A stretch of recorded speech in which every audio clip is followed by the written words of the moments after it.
Steel Toe Morning Show.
Morning, everybody, and welcome to the Steel Toe Morning Show. I'm Aaron.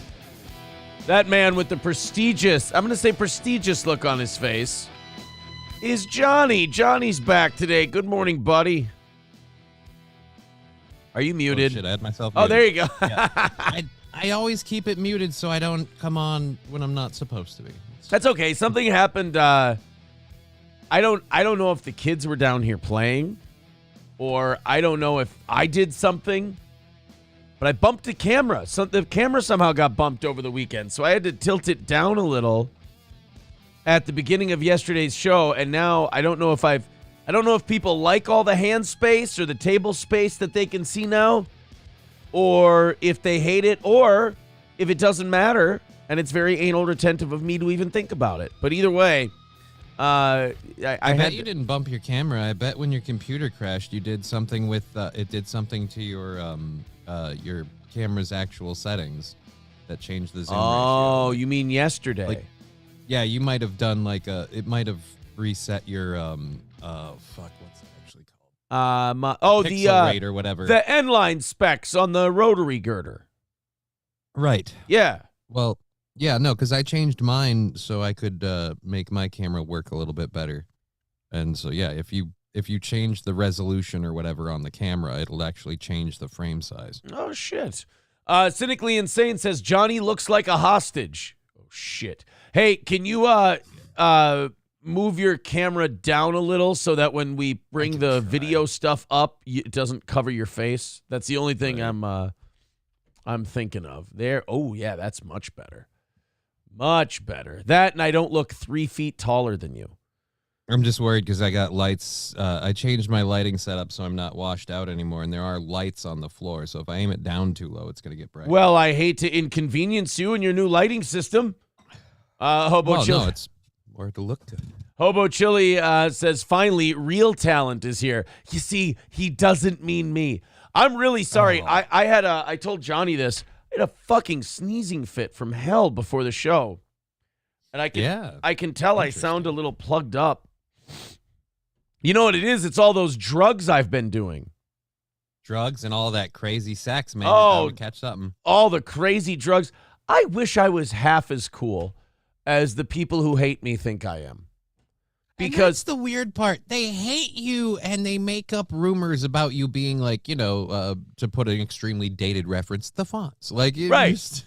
No, this guy sucks. He's crushing puss and he's doing drugs. Right. Like the Patrick Melton fans and him, like they're so nerdy and gay, they don't understand that the shit they've made up about me makes me the coolest motherfucker who ever lived. They're just like, you know what he's doing? He's getting pussy and doing coke all night. I'm like, I have 3 children and a wife. I don't. My crushing puss and doing coke window closed a long time ago. I can drink a moderate amount of beers and have sex with my wife. I don't really know if that's the coolest. I mean, moderate, dude. We're talking like 2 to 4. Yeah, moderate, right? That's not what moderate. One time, one of my buddies was like, "Oh yeah, you can come over and watch the Timberwolves game." This is a long time ago, and he's like, "Yeah, we'll just, we'll have a few beers, nothing crazy, maybe like a 6-pack." And when he said that, I was like, "I'm gonna be fucked up if I drink a 6-pack of beer." If I drink a fucking 6-pack during a basketball game, I'm gonna be all 6s and 7s for Christ's sake. Let's not get too fucking weird over here. Oh, man, I get a case of beers, and I'm like, what are we drinking for the month? What the hell's going on? 6-pack of beer? What, are you trying to sleep with me? Because the answer is going to be yes. Yeah. Right, then. Trying to get me to give up the dirty spot? No, yeah, all of our haters and detractors have these rumors that, April's doing hot rails during the show, and Aaron's doing coke, and they're fucking all these people. And I'm like, I hate to burst your bubble, guys.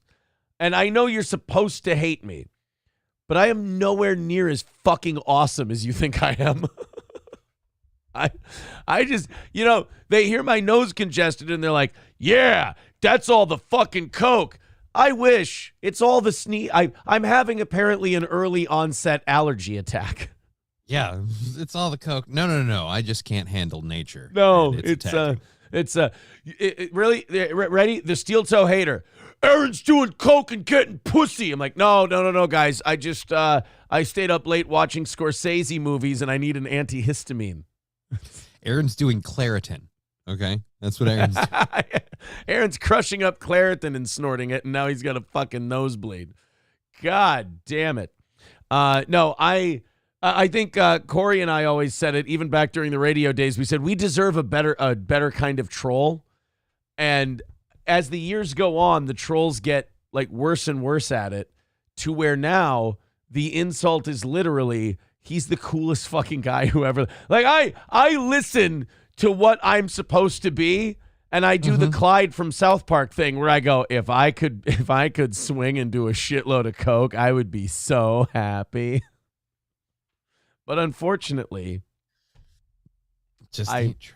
I have sex with the same beautiful woman, and I guess the best. And I think this isn't helping because, as some would say, thou dost protest too much. Like you're sitting here just insisting that you just have a normal life. So I'm telling you guys, no. I'm trying to tell you, I'm not as awesome and as cool as you think I am. I'm almost. But that's what he would say, because he's covering. I'm almost as gay as you are.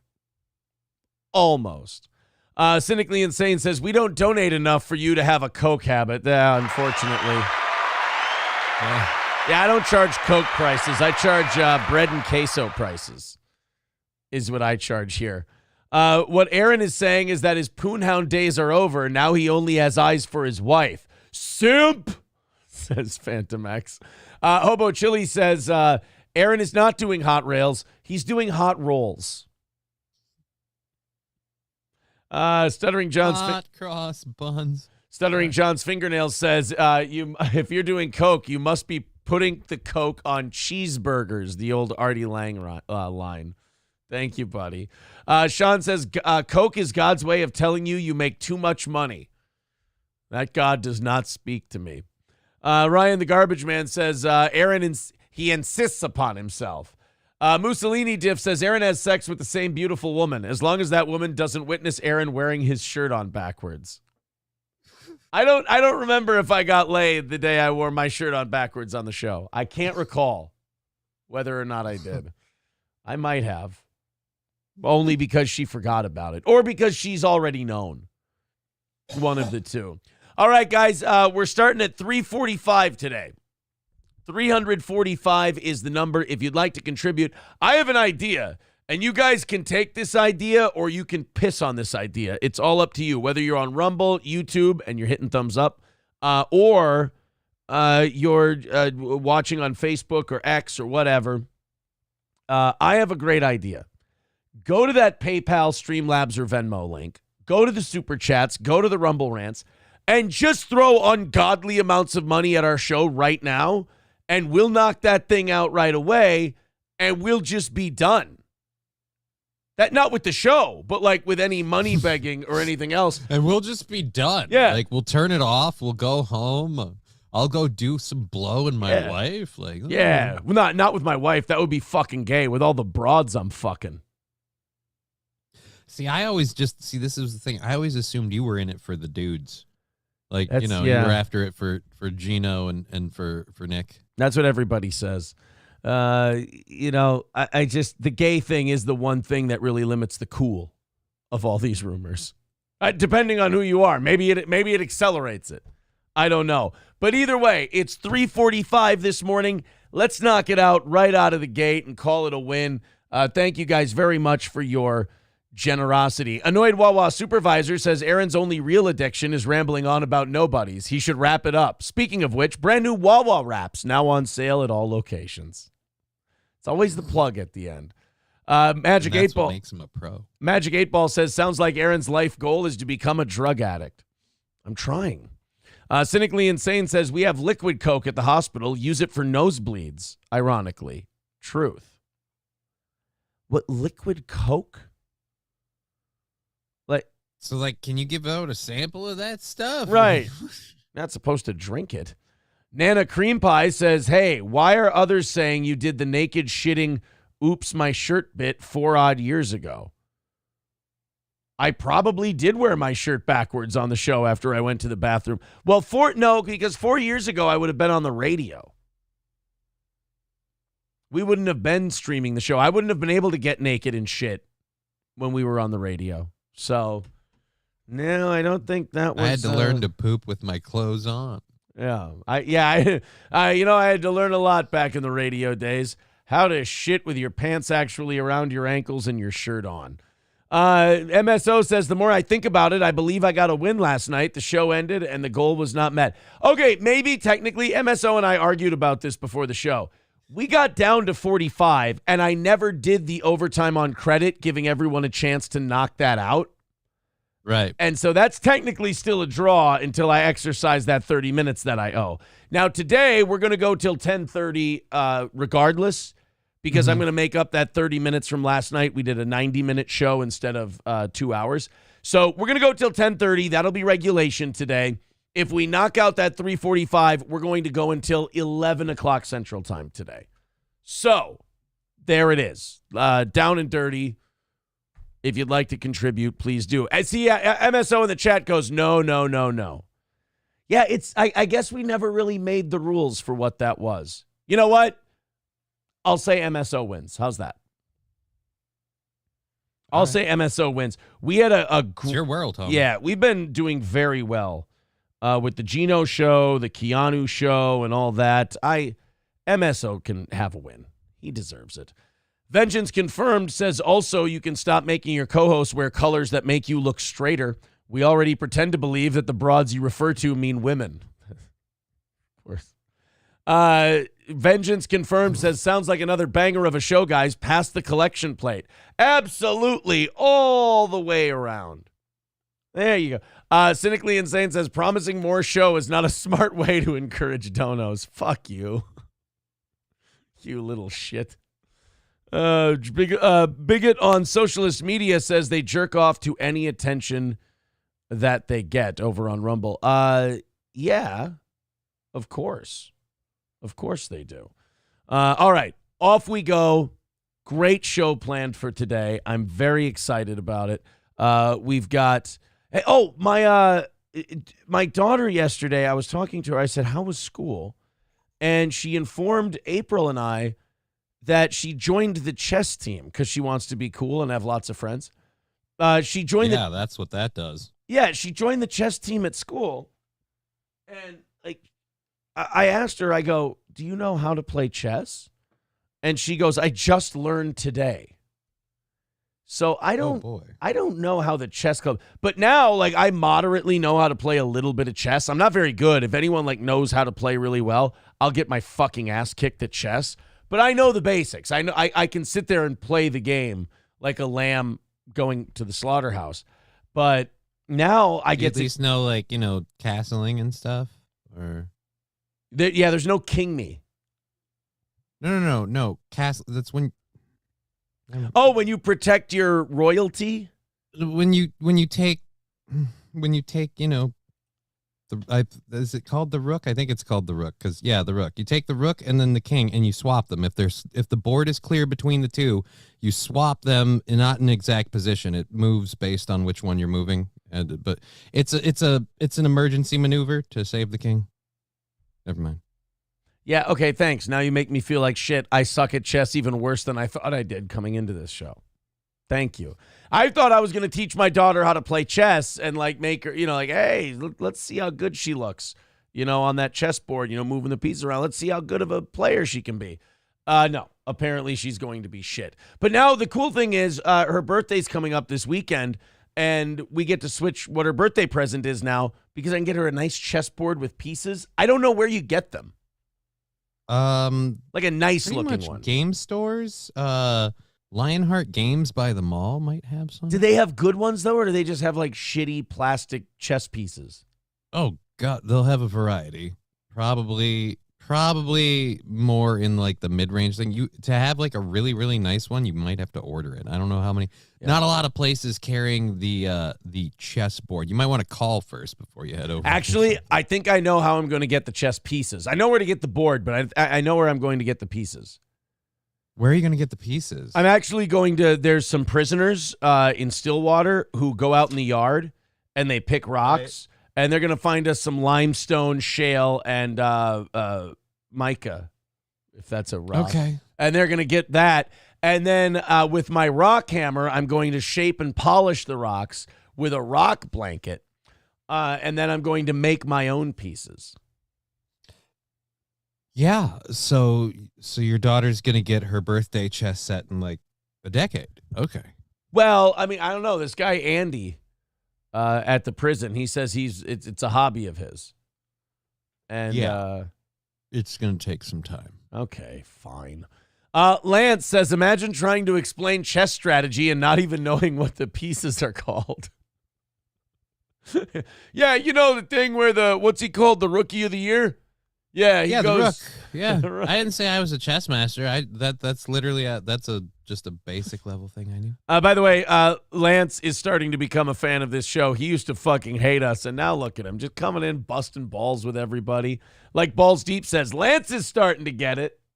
Yeah, what I know about chess is basically Murray Head one night in Bangkok. That's about it. It's the limit of my knowledge. Let's go on and catch up a little bit more, and then we've got to talk.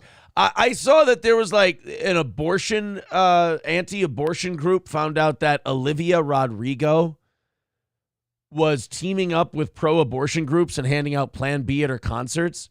And like anti-abortion people picketed it, and now they're not going to hand out the Plan B at concerts. We got this story coming up later. I'll explain it better. But I kind of thought, like, these young pop stars, aren't these the concerts you should want to be handing out Plan B at? You don't want these people repopulating. Yeah.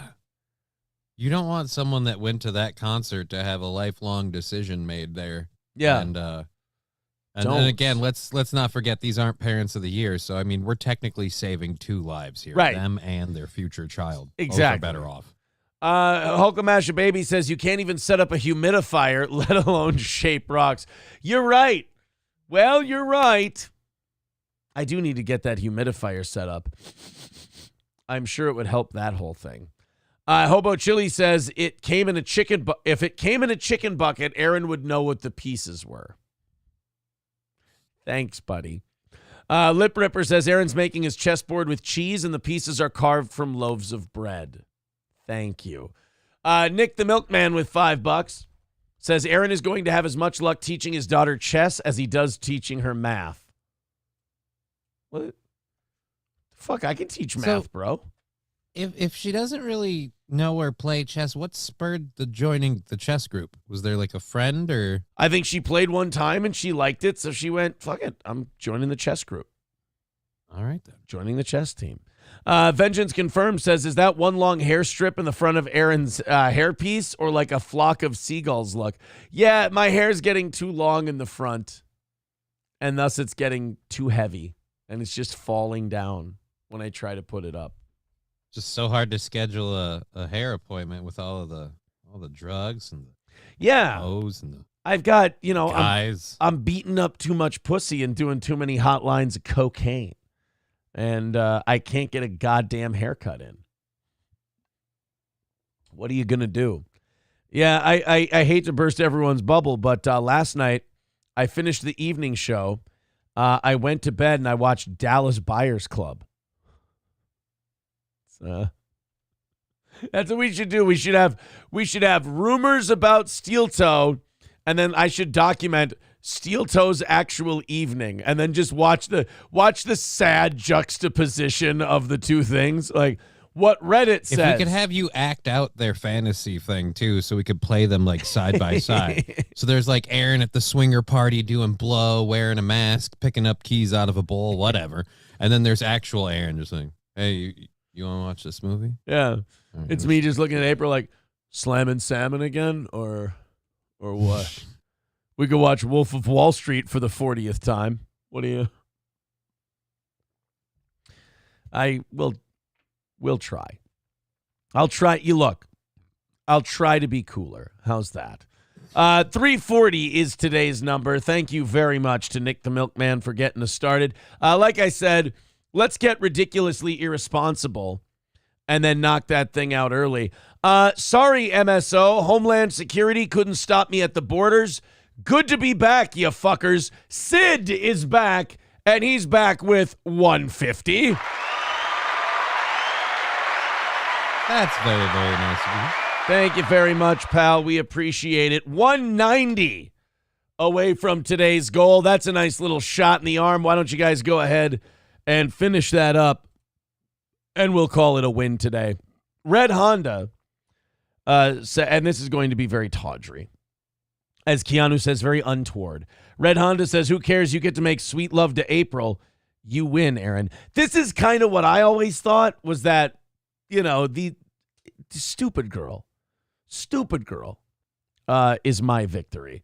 Now, speaking of Keanu, I don't know if you got to check out the show where she filled in for you, Johnny. Look, I'm not saying this is going to sound bad, and I don't mean it this way, but I was surprised at how good of a job she did yesterday. Wow, I hope she's not watching. No. I mean, it's a different... Like I knew she had some chops. She's done some stuff, but let's be honest, she's still a chick. No. I'm not... See, I knew that was going to sound bad, and I knew you weren't going to help me.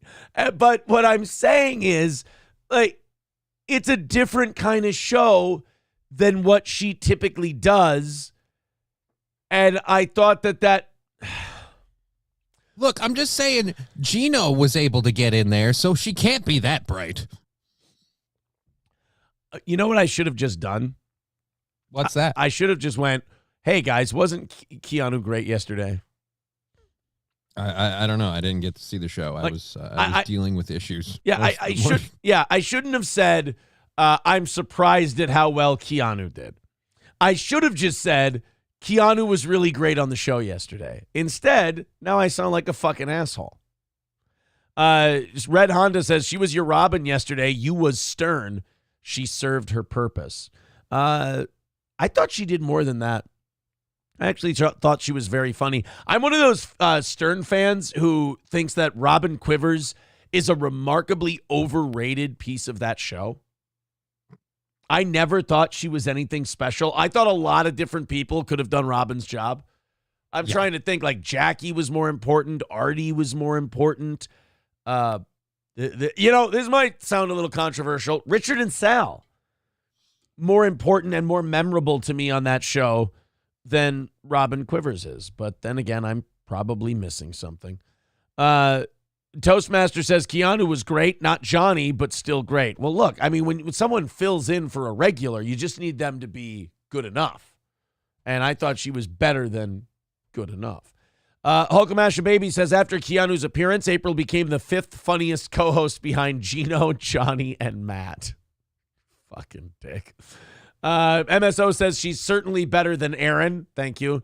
Phantom X says if Keanu makes diabolical a thing that people start saying like she did with untoward, then the woman has too much power. Yeah, she doesn't like that I'm growing the goatee again, but she did say it makes me look diabolical. So we decided that what the goatee is like in the 1990s, TV shows, if they wanted to make an evil Aaron. Yeah, they want to make an evil version of a character, they just gave it a goatee, like Kevin Sorbo in Hercules. When they wanted to make evil Hercules, he had a goatee. Yeah, he just had a goatee. And somehow nobody else noticed. Like, the evil person was able to step in for the good person all the time. And they're just like, oh, wait, no, that's just Hercules. Yeah, but he grew a soul patch between now and 5 minutes ago. It's just weird. Yeah, didn't notice. Mussolini Diff says, Kiki was great on what I know as the No Bra Show. Aaron still won the undocumented jiggle contest. Thanks, pal. Thank you. Thank you so much. No, she was Terry trained to your Bernard, says Cheeseburger Pie over on Rumble. By the way, you Rumble people, the hundreds of you over there, hit the thumbs up button. Maybe we'll get on the front page, and that'll be cool. Bird Collector says, Aaron, please give your kid his shirt back. I know that hair on your face makes you feel like a teen boy, but you're too old for that gay-ass shirt. Dude, fuck you. I don't want to fight you today. Bird Collector. You apologize right now. Don't you ever tell me that it's childish or kiddie or whatever to wear a Hulkamania shirt. Hulkamania shirts have been, are, and always will be remarkably cool. Tell him, Johnny. Yeah. What he said. Cynically Insane says, Keanu has tits? ? I want to put this rumor to bed. While I've never actually seen them, I have hung out with... He's busy with Gino. I have hung out with Keanu, and she does have tits. She has, she's a slighter woman, so they're not like double D's or anything, but she has nice, perky tits. I don't know how much I can say about my friend and her tits, but she's nice. Look, she has surprisingly a lot of broadcast talent for being a woman, but let's not forget there are actual tits there. There are tits on Keanu C. Thompson. I'm telling you. All right, let's get into some trouble today. I'm very excited. We're only 190 away already, thanks to Sid. So if you guys want to chip in, all the links are in the chat. Go ahead and donate as you see fit. And welcome back to MSO. Not the Bee put together a clip or a series of clips of Alexandria Ocasio-Cortez's district and what it looks like. She represents, I think, Northwest Queens, New York. And somebody went through and took a camera and said, here's her district. Now, anybody can go through anybody's congressional district and find like kind of a shittier part. Right. Of that district, but what they found in AOC's district is mighty interesting. Now, I'm not saying that Alexandria Ocasio-Cortez causes her district to be this way. In fact, I actually don't like it when like Not the Bee and Republican places do this kind of thing and then insinuate that, oh yeah, AOC's a piece of shit. Because to me, I look at stuff like this and I go, see, I go the other way and I say, this is how we get people like AOC. You've just got dumb, dirty dipshits who live in what looks like a third world country, and they pick fucking morons to represent them. It's a symbiotic relationship. One causes one and the other are, linked. They're working together here, man. Right. It's not like she came in here and said, oh, I'm going to take this awesome place and turn it to shit. No, it's a shitty place. And they went, you know what we'll do? We'll vote in a bartender. Right, exactly. And, the thing is that everyone's so quick to want to blame the politicians. And I've always been a blame the people kind of a guy. I like to blame the people because they don't get blamed a lot and they don't know how to handle it when you do. When they're like, look at this congressperson's district. I'm like, good. I feel bad for that congressperson that they have to represent such dingy shithead looking fuckheads. No, I blame them both equally. I'm like, these people are dumb, but you don't need to be a cunt. That's true. Maybe if you voted on behalf of your district every once in a while instead of like on defense bills and Raytheon giveaways, maybe your district would be in better shape. I don't know. Maybe if you weren't lobbying so hard for another Ukraine bill, there wouldn't be so many homeless encampments. Maybe if you weren't so busy running around in a dress that says tax the rich, all the while not paying for your dress, you would. Right. Tax the rich, as she's at one of the most 1% bougie balls in the entire country. All right, let's take a look. This is AOC's district. Apparently, it's one of the areas where migrants are going crazy in that part of the state of New York. And it's just being overrun. And as you see in this video, I think somebody said it looks like a third world bazaar. And Yeah. I think that's pretty accurate. Let's take a look. What the This looks like somebody just like everybody just comes out and dumps their luggage right there. So now the whole fucking sidewalk is a swap meet? What Yeah. The whole street now is a Goodwill, apparently, and people are just sorting through.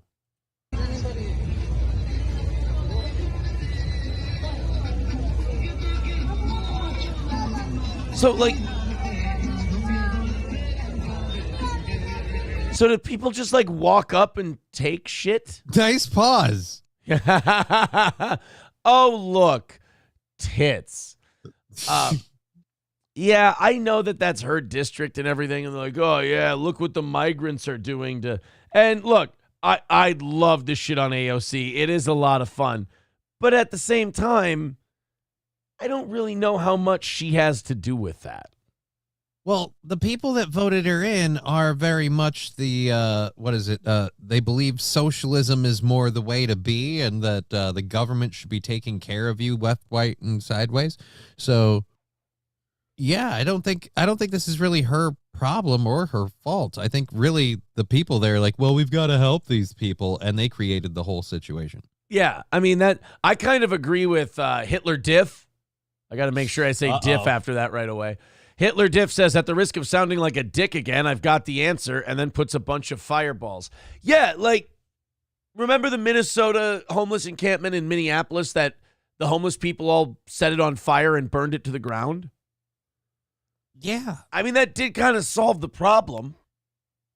So, if you don't want Moroccan bazaars being set up in your congressional district, maybe just forget that, leaving propane tanks on in front of open flames creates problems.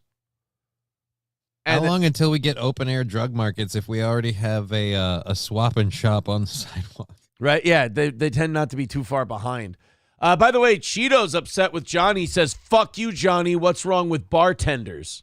Nothing's wrong with bartenders, but when you have an entire district that goes, hey, this chick's great at making drinks and serving cocktails, why doesn't she make, I don't know, government policy? It's a weird step, is all. No, Cheetos, I won't be as diplomatic. What Johnny's trying to say is bartenders are so goddamn fucking stupid that they shouldn't be allowed anywhere near the halls of power. Johnny, I believe that's what you meant to say.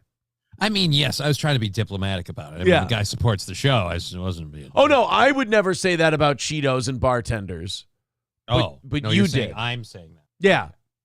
Okay, right. I actually think bartenders is this nation's backbone. If I could quote Congressman Cam Brady. Yeah, but where would they be without the dishwashers, huh? Dishwashers are this nation's backbone.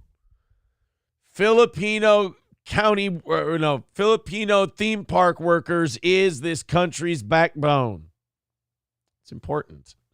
The neighborhoods of Corona, Jackson Heights, and Elmhurst, a once vibrant community in northwestern Queens, has now essentially deteriorated into a large flea market with trash overflowing on street corners, leading to unsavory and unhygienic conditions, as video obtained by Fox News Digital goes. So that's just an open air market that illegals have said. Where the fuck are all those clothes coming from? They're having an open air swap meet kind of a thing, and it's just all up and down the sidewalk. It's clothes. Where are they getting them from? I love how everyone said we were being so mean and horrible during COVID to not let this tirade happen back then. I'm glad that we have all these people mixing on the street. Do we know who half of them are even?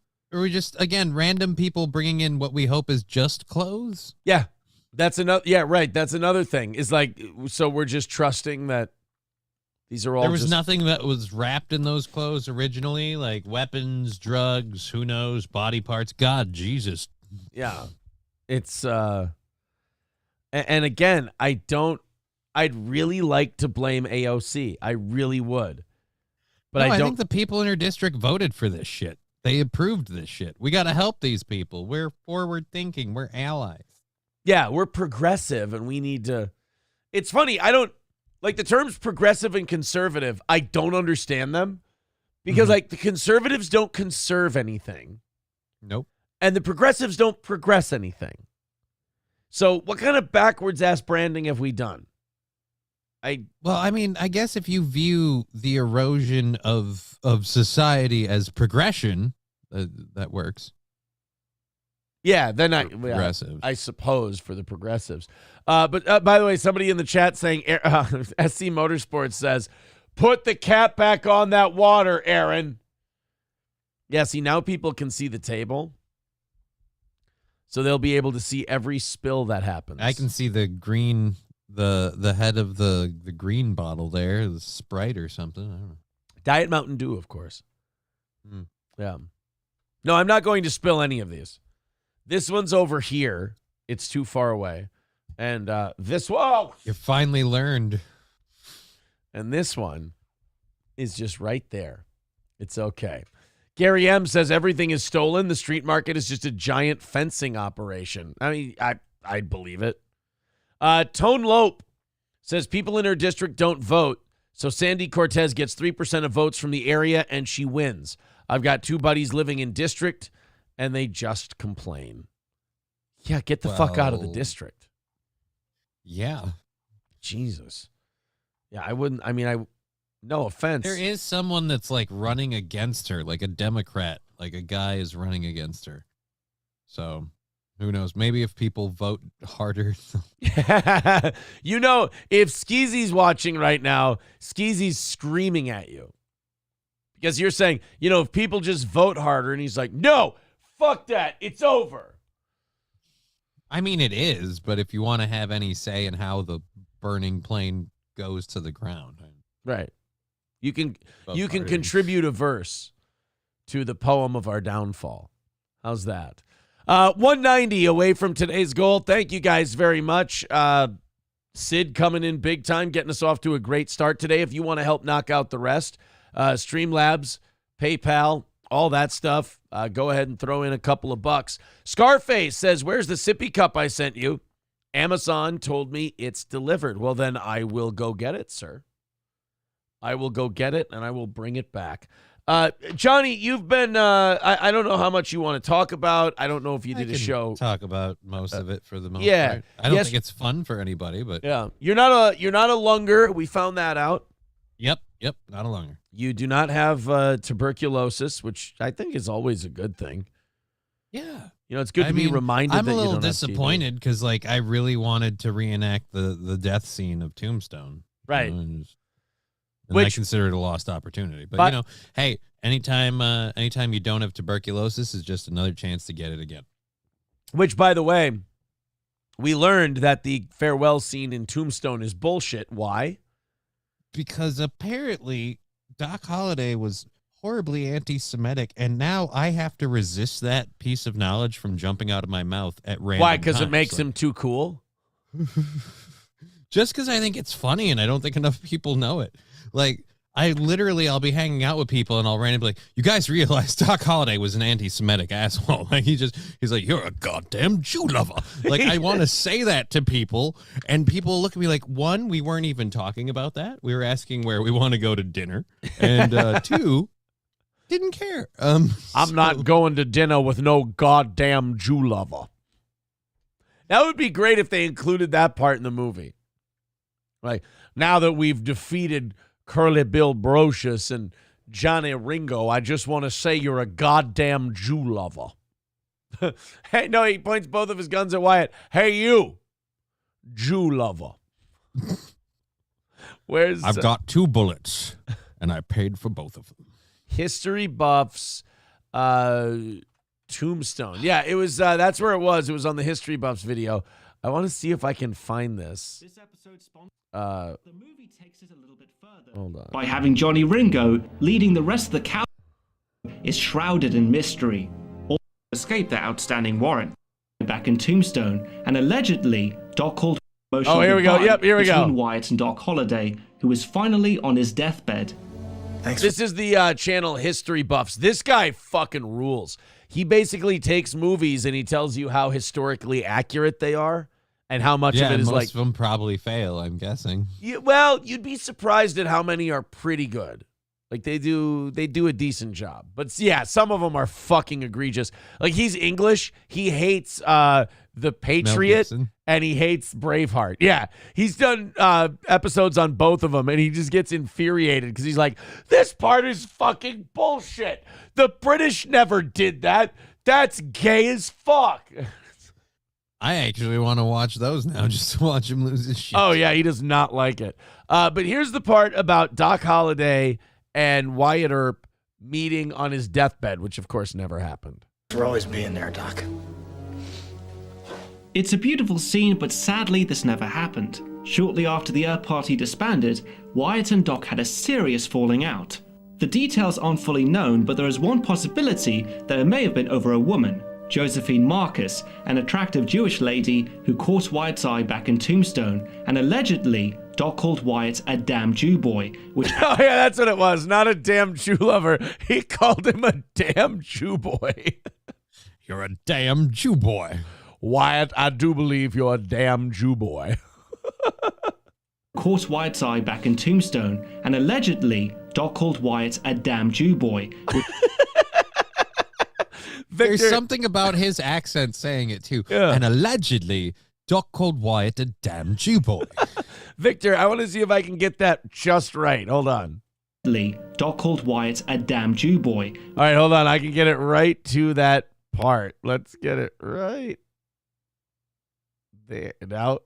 Come on. Damn it. Come on.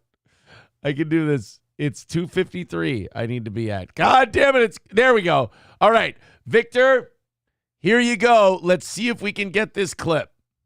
A damn Jew boy, which yes. A damn Jew boy. angered Wyatt, causing their friendship to end. Wyatt had fallen in love with Josephine and later married her. So Doc and Wyatt were never the same after that, and they Yeah, kind of hard to go to your buddy's wedding and act supportive when you called him a, quote, damn Jew boy. split ways. For a brief moment, their paths crossed once more in 1886, but in the end, Doc died alone in the Hotel Glenwood in 1887. As for Wyatt, he lived on to see the 20th century. Yeah. He was, Wyatt Earp was basically just an all-around hustler. That's how he made his living. A damn Jew boy. Sid Saraf says the Patriot episode was awesome. Yeah, dude, he loses his fucking shit on the Patriot episode. He gets so mad. And also the Braveheart episode isn't bad either. Because he gets but really the Patriot one's better. I was gonna assume he was more like livid at the Braveheart one, because that one really goes out of its way to paint the English as these horrible, horrible villains. And I think a lot of people forget that William Wallace was really a dick. Yeah, William Wallace was a fucking asshole. Like, he was a savage piece of shit. William Wallace. He was not a good guy. Okay, so here's the part. He gets so mad at this part. You know, in The Patriot, where Tavington is trying to conscript Mel Gibson's black farm workers into the British Army. And he's like, all Right. slaves who fight for the crown will be given their freedom. And because the people who made the movie, which I think was Roland Emmerich, wasn't it? Was The Patriot? I have no idea. Roland But I know Emmerich. what part you're talking about. Yeah, Roland Emmerich couldn't have his big hero plantation owner be a slave owner. So he goes, Right. "So we work this land. We're freedmen." Nick Hodges from the History Buffs gets fucking incensed at this one. Here you go. It provides the catalyst for him to organize a militia and fight. However, these changes don't bother me. It's this little scene that does. By standing order of His Majesty King George, all slaves of the American colonies who fight for the crown will be granted their freedom with our victory. Sir, we're not slaves. We work this land. Freedmen. Oh, then you're freed men who will have the opportunity and the privilege of fighting in the king's army, aren't you? That is by far the most disgusting thing I've ever heard in a historical movie. No wonder Benjamin Martin's character is only loosely based on Francis Marion, because Francis Marion was a slave owner. In fact, Francis Marion's slaves ran away from his plantation to fight for the British, which... This guy's ratting us out. Fuck this limey prick. Fucking sitting here going, "Hey, yeah, how about your fucking Mel Gibson hero is a piece of shit whose slaves hated him so much they fought for the lobster backs."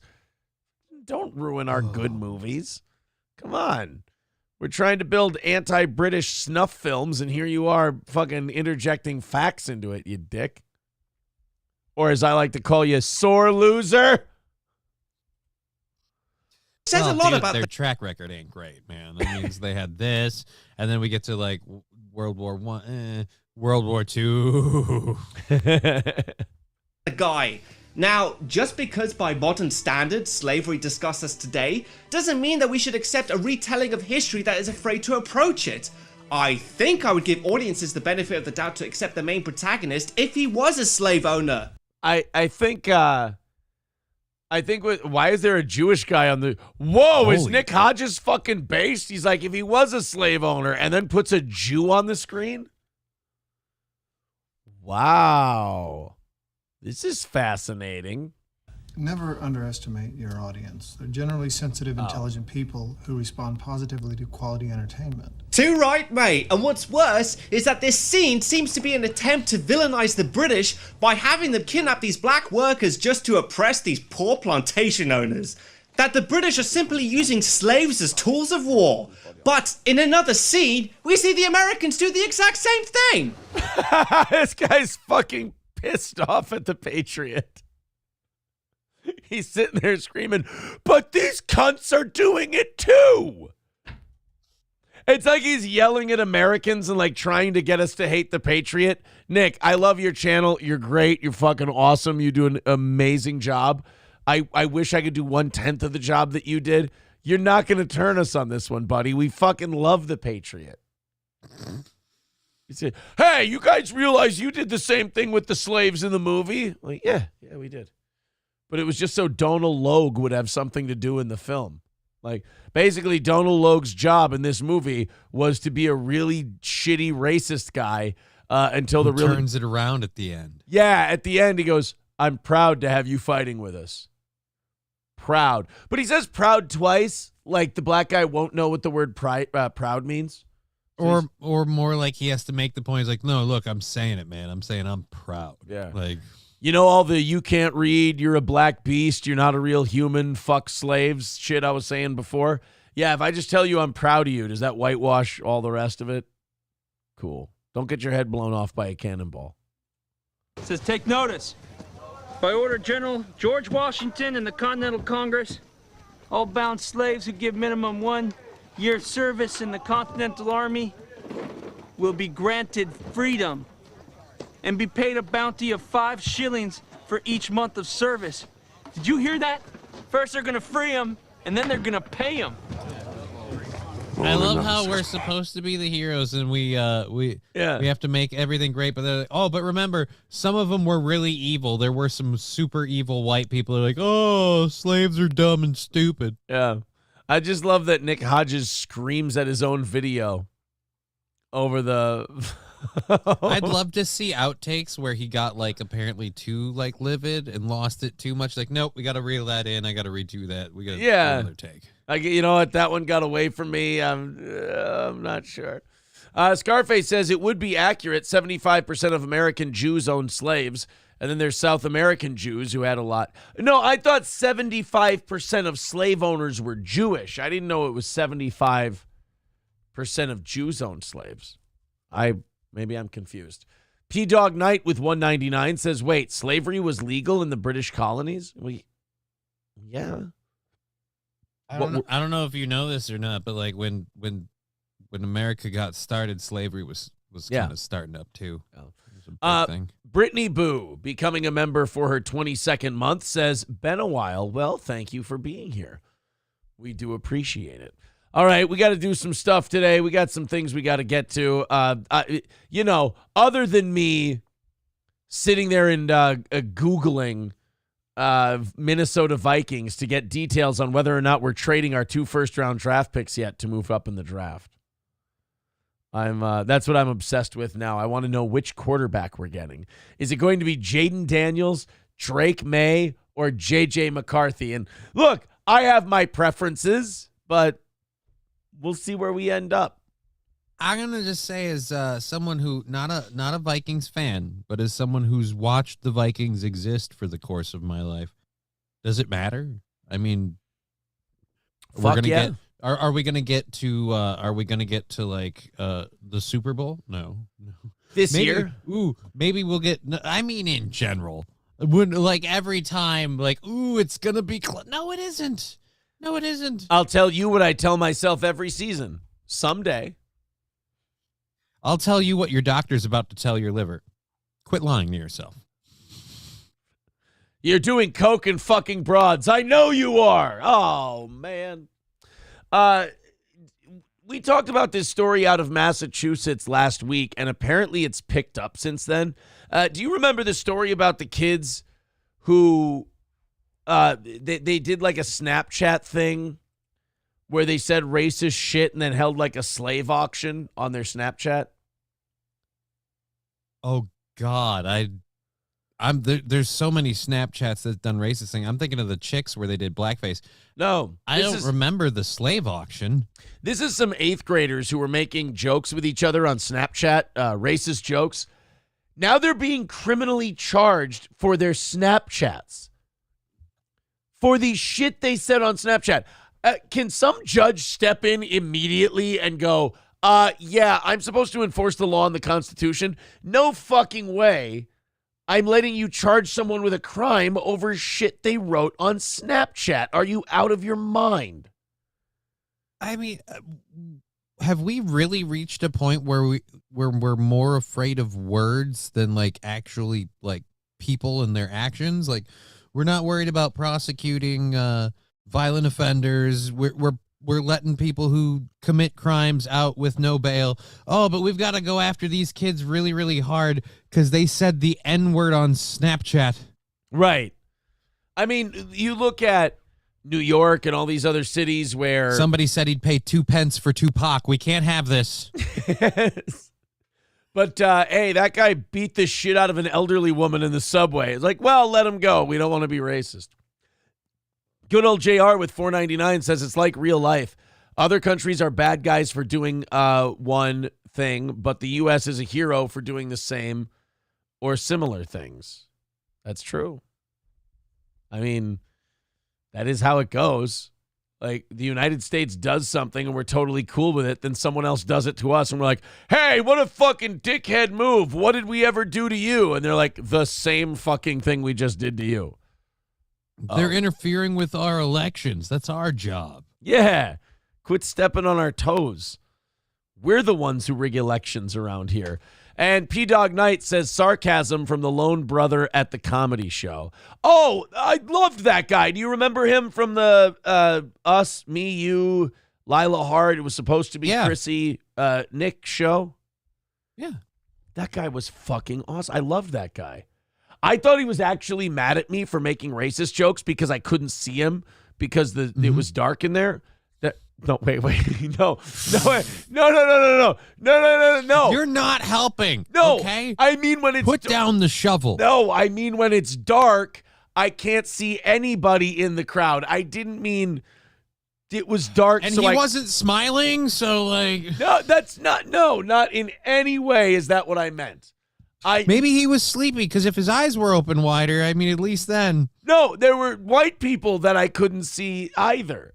And he was yelling in a deep black dude's voice about my racist jokes, and I was thinking he was actually pissed, and I shit my pants a little bit for a little while until eventually he kind of broke character and he smiled a little bit. And I'm like, oh Christ, thank God. All right. Yeah, because it was such a weird evening. We were all so nice, polite, and clean as far as comedy goes, and then Aaron gets in there and does all the racist stuff. Yeah, nobody did racist stuff before me. Nick didn't say anything. I didn't say anything. Nobody said anything. No, in fact, Nick was remarkably well behaved that night. His jokes were all about math. Yeah, it was all math jokes. He was very. What do you call it? That's what happens when you have a lawyer in there. You know, yeah, he was cerebral. More than anything else. But yes, P-Dog Night, he was yelling at me, and I thought he was, and I think, did I drop the bomb at that show? Honestly, there've been shows where it's happened, so I can't tell if you did or didn't. There's a haze, so I'm just going to say yes to be safe. P-Dog Night says, I love when you're racist. Well, yeah, I know that now. It's cute and cheeky. But you understand that even when you people are good, you seem intimidating.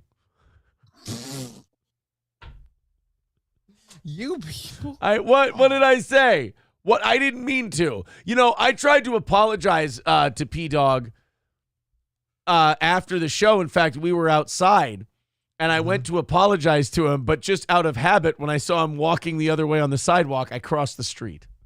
Oh, Jesus. It was really...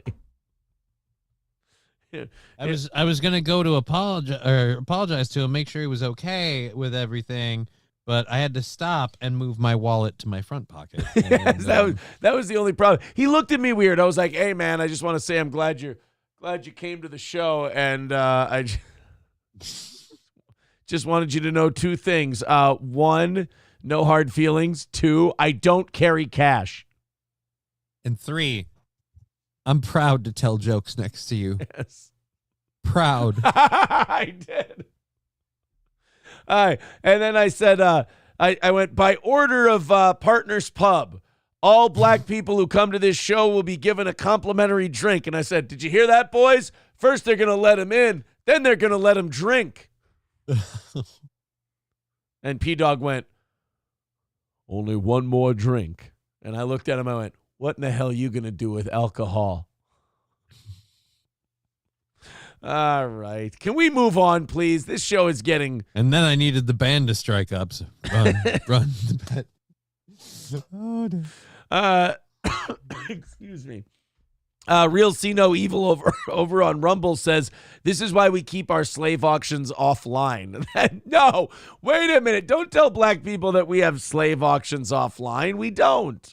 But these 6 kids are being retarded 8th graders, and they're doing mock slave auctions on Snapchats, targeting black classmates as potential slaves. So it's not like they captured their classmates and then tried to do this slave auction bit. Basically, they were on Snapchat pretending to do slave auctions and how much they would pay for different students at their school. Now, my question is, as one of the slave students, do you get offended that you were treated this way? Or do you get more offended if you feel you're not properly valued? Which way does it go more? Like, hey, that's messed up. And I'm worth twice that, motherfucker. Yeah, I think you get offended no matter what, but I think it kind of salves the wound a little. If like the value's high and you're if it's a high price. I'm the top shelf one. Right. So I'm not. Yeah, Omega Dreads Gaming Channel says I'm a free agent. You know, I mean, and I'm sure some of the black students were like, "Wow, this is offensive." But I'm sure there were other black students who were like, "Did they bring me up? How much did they say I was worth?" I mean, I just more morbid curiosity. I'd like to know. I need to know how mad I need to be about this whole thing. So 6 Massachusetts 8th graders are facing criminal charges in connection with hateful and racist comments in a group chat that allegedly included threats and a mock slave auction. Now, I want to point out, these kids are getting something that I think a lot of kids want. I'm sorry, I just need to move my chair over. And I wasn't able to scooch very well. They're getting something that a lot of kids in 8th grade want, and that's a shitload of attention. So I don't know if it's a good idea to, charge these kids with a crime, because I don't want to get to the point where writing shit on Snapchat is all of a sudden a crime, because I don't think that's right. But also, if you keep giving 8th graders attention for doing silly, dumb, racist shit, you're going to get... what a lot of them are going to do. Oh, yeah. Like, hey, man, you know how we can get famous? Start auctioning off our black classmates. Like, which is why I'm sitting back and watching this with a smile, because if this does escalate, it's going to be hilarious. Yeah, right? People are going to wonder why Johnny's following so many 14-year-olds on Snapchat. And he's like, no, it's not what it looks like. I promise. I'm only FBI's at the door. I'm like, no, I'm only here for the racist tweets. That's it. I'm here for the racist Snapchats and the slave auctions. That's all. They turn into Chief O'Hagan from Super Troopers. He goes, God, you're a sick fucker, Johnny. The group chat unfolded on Snapchat on February 8th into the early morning hours of February 9th. Oh, these kids burned the midnight oil. Do you know how many of these little fuckers didn't do their homework that night, but they got a lot of N-bombs in and they auctioned off a few of their classmates? They had a fantasy slave draft like we have fantasy football drafts. But did they I feel like they combined several aspects of their homework to create this project, right? Like, think about it. We're discussing history, economics. Yeah, home ec doing is some math. Right. Division of labor, who stays in the house, who goes in the field.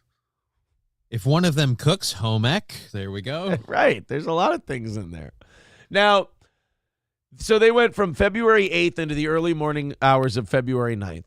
Several students expressed hateful and racist comments, including notions of violence towards people of color. Now, I imagine if we look at these little honky bitches, if we look at them and, and the violent stuff they were threatening, they don't look like guys who are probably that threatening physically. Probably not. I imagine these are a Call of Duty kind of soldiers where it's like, no, my thumbs are all my skill. Right, that's all I got. So they, including notions of violence toward people of color, racial slurs, derogatory pictures and videos, and a mock slave auction directed at 2 juveniles known to them, said the district attorney. Now, look, is all of this stuff bad? Yeah, we shouldn't have kids doing it. We should discourage them from doing shit like this. But 2 things. 1, some of these little shitbags are going to do stuff like this. And 2, you need a larger sample size. That's, it's hardly competitive. Right. Only 2? What? You couldn't. How elite is this school? I ask you. No wonder the GPAs are all so high. But no, it is really fucked up. This is the crazy shit that governments do, is they, in order to take away rights from everyone, they pick the perfect scapegoat. So like in this case, charging these guys with speech crimes or thought crimes is okay because, wow, look at all the really racist shit they said. Look at, wow, this is really bad. And then people will be like, well, wait a minute. I don't think you should charge them with a crime because that goes against the First Amendment. And they're like, oh, so you think it's okay to just Snapchat racist stuff and fake auction black people off? And I'm like, well, yeah. Is that where you go? You're like, you know what? I am whatever you say I am. I'm not gonna get into this fight of, oh, you think it's okay? Like, I can sit there and say that I don't. I can explain how but we've lost the ability to handle context apparently. So I'll just go, yeah, all right, there you go. Yep, that's exactly what I am. That must be it. But like, if you're the 2 black kids who got auctioned off, do you kind of have a morbid curiosity and do you ask the cops like, hey, do you know if I was the first one picked? I just wanted to know. That's all. Which one did the bidders really heat up on? Like, when things got tense. Right. Who really wanted me? That's what I need to know. By the way, today's goal is only 185. Thank you very much to Sid Saraf for getting us started today. The rest of you can throw in, and we'll knock out that 185 in no time. Thank you very much. We're only an hour into today's show. Hit like, hit subscribe. I do appreciate you guys doing that. It helps the show immensely. So, yeah, as far as charging like a bunch of 8th graders for saying fucked up racial shit, I really don't. It does seem like a waste of time, doesn't it? Yeah. I don't know if people realize this, but adolescent kids tend to do and say and act out all the time. So, yeah, I don't think this is going to help by going, oh, look, it's a crime. They said racist stuff. Oh, no. Right. By the way, speaking of some kids who might end up starting a racist Snapchat thread, did you see that video of Eagle Ridge Middle School in Minnesota? No. What happened there? There was like an 11-second video that Libs of TikTok posted. Or, I'm sorry, Crime Watch Minneapolis posted. It was Eagle Ridge Middle School in Savage, Minnesota, and some white kid got the shit beat off. Oh, the bathroom video. No, this isn't bathroom. I think this is at the lockers, but we'll take a look. I think what happened. Oh, wait, no, I'm thinking of a different story. We don't know what happened here because nobody will talk about it. The school doesn't want to talk about it. The media doesn't want to talk about it. And why? Well, we'll watch the video. Maybe you'll find out why.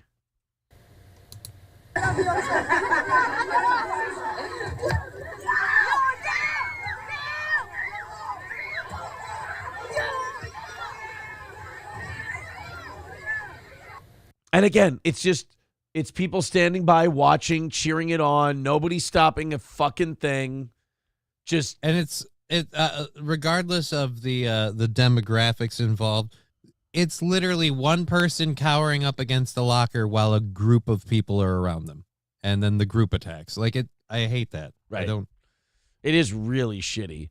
This is the district released the following statement on the incident. And by the way, the district is trying to address this in a way where it goes away. They don't have to talk about it anymore. You don't want a black on white mob beating at your school. Oh, I'd like to address it where it goes away too. We're on the same page, Mr. Imhold. We could buy us a boat and just send people to. Yeah, I got it. This is what the school had to say. Violent behavior is absolutely unacceptable at Eagle Ridge and all District 191 schools. When this incident occurred, staff intervened immediately and nearby students took appropriate action so that the incident didn't escalate and it ended quickly. School administration has investigated and will follow school policies and procedures for student behavior as outlined in the student handbook. As always, we can't share private student data. Unfortunately, in a school with hundreds of teens and preteens, listen to this, there will be some conflicts. So, conflicts is apparently what you call a 3-on-1 mob beatdown of some kid. Is just, this is like Hillary Clinton's Some People Did Something. Or Ilhan Omar, whoever it was. Yeah, I was about to say, I thought that was Ilhan Omar. Is it like the cameras on the phones and things, like we're seeing this more now? I feel like when I was a kid, this wasn't as big a thing. Right. The whole like group beatdowns, group fighting. Like we had fights. People had fights. There was one kid that picked on a Russian guy named Igor. Igor had a growth disease, so he came to Rochester for the Mayo Clinic. Yeah. So I mean, in a high school full of kids, this guy's 7'9". So, and a giant, meander. So this one little kid loved to pick on him all the time. Like those two always wanted to the little kid always wanted to F with him and run. And like the most that you would ever see is like maybe somebody would trip him up or something so Igor could get at him. Right. Like that's it. Nobody jumped in. Yeah, exactly. Well, I remember when my buddy had to fight some guy after school on a Friday. at a park somewhere.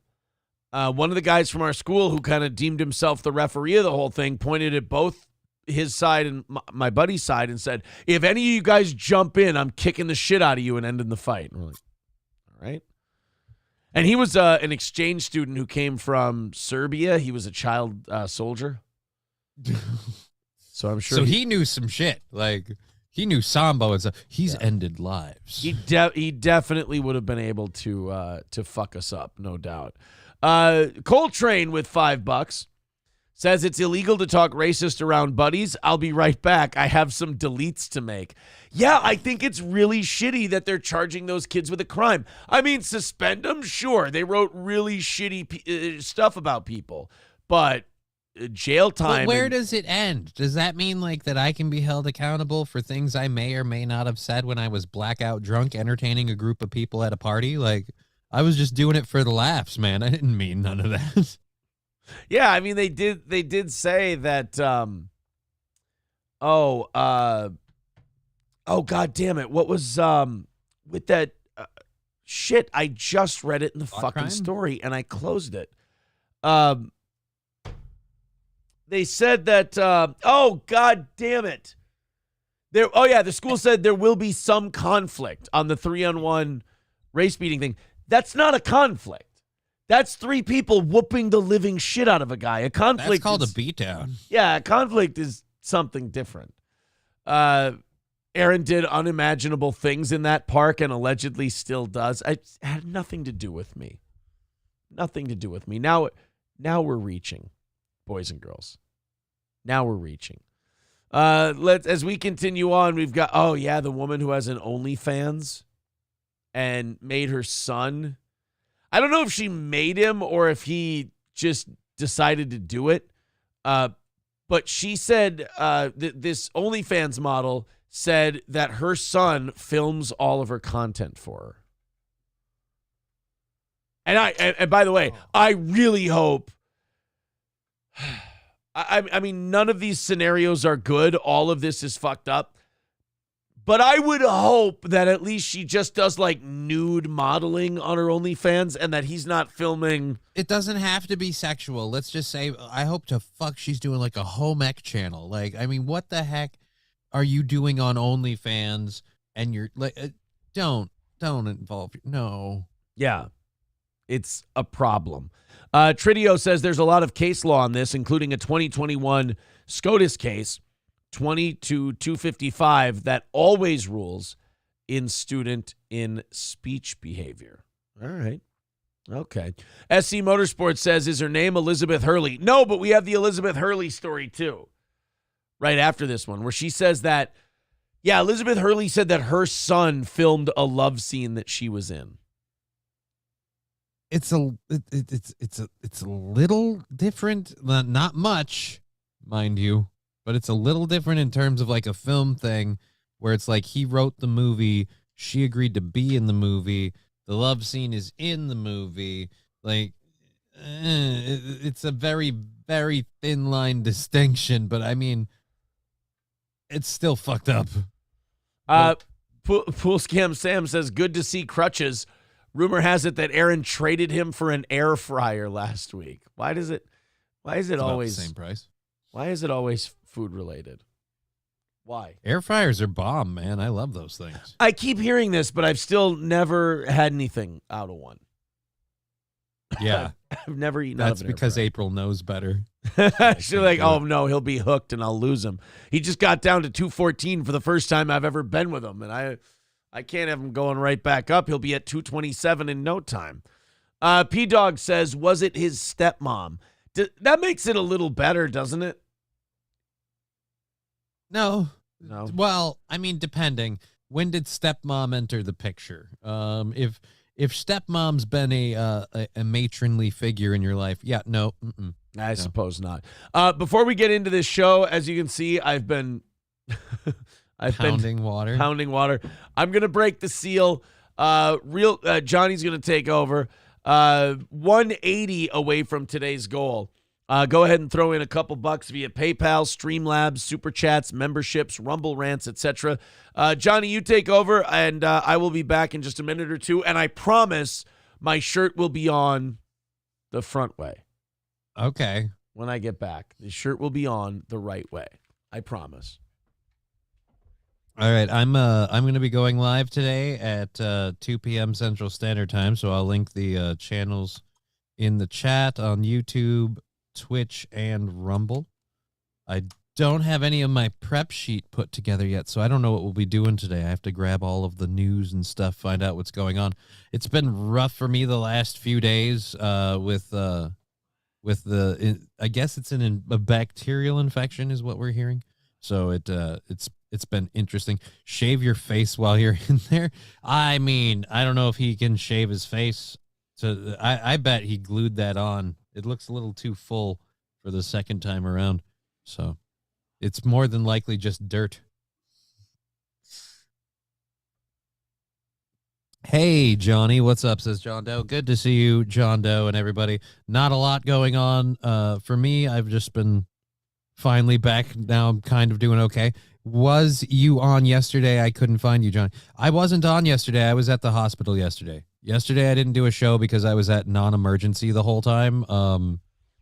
I have a bacterial infection, I guess, in my gut, and so after 2 days straight of being in severe gut pain, like I have a broken jar in my intestine, I went in to make sure I didn't have what's that thing called? 2 guys, 1 jar? No, the appendicitis. There we go. And I don't. So cynically insane. That's no excuse. Yeah, I love that. There are 2 schools of thought when you aren't here. What's that? The schools of thought are this: either you're dead. Like nobody can ever just go, oh, he's got MS. Clearly, there's going to be days where he doesn't feel well, and he might need to take a day. It's either you're dead, rest in peace, Johnny, or fucking pussy, why doesn't he get back on the show? Well, literally on Monday, I didn't do the show because, again, I was in the bathroom most of the time, and then I decided to go to the hospital just to make sure I wasn't having appendicitis. So, yeah, we made sure that was the thing. Or in other words, you fucking bitch. Yeah, just fucking cinch it up and do a show. Who cares if your appendix bursts in the middle of it? When I was working on the Capital One building in St. Cloud, we'd work 10 hours a day, and I had appendicitis the whole time. I don't know why you can't fucking suck it up, you piece of shit. By the way, good morning to Dear Butch. You know, there are certain people I see in the chat, and I get excited for this year's anniversary party. Mm-hmm. Dear Butch is one of those guys because Dear Butch does this thing where he does a Steel Toe anniversary show pre-party for audience members. Yeah, Deer Stock. And Dear Butch had a bunch of people at his house hanging out, having a good time. It's a freaking awesome time. They had a band there that was bomb. It was great. And what was it? Mikey ended up doing sound for the band and stuff. Like, it was freaking awesome. It was a great party. So, hey, buddy, I hope you're doing Deer Stock next year or this year as well. It should be very fun. Mikey Two Milk says Deer Stock is its own thing. Then why is it on Steel Toe anniversary weekend? Let's at least admit that they're like event adjacent to each other. It's very convenient. The group's getting together. Interesting. Spicy Mustard says Ron Bennington did radio for 2 days with appendicitis. He drank some juice. Yeah, Johnny, why didn't you just drink some juice and get your ass in here? I've been drinking Imodium and Pepto-Bismol for the last 3 days. Wait, I'm sorry. Let me see if you can do this line because I'm gonna have to fuck it up a little to make it fit. So let's see if you still know what I'm doing and you know how to answer me. Ready? Ron Bennington was able to do his show with appendicitis with a box of juice. Sir, I'm not Ron Bennington. Yes, he did it. Oh. By the way, how is Obadiah Stane not one of the coolest villain names in any fucking superhero movie?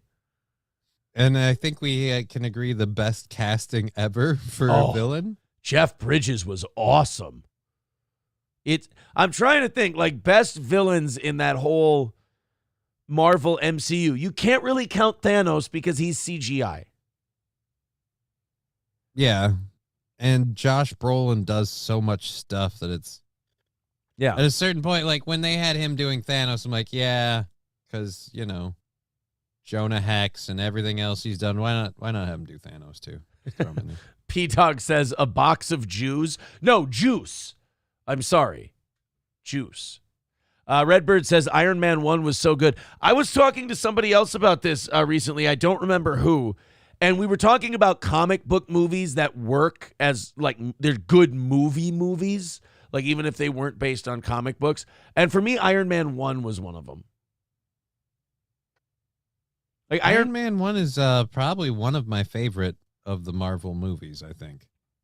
Yeah. Just the whole thing in general. And it was a weird thing because, like, if you paid attention to Robert Downey Jr.'s life in the course of Iron Man 1, he kind of literally was, in a way, like the Tony Stark thing. He was this big hailed actor. It's going to be amazing. Oh my God, Robert Downey Jr. And then he had this horrible tirade thing with drugs and issues with that. And then that movie was one of the first ones where he kind of really came back out as like, hey, we're back. Didn't we find out that he did Iron Man? What were the 3 movies? Like, he made his big comeback and he just fucking crushed it right out of the gate. Iron Man, Tropic Thunder, Sherlock Holmes. Yeah. Back to back to back. And he just crushed all 3 of them. Hobo Chili Recipe says, I enjoyed Iron Man 3 just because of the Mandarin. That's how my character is going to be when I become a warlord. See, I fucking hated Iron Man 3. Because the Mandarin was a fucking sacrilege, and you got Ben Kingsley to play the Mandarin, and you didn't use him. You've got fucking Ben Kingsley, and he's got that great accent that, and if you guys don't make this, blah, blah, blah. And he's like this evil Southern preacher who's committing terrorist attacks, and you're like, oh my God, fucking Ben Kingsley is like the leader of the 10 Rings and the Mandarin and all this shit. You're like, this is awesome. And then he's a fucking goofball acting junkie student. Actor. Ugh, that sucked. Iron Man 3 was so fucking bad for the bait and switch Ben Kingsley, because that was the whole draw. Do you know how mad people should have been in theaters? Because the whole pitch of Iron Man 3 was Ben Kingsley's the villain. And you're like, holy fucking shit. Sir Ben Kingsley is going to be the villain? Great. And then they made him a fucking goofball. I hated it. So, of course, Hobo Chili thinks that's the great character because everyone else hated it. Well, they do a slight bit of justice to the whole thing at the end when if you watch like there's a post-credit scene where Ben Kingsley's character is in jail talking about being the Mandarin, and one of the Ring's assassins pretty much shows up to kill him. See, I hate that now too. It makes it even worse because now, that pussy just gets put down. I wanted Ben Kingsley to play the Mandarin. Yeah, the Mandarin. I wanted the Mandarin. And by the way, awesome name for a villain too. And an orange. It's a versatile word. By the way, as far as Ben Kingsley goes, I watched a movie that, and I hope you've seen it because it's so hit or miss with people whether or not they've seen the movie. I've now watched Shutter Island, I think 6 times in my life, and I still can't figure out if I like it or not. I've seen Shutter Island. It's all right. And now the theories on Shutter Island. Now, my theory is that he knows he's George Latis at the end of the movie. And he's like, I want to be fucking lobotomized because I don't want to live with the fact that I did this shit. So he pretends to be Edward Daniels so that they'll lobotomize him. Because remember, he says at the end, he goes, is it better to live as a monster or die as a good man? Yeah, but I don't I don't know if he realizes who he was with all of it. Whenever you get to lobotomies with me, it freaks me out. So I have trouble just being like, yeah, no, I can see where you went with that. I feel like if he knew who he was, he would have fought harder against the lobotomy part, wouldn't he? No, I think he wanted to be lobotomized because he didn't want to live with the fact that his wife murdered his children and that he killed her. See, but what? Again, I can't get out of my own view here. Why would you have a problem with that? I didn't kill the kids. She did. And yeah, I put her down. She killed the kids. Right, but it's still a horrific fucking, I'm just saying, I don't want an ice pick to the brain for that. I just... John Doe says he knows. Yeah, see, I think so too. Hobo Chili says Aaron wants to try a meat lobotomy at the carving station at Golden Corral. Kyle says lobotomy you. Fair enough. There's also April and I yesterday were debating American Psycho again as to whether or not, because she was talking about the scene where he kills Jared Leto. And I'm like, yeah, but did he kill Jared Leto? Like, did he really ever kill any of these people? Yeah. Did he? Mm-hmm. Like, what is it? Because, like, he yells at the bar mirror. He yells at himself. Yeah, he's nuts, but I feel like there's moments like where he feels like he's saying things, but he's really not to the outside world. And I feel like with the killing people shit, that's just a fantasy world that he's living in. No, the fantasy world that he's living in like kept dripping more and more. Like it started out as fantasies, like him wanting to do these things, and then he started doing it more and more. It's my understanding that it's all real because there's like sequels where he became a notorious. There's a sequel with Mila Kunis where she literally kills him in like the beginning of the movie, not the actual actor, but the Jason Bateman character. Oh, okay. Not Jason Bateman. Not Jason Patrick Bateman. Patrick Bateman. Yeah, Jason Bateman has never killed anybody, I don't think. No, Jason Bateman has never killed anybody. Just me watching his movies. But no, the Patrick Bateman character like dies in the beginning, and like Mila Kunis goes on like a tirade. The whole movie was written by like a lady and stuff, and I think like the second one is more of like a femme power lady killing people thing. But multiple people have already said in the chat we do not mention the sequel. We do not mention. Yeah. As far as, by the way, can we agree that the last part never actually happened? Where he calls? Feed me a cat, and then he shoots a bunch of people, and then he calls and admits his crimes and everything. He might have called in, the phone call might be real, but I don't think he did any of the other stuff in that scene. I have problem believing that the phone call is real because, like when he talks to the lawyer later, he's like, I called you about it and everything. And the lawyer just kind of blows it off. I feel like if you're a legal person, you can't take that series of admissions as a joke, just in general. Like someone's admitting to killing multiple people.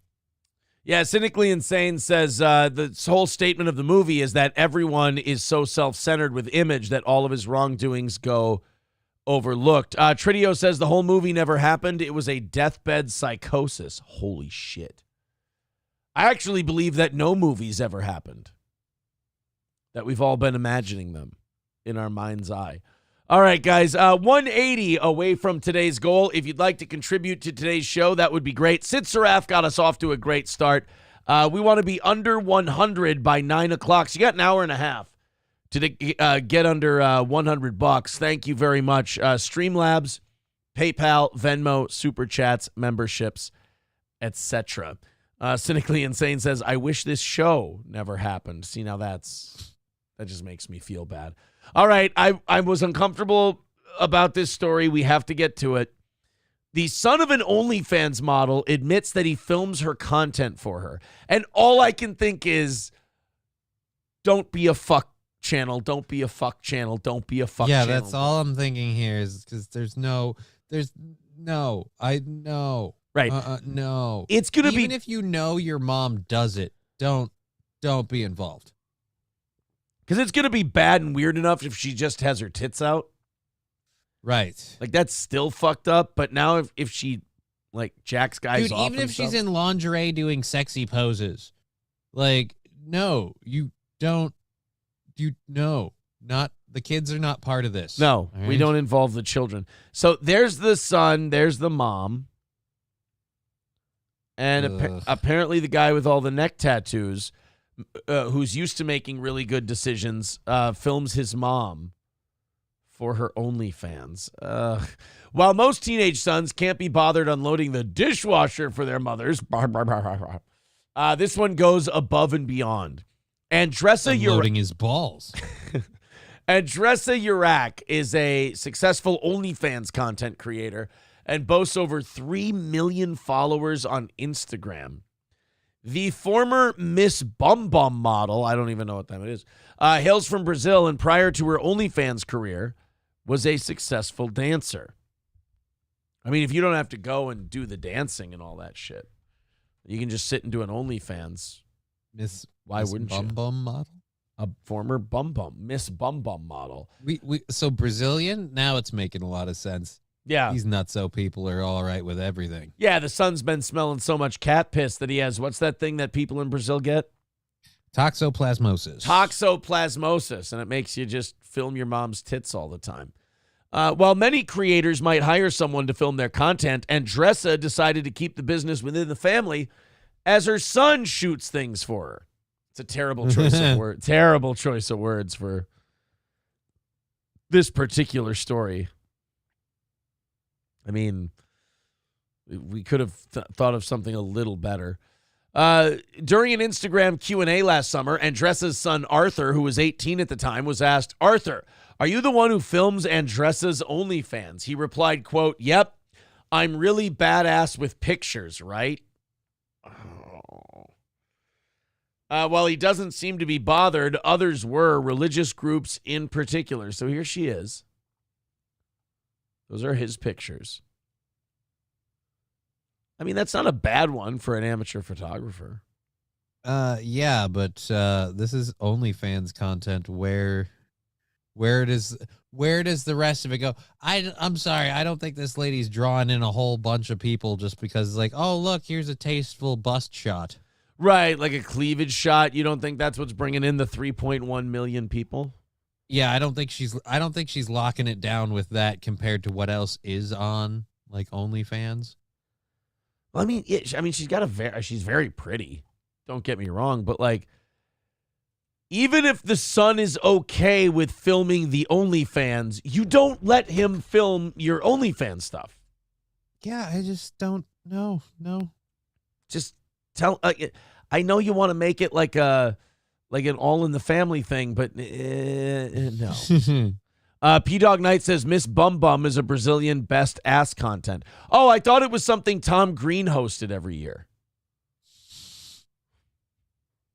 Let's see the Bum Bum song. The Bum Bum song. Do you remember Tom Green's follow-up to the Bum Bum song that didn't exactly hit?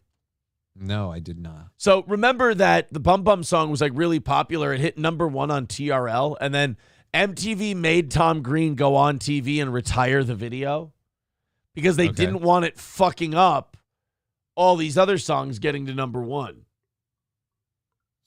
These real songs. You remember the Bum Bum song though, right? Vaguely. So he did a follow-up to the Bum Bum song, and it was called Piggy Hill.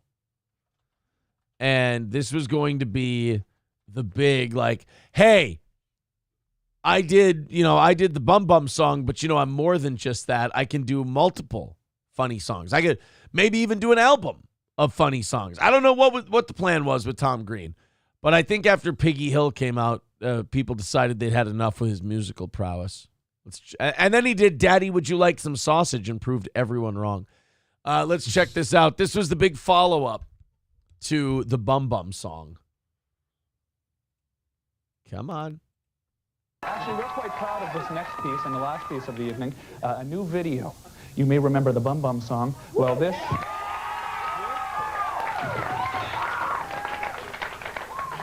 I'm afraid this song is going to make the Bum Bum song look like a piece of crap. God, you know what? I realize this is 1999. I was 12 years old. It didn't take much back then. Because my friends and I thought Tom Green was the funniest motherfucker who ever lived. And now I wasn't one of those people. Yeah, now I'm realizing, no, I was just 12. And this is the shit we thought was funny. I'm gonna throw the piggy off the hill. I'm gonna throw the piggy off the hill. I'm gonna throw the piggy off. I'm gonna throw the piggy off. I'm gonna throw the piggy off the hill. Now, wait a minute. Hear me out. It may sound really retarded. Right. But if there's any consolation, I hope people walk around work today going, I'm going to throw the piggy down the hill. I just hope that and I hope after they do it, they go, motherfucking cock-sucking Aaron, God damn it. I don't think that'll happen for me, but best of luck to you. I think a lot of people who listen to the show do it with the Paul Dano song that we play. Yeah, that I will admit to. That one sneaks up on me at inopportune times. Sometimes you're sitting around bored, you go, run, flute, run. I hate to say this, but the CTI machine that they put me in to scan, it has to spin up, and it sank up to the rhythm, and I did have a giggle. The rhythm of the song? Yeah. Oh, good. Jim. And I was like, run. All of a sudden, the people in the people in the observing room just hear, run, flew, tore his shirt in two, run. The patty roller gets you, run. Well, you better get away. Johnny, are you okay in there? Shut up, bitch, I'm singing. All right, let's hear the second verse of Piggy Hill to see if it gets better. How's that? All right. I'm gonna throw the piggy off the hill. I'm gonna throw the piggy off the hill. I'm gonna throw the piggy off. I'm gonna throw the piggy off. I'm gonna throw the piggy off the hill. Yeah, when I was 12 years old, this was the funniest shit that ever existed. God, were we retarded. We were really bad. He got a movie. Oh, yeah. It's huge. The Bum Bums. So do you remember the Bum? You said you did remember the Bum Bum song. We thought this was the funniest goddamn stuff in American history. This song.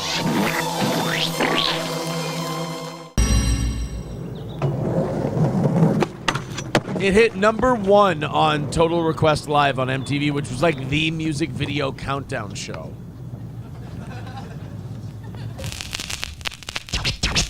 My bum is on the rail, bum is on the rail, look at me. My bum is on the rail, my bum is on the man, bum is on the man. It's a lot of fun to put your bum on a man. My bum is on the step, bum is on the step. Don't fall down the step, you might hurt your bum.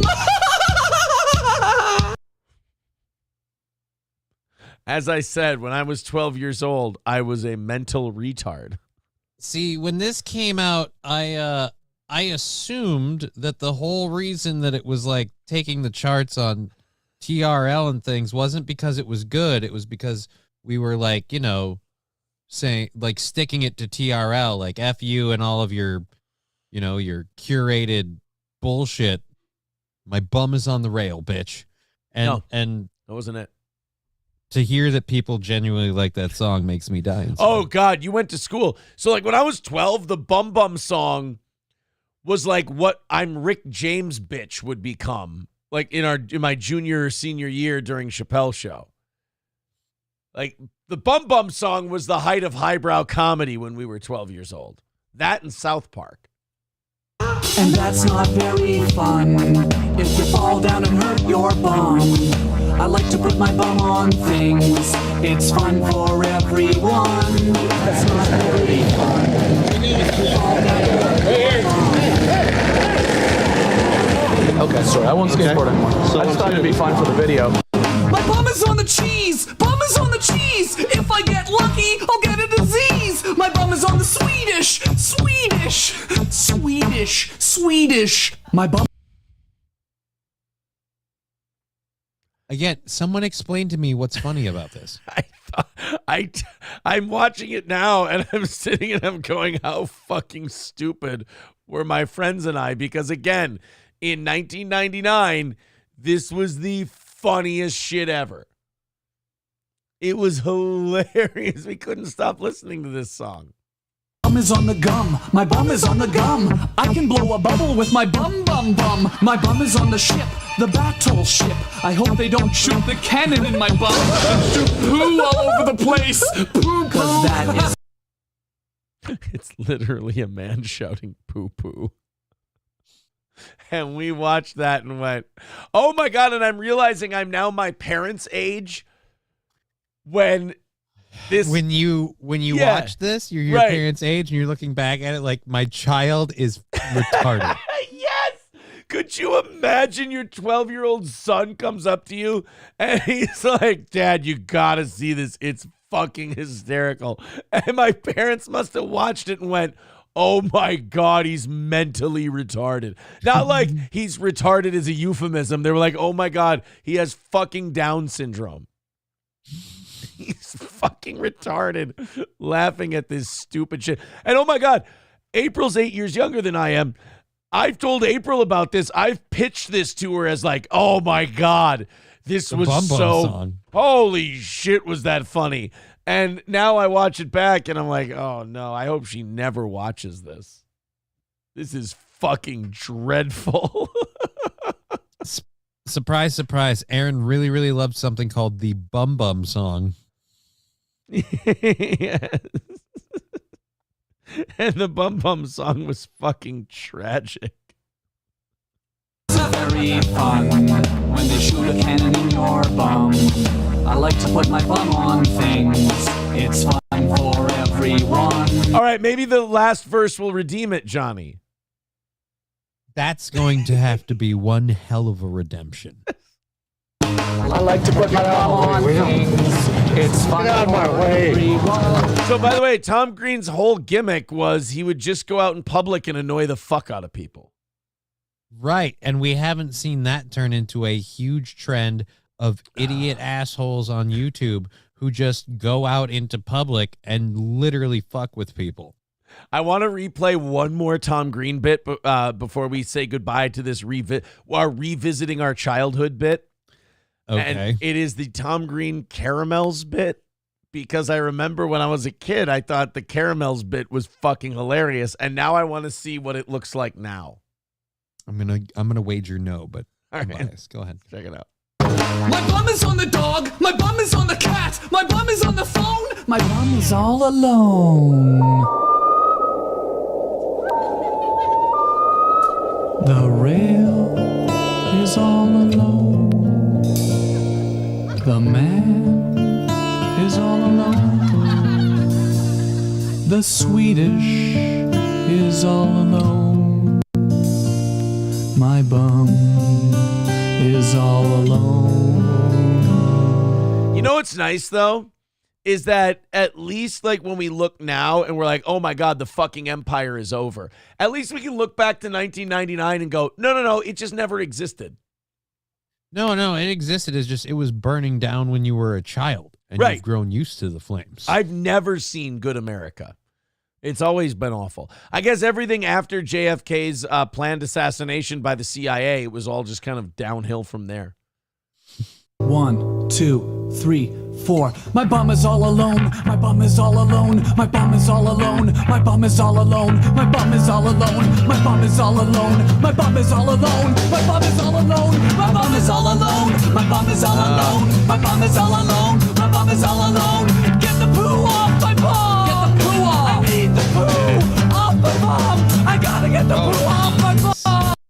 Dude, it's so bad.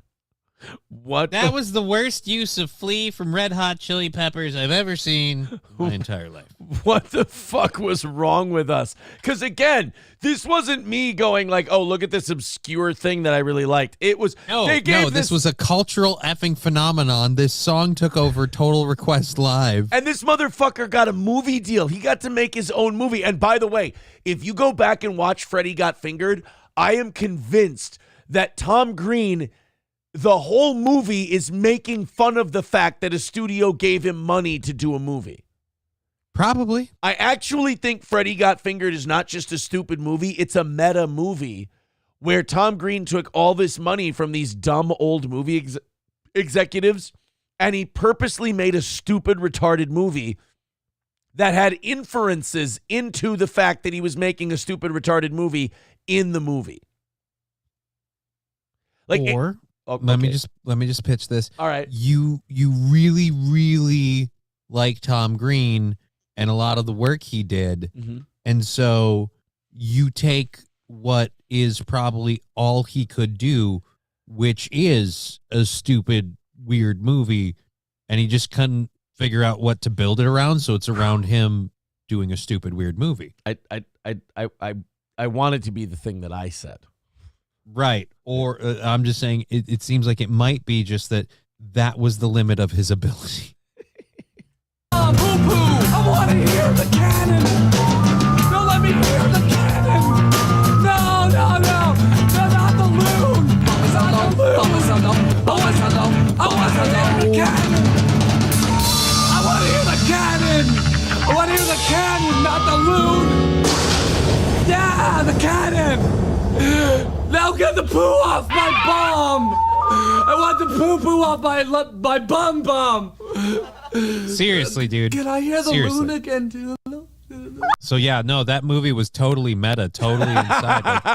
Like this guy's got depths and layers. I mean, pull him apart, it's like an onion. You don't get it, man. Tom Green was deep. It really was. Kyle says, my bum is all alone. That's so deep. That shit really hit me. Warden Gordon says, an even worse use of Flea than whatever gay vampire Hollywood butt sex orgies he participated in. Yeah, SC Motorsports pointing out he landed Drew Barrymore too. That's not hard. Drew Barrymore's a fucking broken lunatic. Yeah, dude, go ahead and look at her now. Molested by Hollywood producers, right? Not surprising. You think so? Oh, yeah. For sure molested. Definitely on some substances. Yeah. Hobo Chili says, Jesus, Aaron makes Carson Daly look like the machinist. That's not very nice. Kane J says, Ricada looks like Tom Green. I get it, but no. But he's more entertaining. Yeah. Does a better version of the Bum Bum song. Okay, so let me find the caramels bit and see if it's any good. Oh, you know what? I forgot he dressed like he put hillbilly teeth in. And he just yelled at people to eat caramels with him. Hold on. Yeah, Tom Green, caramel. I used to watch this show every fucking week with my friends. And we would laugh our dicks off. You are doing yourself no favors by this admission, just so we're clear. So okay, I remember this being one of my favorite Tom Green bits of all time. Let's go back and watch it and see if 12-year-old me had refined his humor palette by the time this segment came out. This here's my mountain, and it's my favorite place in the whole world. The fact of the matter is, sometimes it gets a little lonely. Sometimes I head on into the village to buy some caramels. Sometimes when I'm down the village, people like talking to me, and I can try to get them to eat some of my caramels. So there's a funny part? Like it's coming, right? No, but did you see his we ordered it. Did you see his teeth?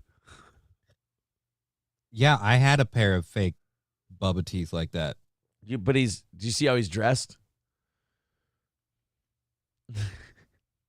Do you hear the funny, like, the voice he's doing? I heard the voice. Do you not get what he's doing? He's meta. Right. He's so deep. I'm going to go talk to people about caramels. Again, I need this to work on some level because 12-year-old me thought this was the funniest thing on television. We're really happy. This and Stone Cold Steve Austin promos, man. This is what I waited all week for. Well, 41-year-old me is not fucking surprised. Well, lots of the times some people don't even want to eat any of my caramels. Oh, I like that kind of caramel like right there. I'm going to eat caramels all day long. I like to eat them.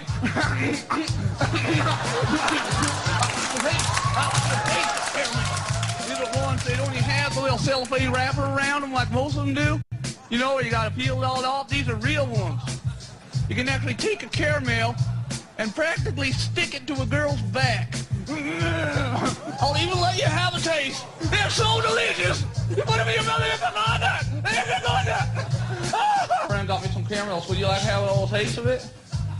I'll have a little lick of it like that. It's real tasty.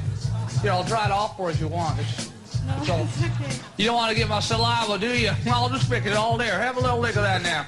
I'll show you how you do it. You just do it like this. So. It makes you get all hyped. It makes you go like this. I'm ready to make it a confession. Mm-hmm. 12-year-old me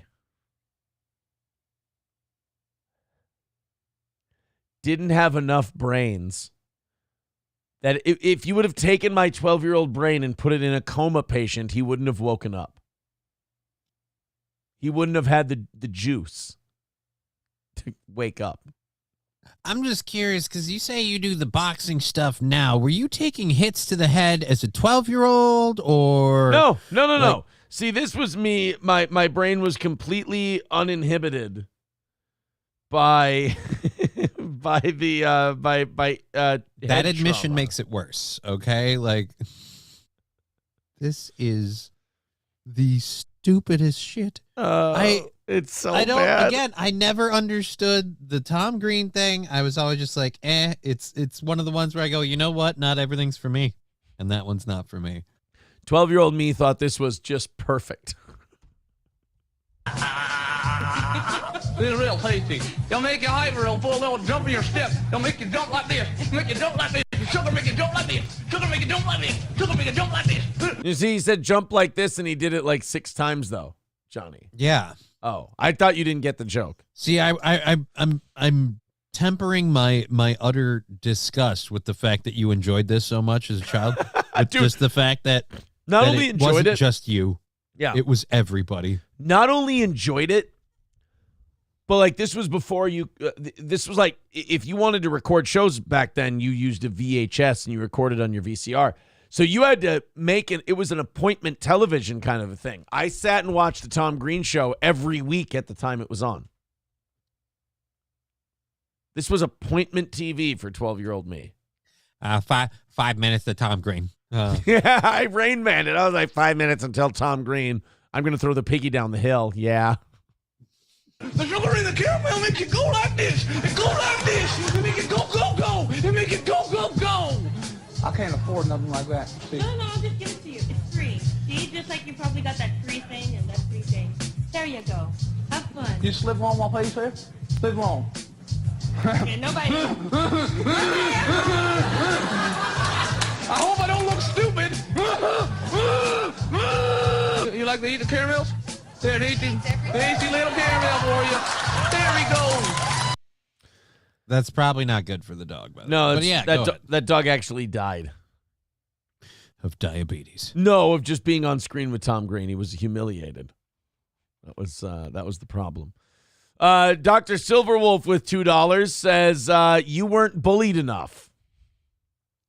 Probably. Probably accurate. Hulkamasha Baby says, yeah, Aaron's into subtle humor, not bashing over the head humor at all. Toastmaster Because he's so deep, guys. That's why I like Tom Green. Toastmaster says, I bet you like the Red Green show too. No, I hate that one. I don't like that one.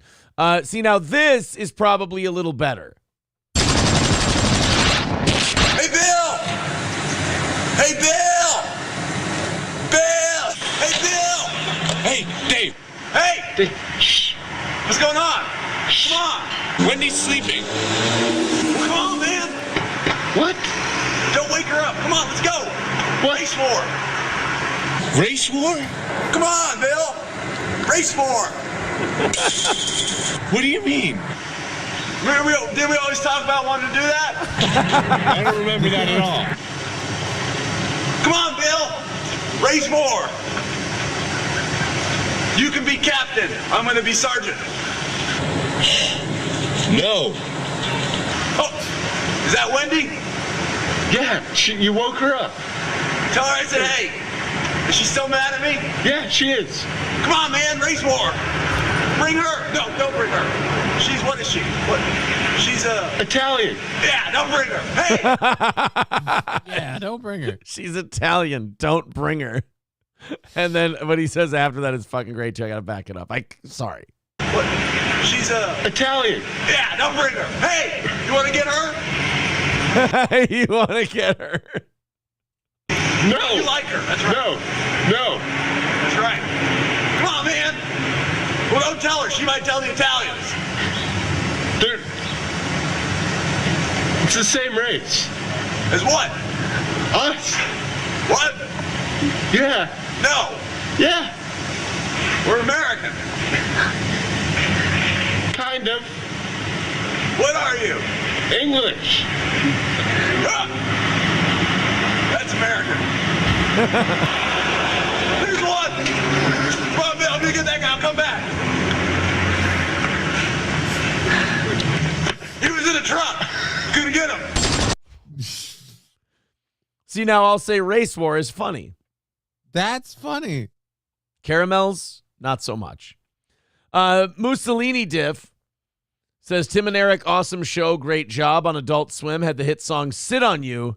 Is it still funny in 2024? No. No. Not at all. I'm going to just say now, if it's Tim and Eric, no.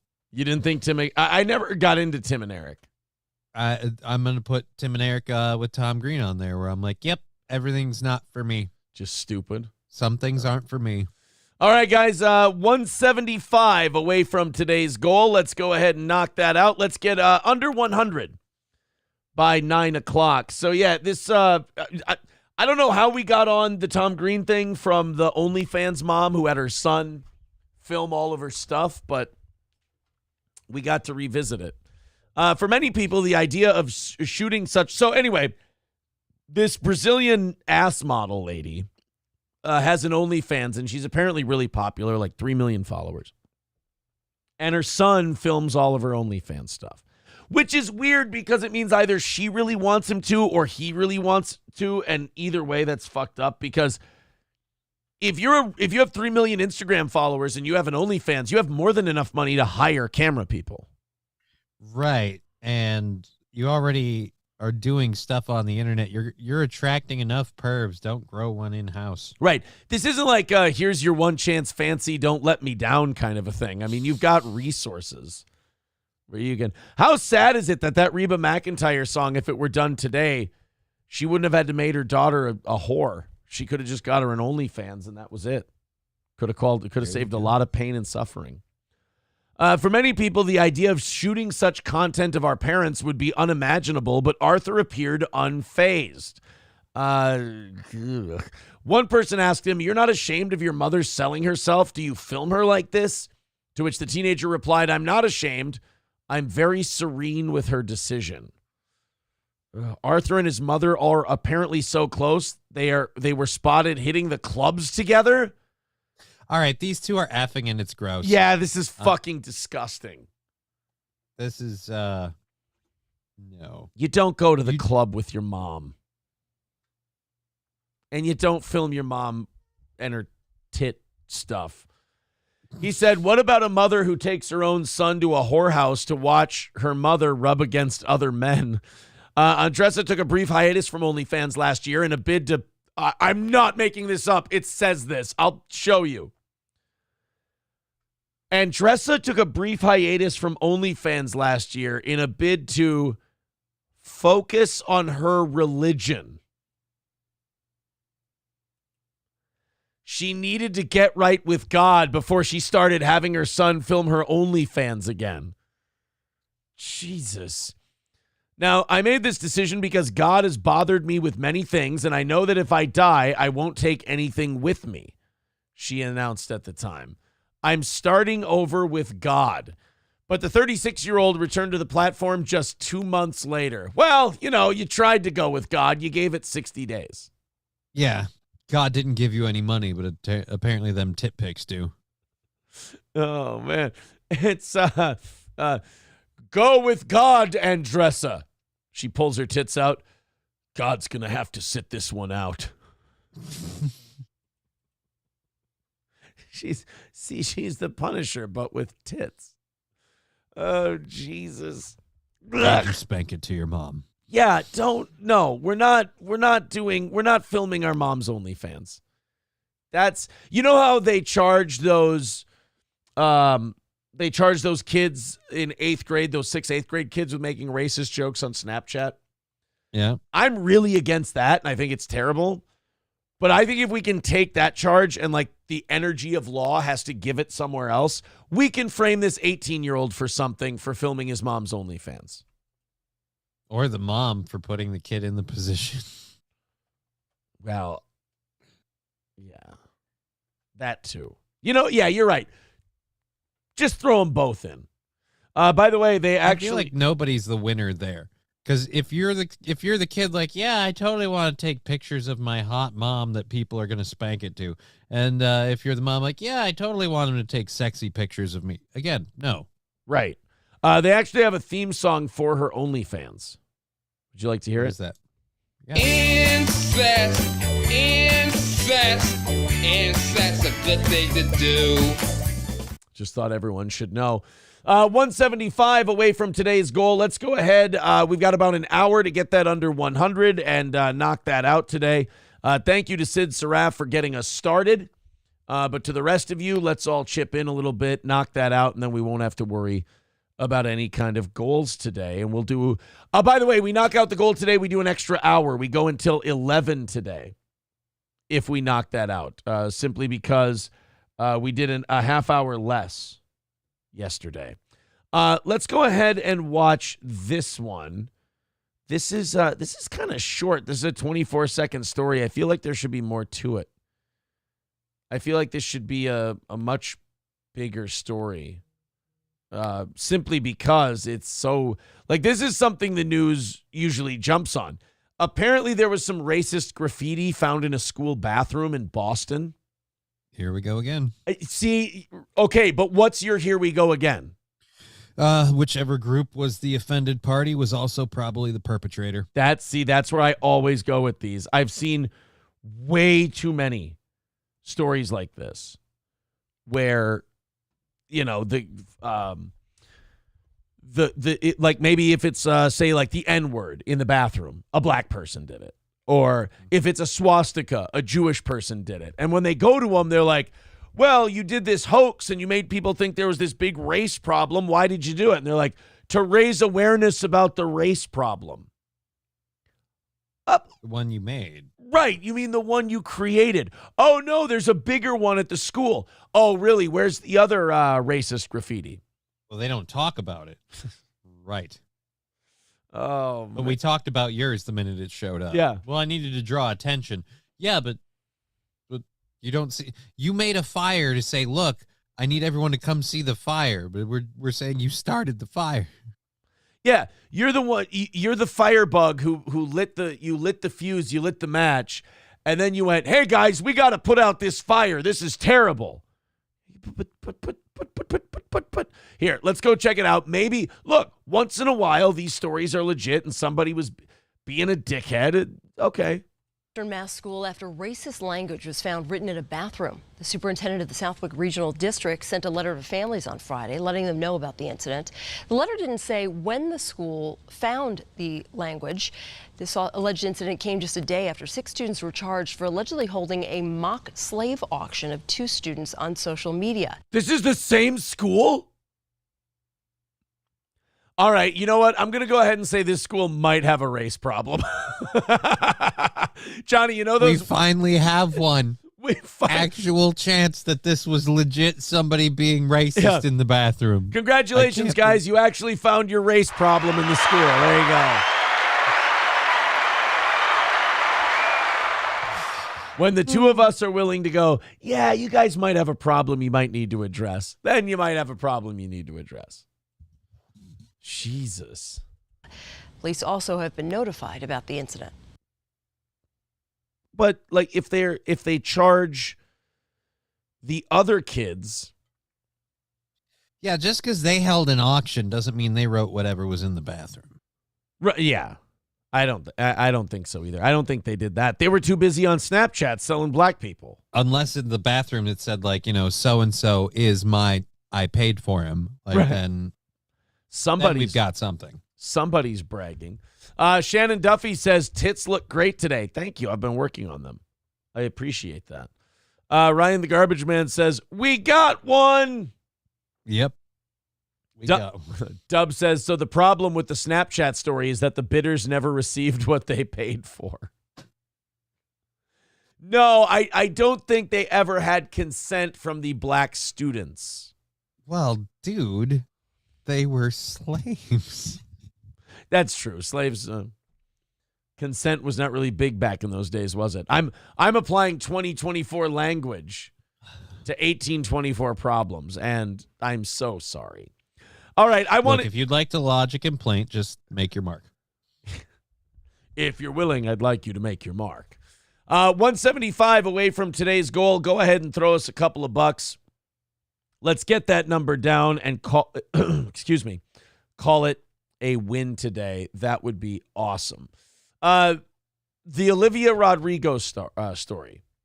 I don't know who she is. I couldn't name you one of her songs. I know that she's really famous. I know she's like a pop singer right now. And she started in Disney, which means... That's a bad sign. Yeah. That's what sucks. Like, if you're a Nickelodeon or a Disney kid, like after the Drake and Josh allegations and the Dan Schneider stuff and all that stuff, you look at anyone who's like a former... It used to be if you came from like the Mickey Mouse Club or whatever, people were like, wow, you must be really talented. You've been, you've been famous for a long time. Now, if you tell them you were in the Mickey Mouse Club or you worked for Disney, they go, oh, shoot. So wow, you were a butt puppet. Yeah, right? You wore a fist like your boss was a ventriloquist. We know what happened, and it's okay. So, pop star and former Disney actress Olivia Rodrigo will no longer have abortion funds handing out emergency contraceptives and other birth control products at her concerts. Now, I know this was written by The Blaze, and it's a conservative network, and they're very pro-life and all that, but I do believe in contraceptive, especially for dumb fucking people who go to pop music concerts. I believe in contraceptives in general for dumb young people.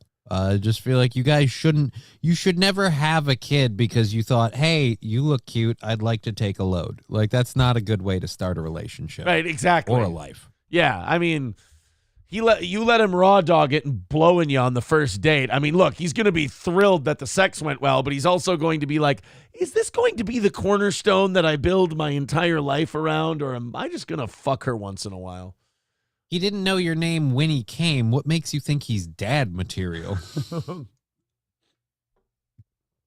And she said he's white. Oh, well, okay, I guess. That's pretty racist.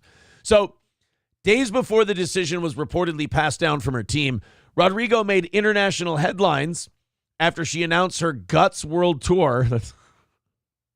Okay, the Guts World Tour is kind of fitting if we're talking about handing out condoms and shit during the show. They rejected her first idea for the tour, the Get In Them Guts World Tour. They thought that was a little on the nose. The Blow Up Them Guts World Tour.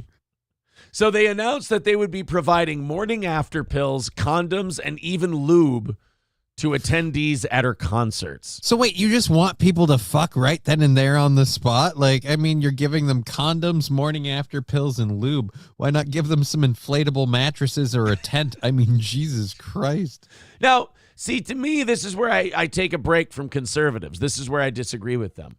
You know, they're like, oh, we can't be giving away Plan B pills at the Olivia Rodrigo concert.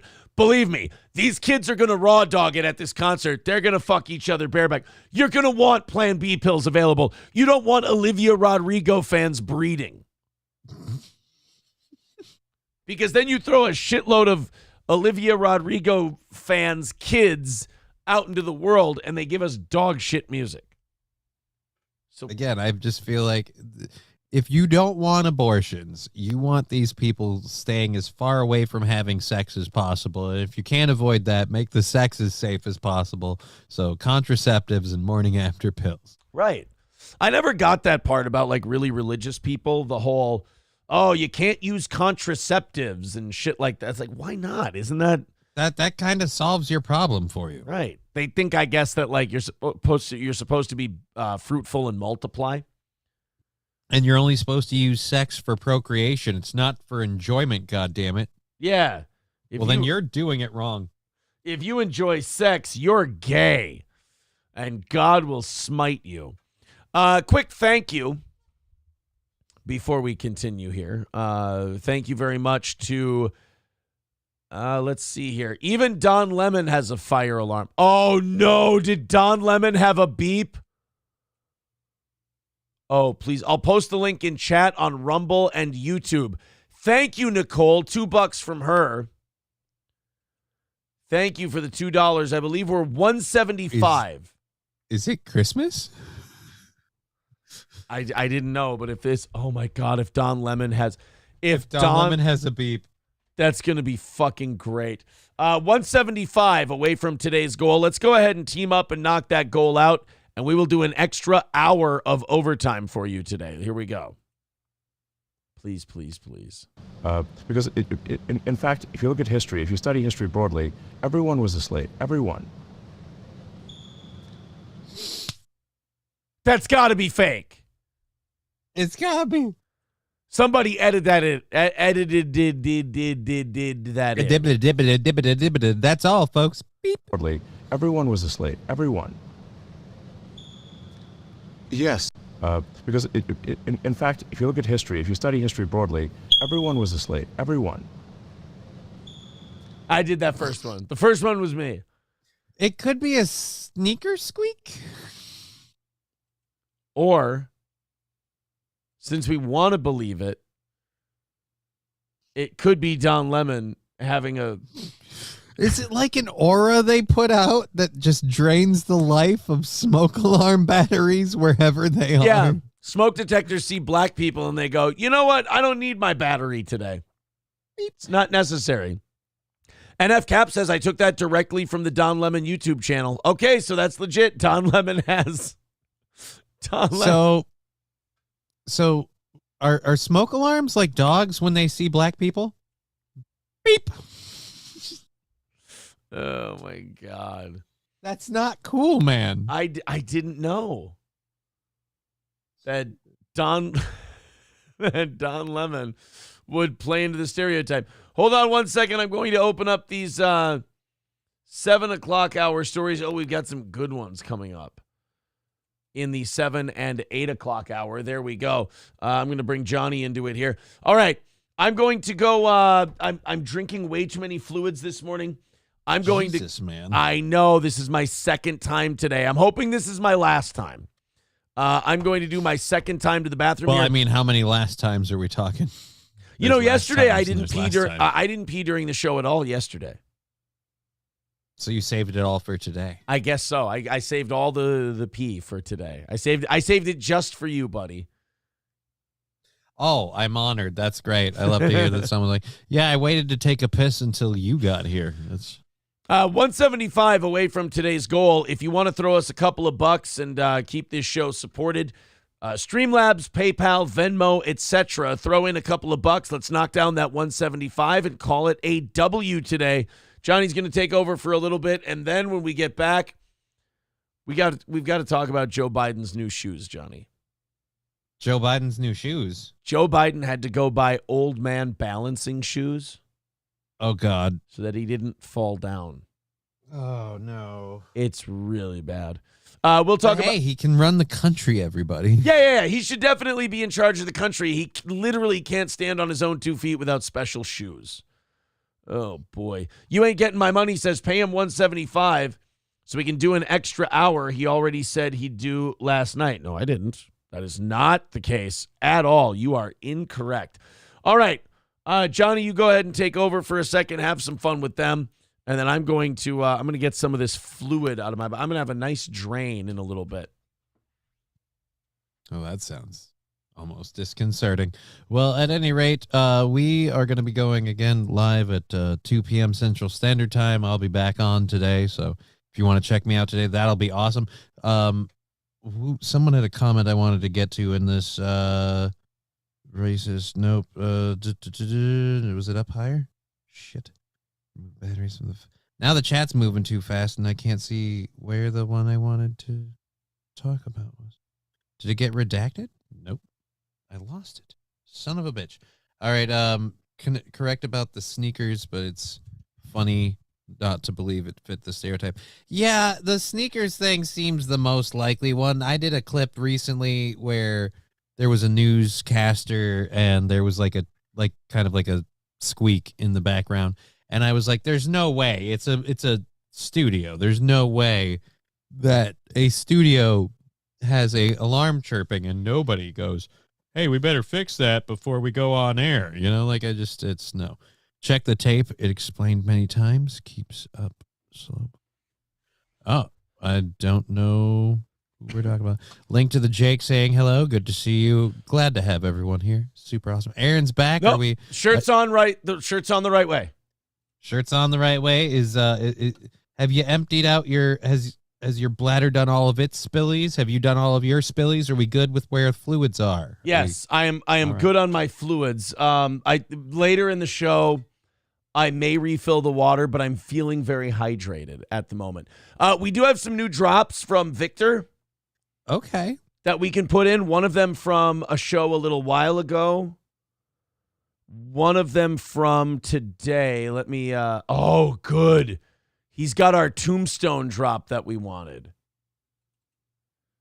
Let me go into the stream deck here. We're going to put this in, and we got two really, if I do say so myself, two really good sound drops. The first one, there we go. Boom, that one's self-explanatory. And this one, boom. It just says damn Jew on the Roadcaster. Not that writing boy is going to make it that much better, but there we go. It's a little less jarring this way. Okay. All right, here we go. Here's the brand new ones. Two fresh drops. Kennedy! There we go. So now when we have a Robert F. Kennedy Jr. story, we can go, Robert F. Kennedy. Kennedy!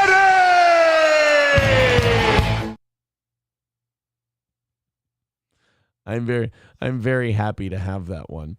And then, of course, this one from today. A damn Jew boy. Do you know how often I'm going to be able to use that one? I don't know, but I can tell from your tone that it's probably going to be quite frequent. Oh, we got a story about Dan Schneider coming up later. A damn Jew boy.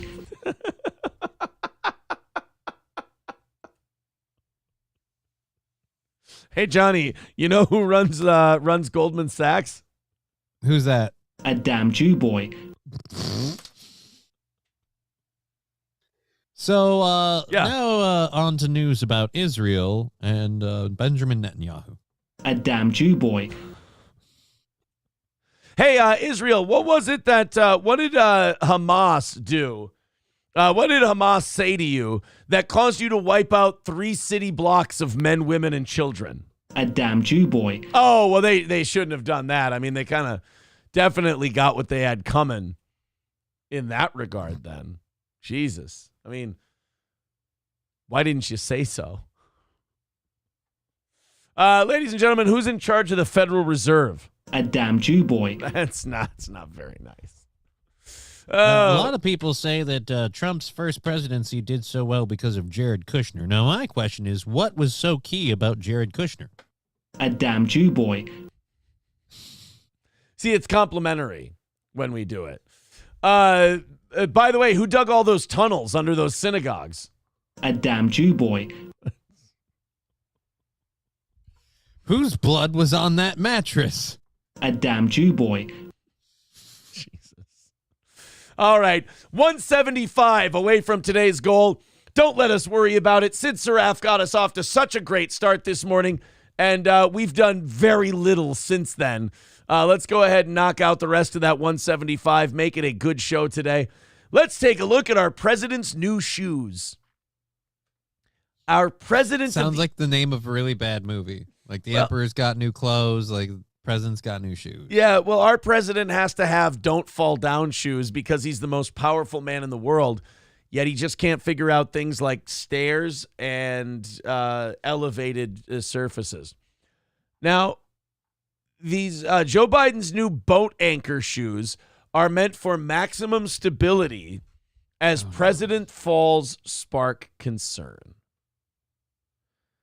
Now, we do know that Donald Trump is going to be Joe Biden's age that Joe Biden is now when Trump gets out of office this next time.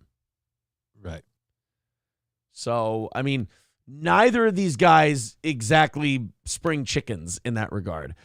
President Biden's new shoes have opened up renewed debate about his health and physical condition. Okay, this is how you know that this guy has to get the fuck off the ballot and maybe has to leave the White House early. If we're sitting here and going, oh, his shoes have renewed debate about his physical condition and his health, then you've got to go. If you're getting special Tardo old man shoes, yeah. The fact that we're repeatedly having discussions about his mental condition and health should be enough reason to go, maybe not the president. It's kind of a where there's smoke, there's fire kind of thing.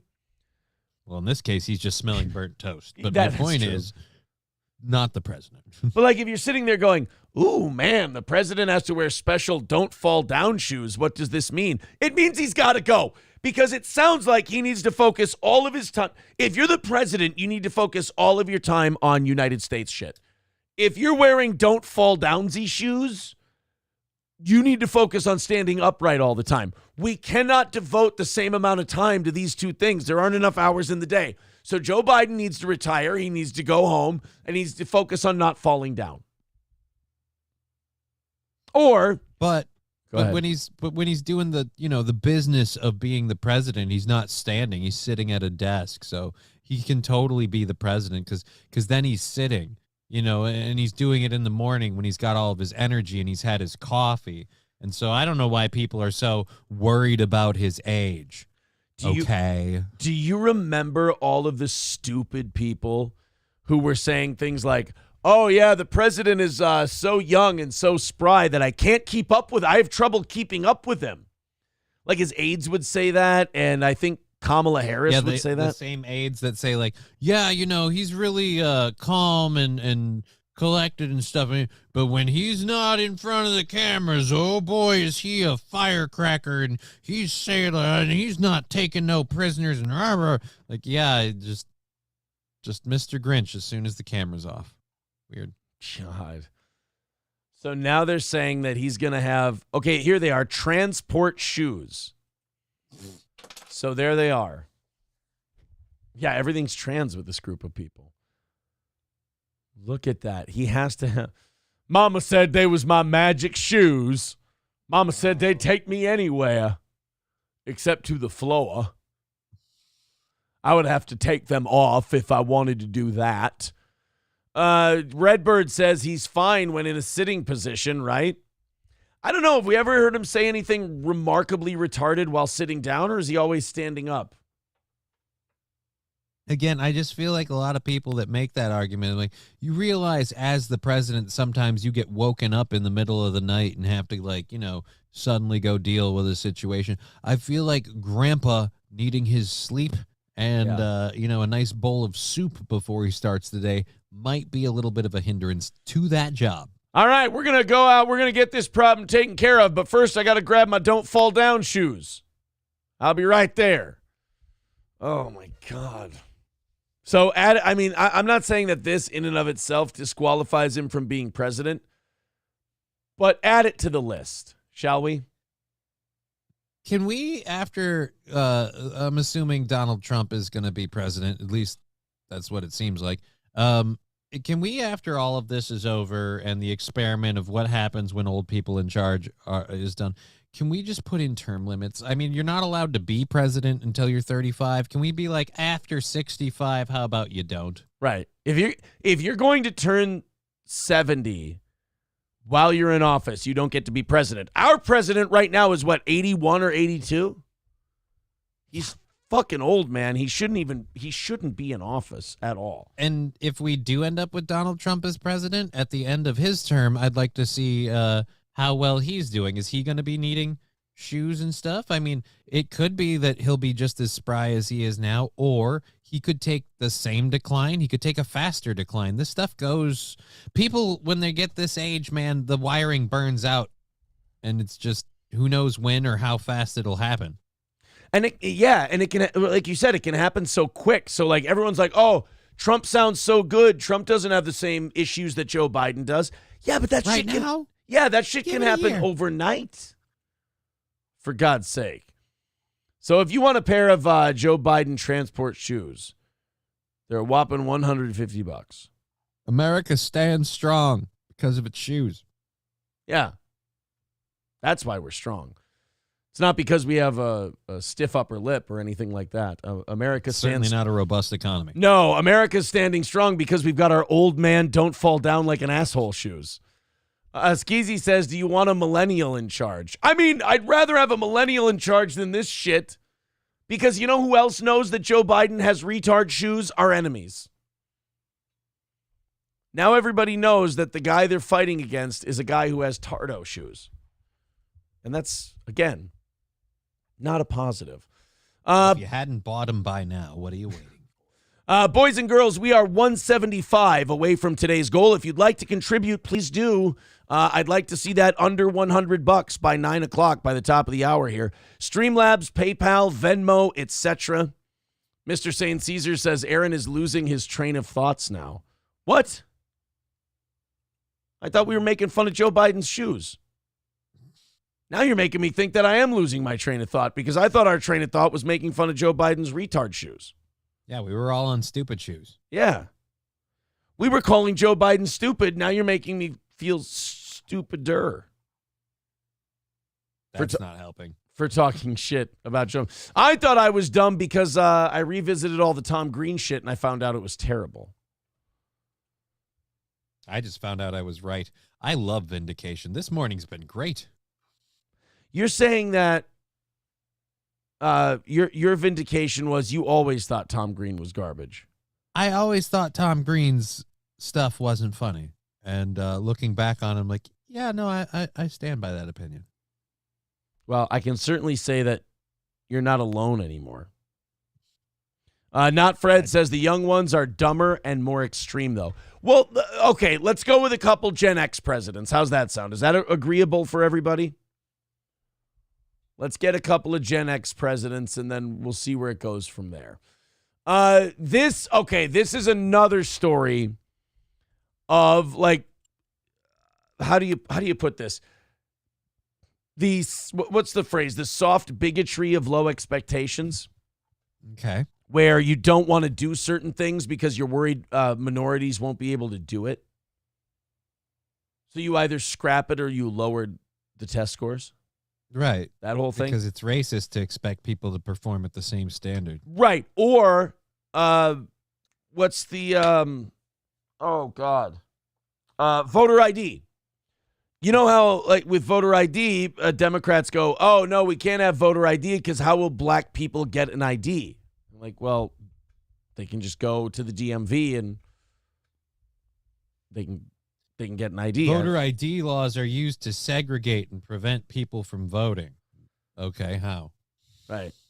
So you see that nobody has to, like, as far as, like, It's the phase 3 profit situation. Nobody's explaining how we get there. Like, oh, what's phase 2? Where is the racist part happen? No, but it happens. Right. No, it doesn't. So now in Washington, they're doing another like coddling black people thing that black people didn't ask for. To become a lawyer and get a law license in Washington state, you no longer have to pass a bar exam. Wait, what? You literally just have to like graduate a law school to be a lawyer. And you don't have to pass the bar to get a license in Washington. Their reason for doing this is because such a requirement disproportionately and unnecessarily blocks historically marginalized groups from entering the practice of law. They are literally saying and putting in print that minorities are too stupid to pass the bar.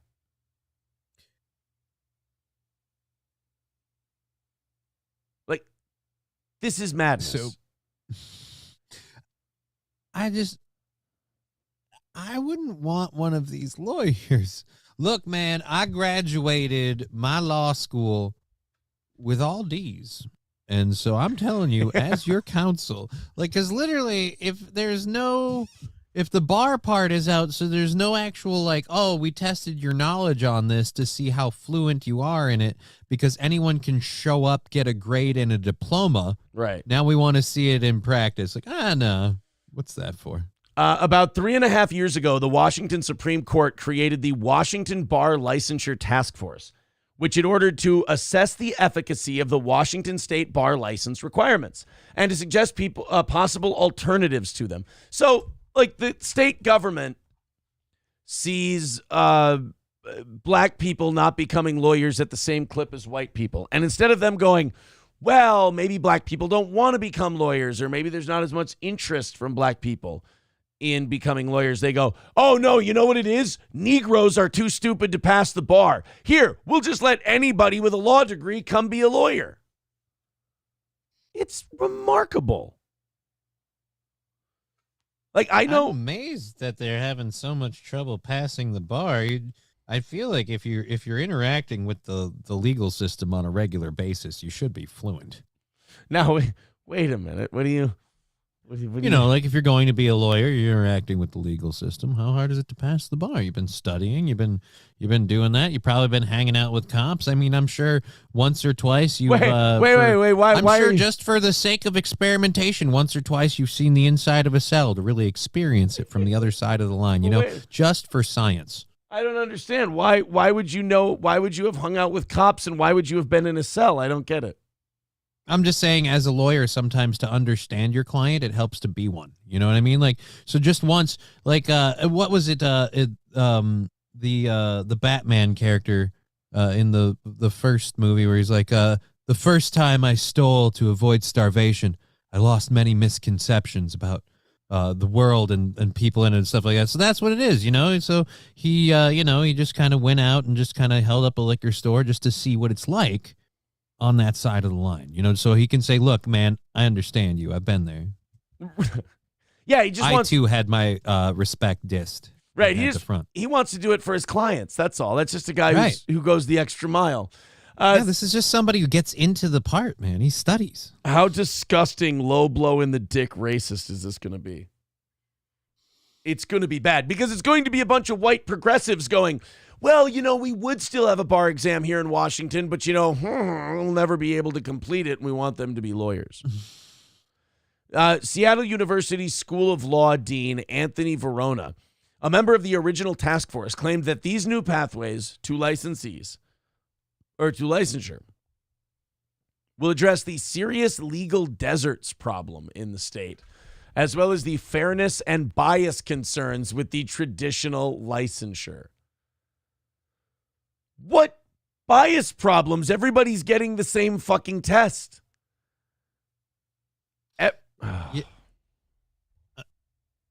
I always fail to understand how it's like, all right, everyone gets the same test, but these people aren't passing it at the same rate. It must be racist.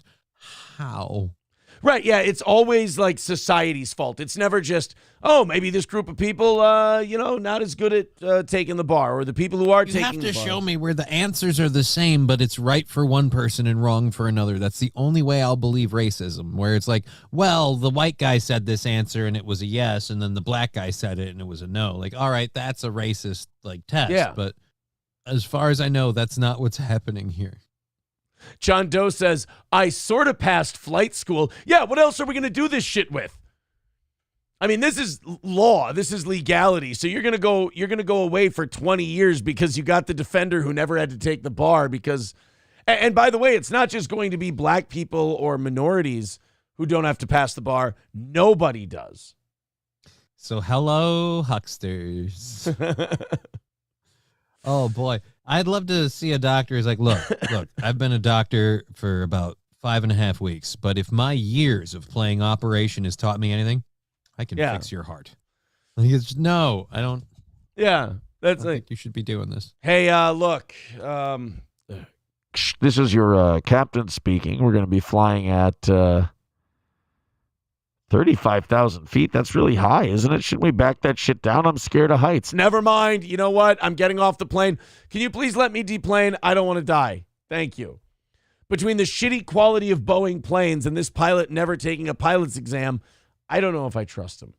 And the DEI hiring practices that are going on at the flight control center, I'm pretty sure we've got a Tardo at the helm, a Tardo at the navigation, and the bolts are coming loose. This thing's fucked from Jump Street. God, it is too. I saw that they were doing this in Washington, and I just went, God, we're going the wrong way for the voter ID thing. This is the voter ID thing all over again. A bunch of white liberals going, hey, black people, there's not enough of you that are lawyers. So, well, what do you want to encourage? God knows you need them. Do you want to encourage us to become lawyers? Is that what you want to do? No, we just want to lower the test scores because so more of you will become lawyers. As a matter of fact, we're not even going to make you take the test. We just figured it worked so well with women in the military. We just we were hoping that maybe if more of you are lawyers, you'll understand the law and stop breaking it. And that's our hope. It's a modest hope. That's what. Now I see what the end game is. Jesus. By the way, Ryobi, if you will, baby, why don't you call back in just a second? I'll get us all hooked up to the board. Sorry. Once again. Oh, bravo. I know. I've got to do a better job. I'm not even on right now, but because my Roadcaster is, guess what's hooked up to my Roadcaster? My phone. Thank you very much. Yeah. Well, it's as simple as that. Fucking good for you. You're a better man than I am. Yeah, and your fucking legs work. Someone explain that to me. There's no God. It's not fair. So no more passing the bar in Washington. You can just I'm going to go be a lawyer. Right? If you've always wanted to be, now's the time. Go to Washington, become a lawyer. It's fucking perfect. They call me Johnny Ironsides. All right, here we go. I won't stop rolling for you. There you go. Hey, Ryobi, what's up, buddy? How's it hanging, SA? Oh, my Look at God. Your chart and, you're fucked up. It really is. Shit's fucked up and it's all retarded. You're right. It is. It really is. It's the idiocracy thing where they're going to be like, this guy he came in my apartment while I was watching Ow My Balls. That is not okay. That is not okay. Why you know unscannable? Where's your... Why no tattoo? Can we go you watch? Don't have them? Oh, God. You know what? You're right, Ryobi. We should go the watch. The only thing worse would be is it... Yeah, hold on. I'm talking here. All I right. got a good one. I That's all I apologize. got. Yep. Yeah, no, you're right. Just, little quips. You're right. You got the whole show. Your show. No, you're good. Thanks. The only thing worse than lawyers who don't have to take a test would be some fucking podcaster who doesn't even hook up his phones every day. Well, thank God there's no test to become a podcaster then, because I'm black and I would be too stupid to pass it. Well, Melton figured it out, and he can barely move his hands because he's so fat. He is gigantic. Those little T-Rex arms. He's an inspiration to all of us.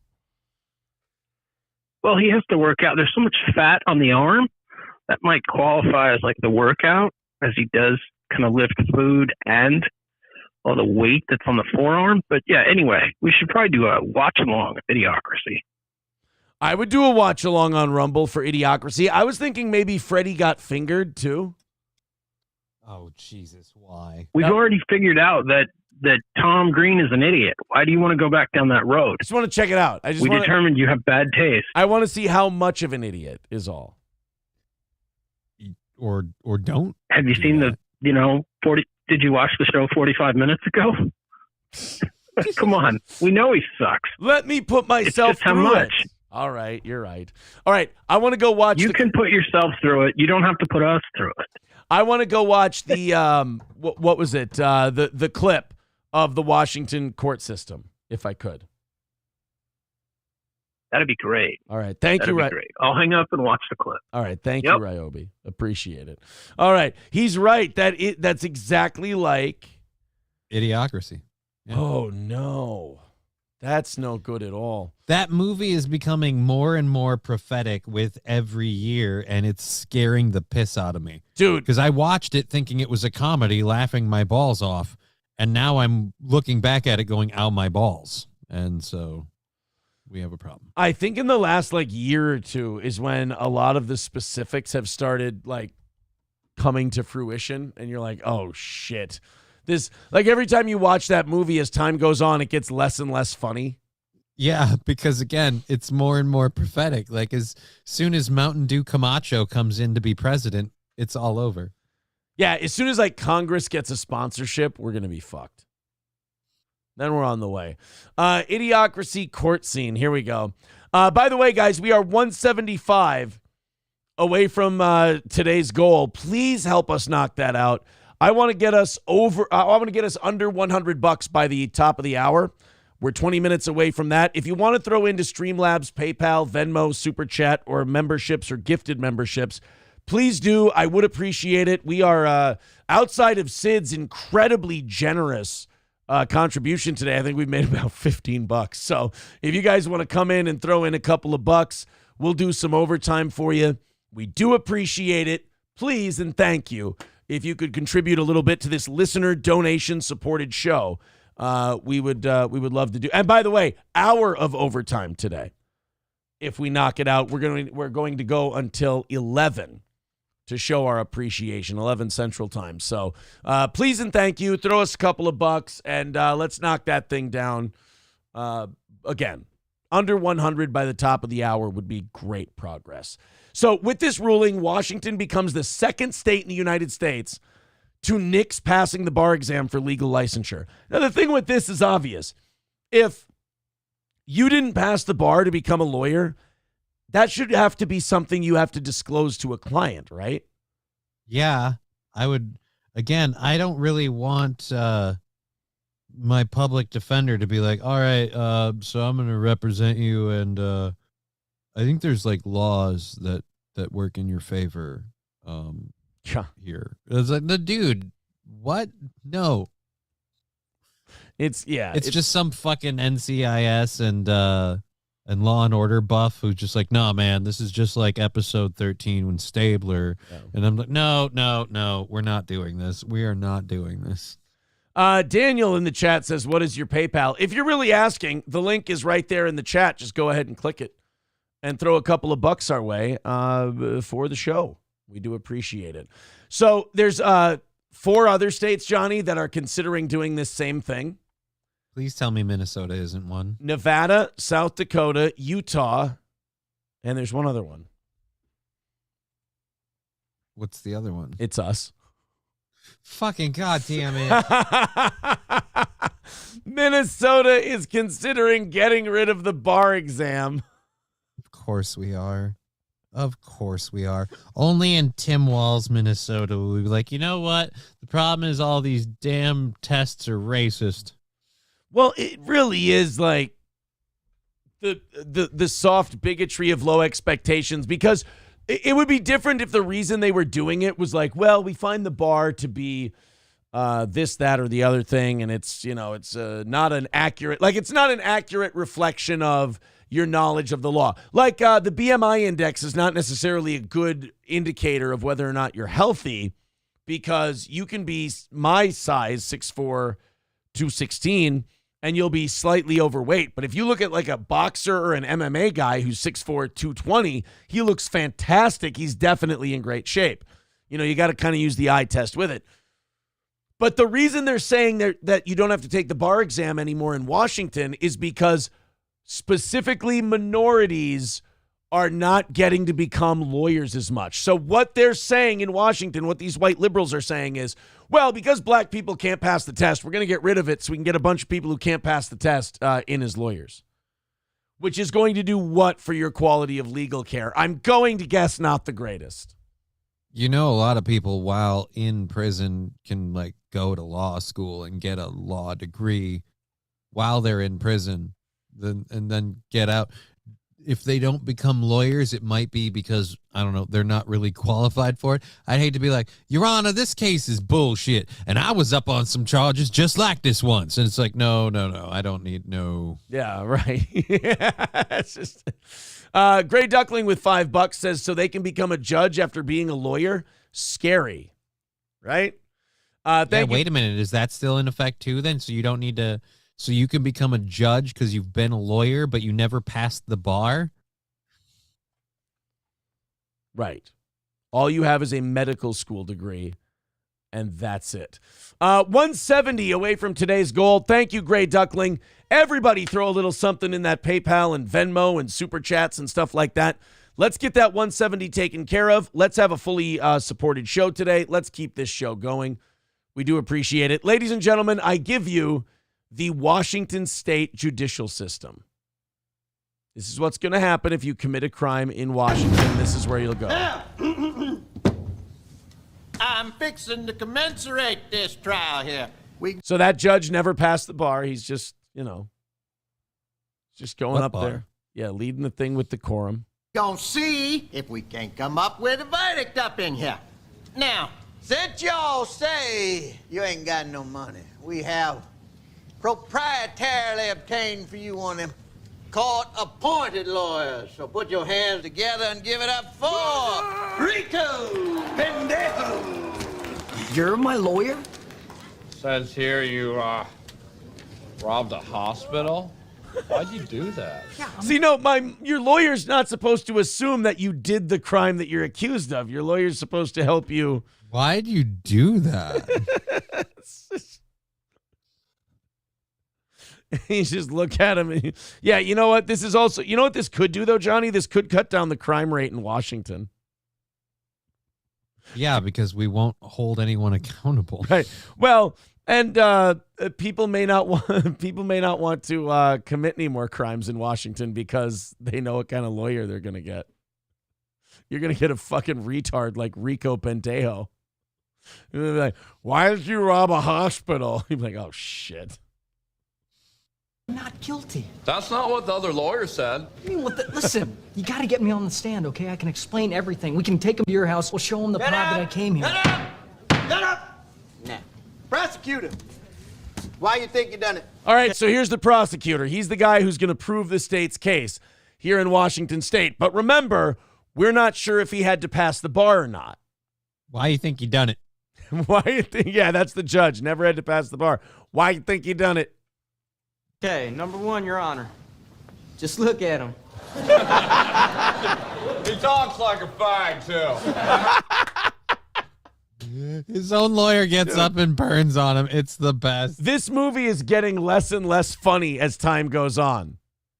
As we watch states like continue to take away certain safeguards. Like the whole point of the bar exam is for this potential lawyer who's going to hold people's lives in the palm of their hands is to prove that they comprehend and understand the law of that state. The going to law school is just an overview to show that you can learn about the law. The bar exam is to exercise that you know what the fuck is going on in that particular state. Well, Your Honor, he talks like a too. But not enough black people pass the bar in Washington. So the answer is not educate black people more or maybe help black people or get black people more programs. The answer is get rid of the fucking test so we all suffer. Bravo.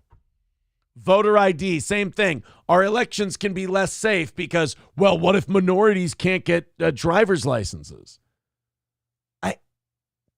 What?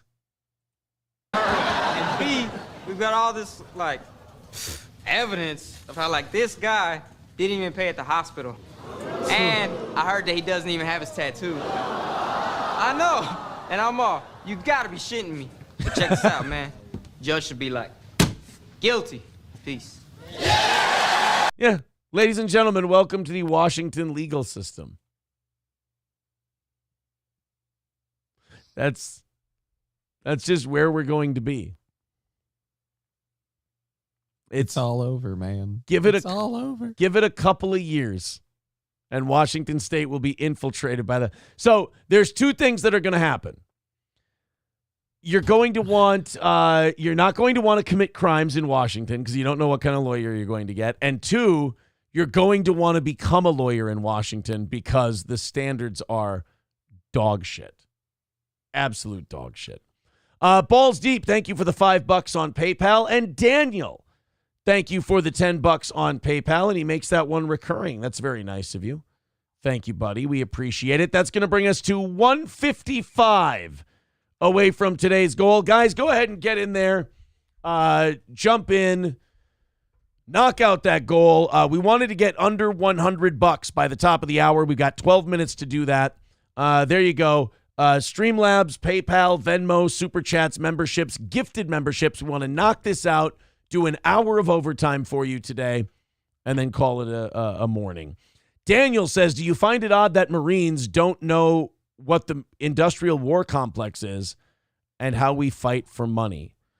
Well, that's kind of, hasn't that always been the point of soldiers, Johnny? Like they're just supposed to be like, I don't mean to say dumb, but like they're supposed to. One of the first things you do as a soldier is sign away your rights. Like, so you can't protest or whatever. You're not supposed to. You're supposed to just kind of, so literally signing up and just going, I'm going to go along with the message because you wouldn't lie to me is kind of the byline of being a soldier. Yeah, I mean, to be a soldier, you kind of have to wipe out your own agency, if you will, and you have to just follow orders. So it would make sense that people in the military are too close to it to see that it's a racket for money, right? Especially if they're not making any. Exactly. So anyway, 155 away from today's goal. If you'd like to chip in, please do. We want to get that knocked out so we can do a bunch of overtime for you today.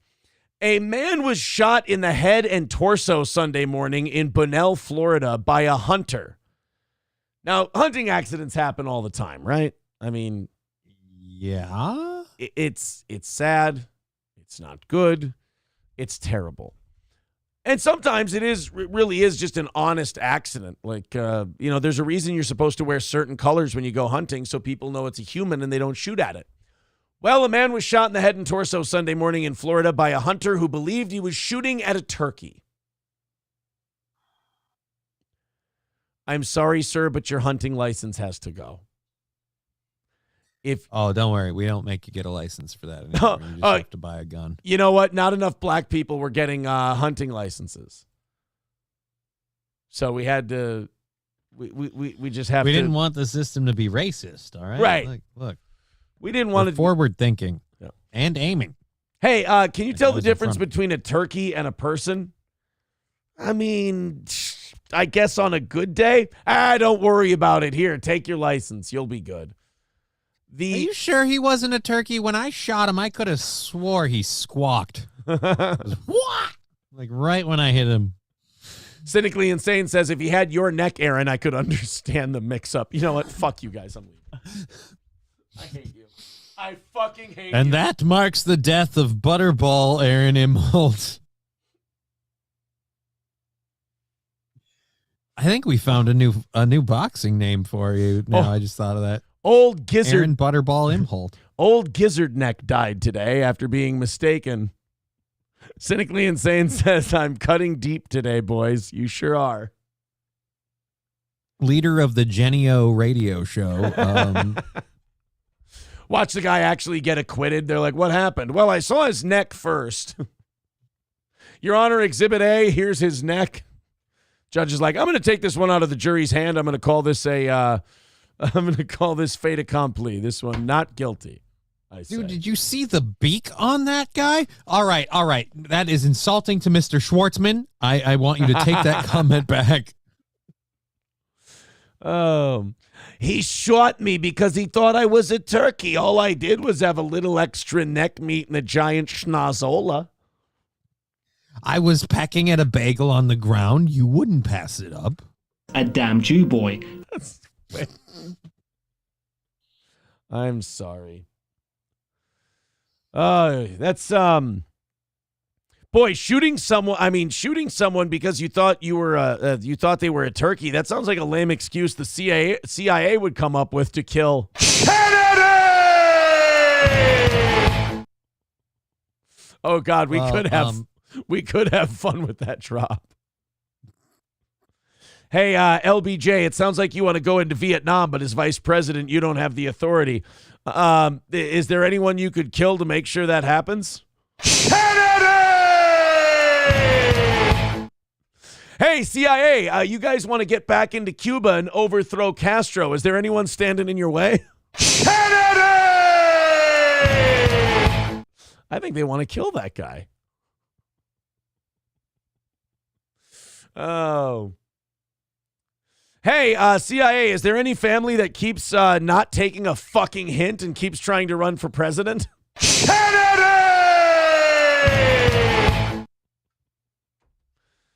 Oh, shit. Hey, Marilyn Monroe, you're walking real funny. Did you meet somebody recently? Why, she's screaming for him. Hey, Mary Jo Kopechne, why are you drowning in that river?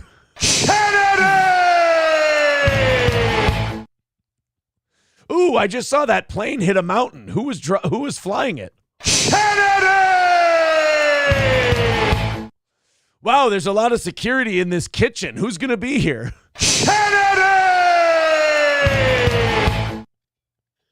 Man, that drunk guy just got out of a car without wearing any pants, and I recognize him. He's who?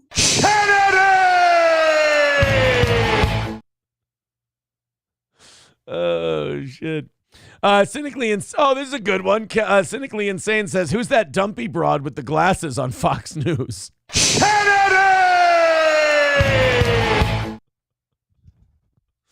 Oh, shit. Oh, it's a good day.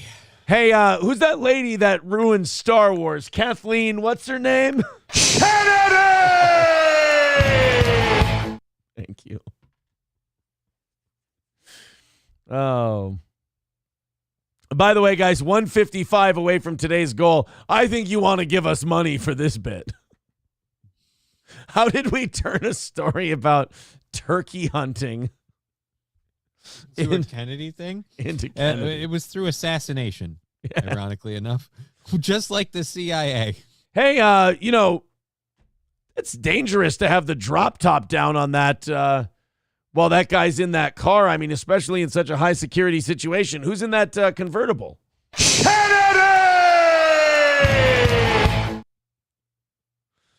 Oh, man. I don't think there's any more Kennedys. I'm playing through in my head. I think we're out. Hey, who's that guy, Joe, that rigged that election for his son in Chicago?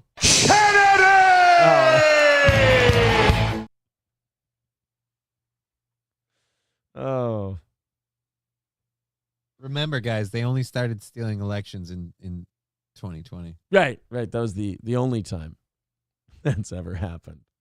All right, guys, keep giving us money so we can call this one a success today. 155 away. We're gonna have to start. We're gonna have to start asking tough a little bit. Hawk Not Top Gun says, "Who's the government plant that will cost Republicans the election?"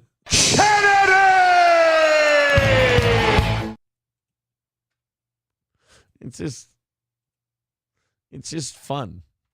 That's all. I want that to be his intro before he comes out and speaks.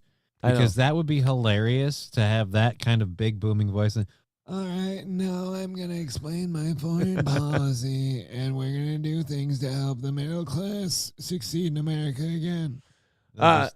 NF Cap says, who is that handsome body floating next to that crashed plane in the Caribbean? Kennedy! All right. I think we can be done now. Can we? Yeah. Be done? Now, Mac. Yes. Oh, all right. We're going to call it, and we're going to go back to the turkey story. 155 away from today's goal. Let's hammer it out, please. Hit like, hit subscribe.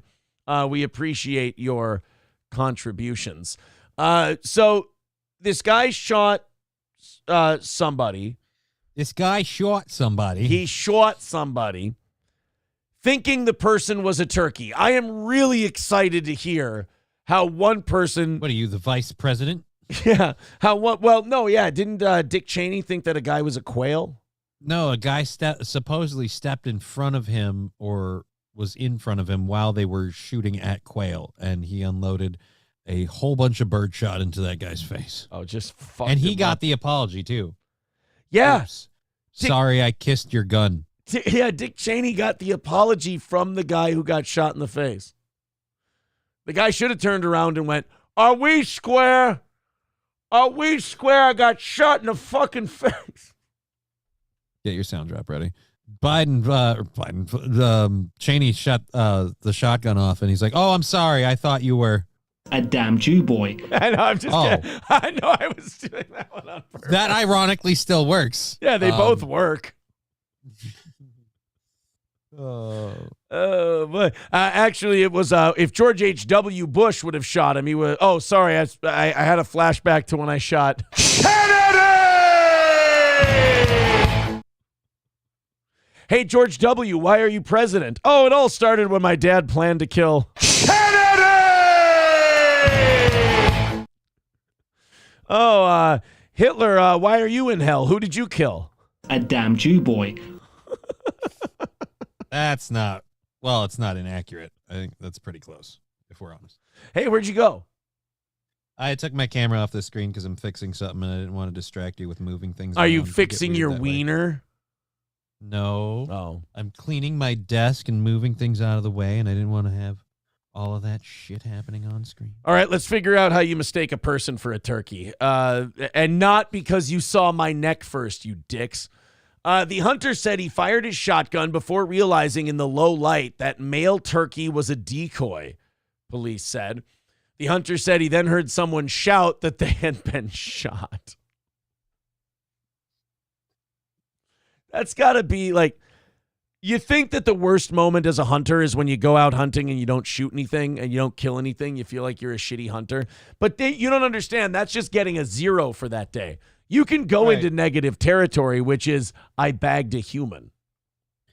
But do you feel better about that? Like, oh, damn, it was a decoy. I've been shot. Nailed him. Yeah. Still got it. You just convince yourself that that guy's an asshole. You're like, you know what? I bet you people don't like him very much. I bet you he learned an important lesson because of this. The hunter called 911 and expressed remorse for the shooting, to which his lawyer said, good move. Good move. Did you cry? Try to cry if you can. You're really, really sorry. You didn't mean to. You thought he was a turkey or a Kennedy! Or a damn Jew boy. Oh, our new drops are versatile. Yep. The hunter called 911 and expressed remorse for the shooting. I wish I'd shot him in the face. Whereas Hunter Biden just does shooting of heroin. Oh. The police officers and Flagler County Sheriff's deputies found the victim, who had been shot in the head and torso with what appeared to be birdshot. That's the worst thing, is like the shit you shoot turkeys with isn't enough to kill you, so now you have to sit there and have a head and torso full of birdshot. He caught a waft of grape shot. Yes. Fucking Napoleon was there hunting for turkeys. And now you've just got little lead balls just stuck in your face, and they've got to pick them out with the tweezers while you just leak blood. Oh. What a horrible series of injuries to have. And you're probably conscious for all that, aren't you? Yeah, I don't imagine you're falling asleep anytime soon unless you're losing blood loss to the point where your consciousness is going to go out. But I don't think. Ugh. And you got shot in the face.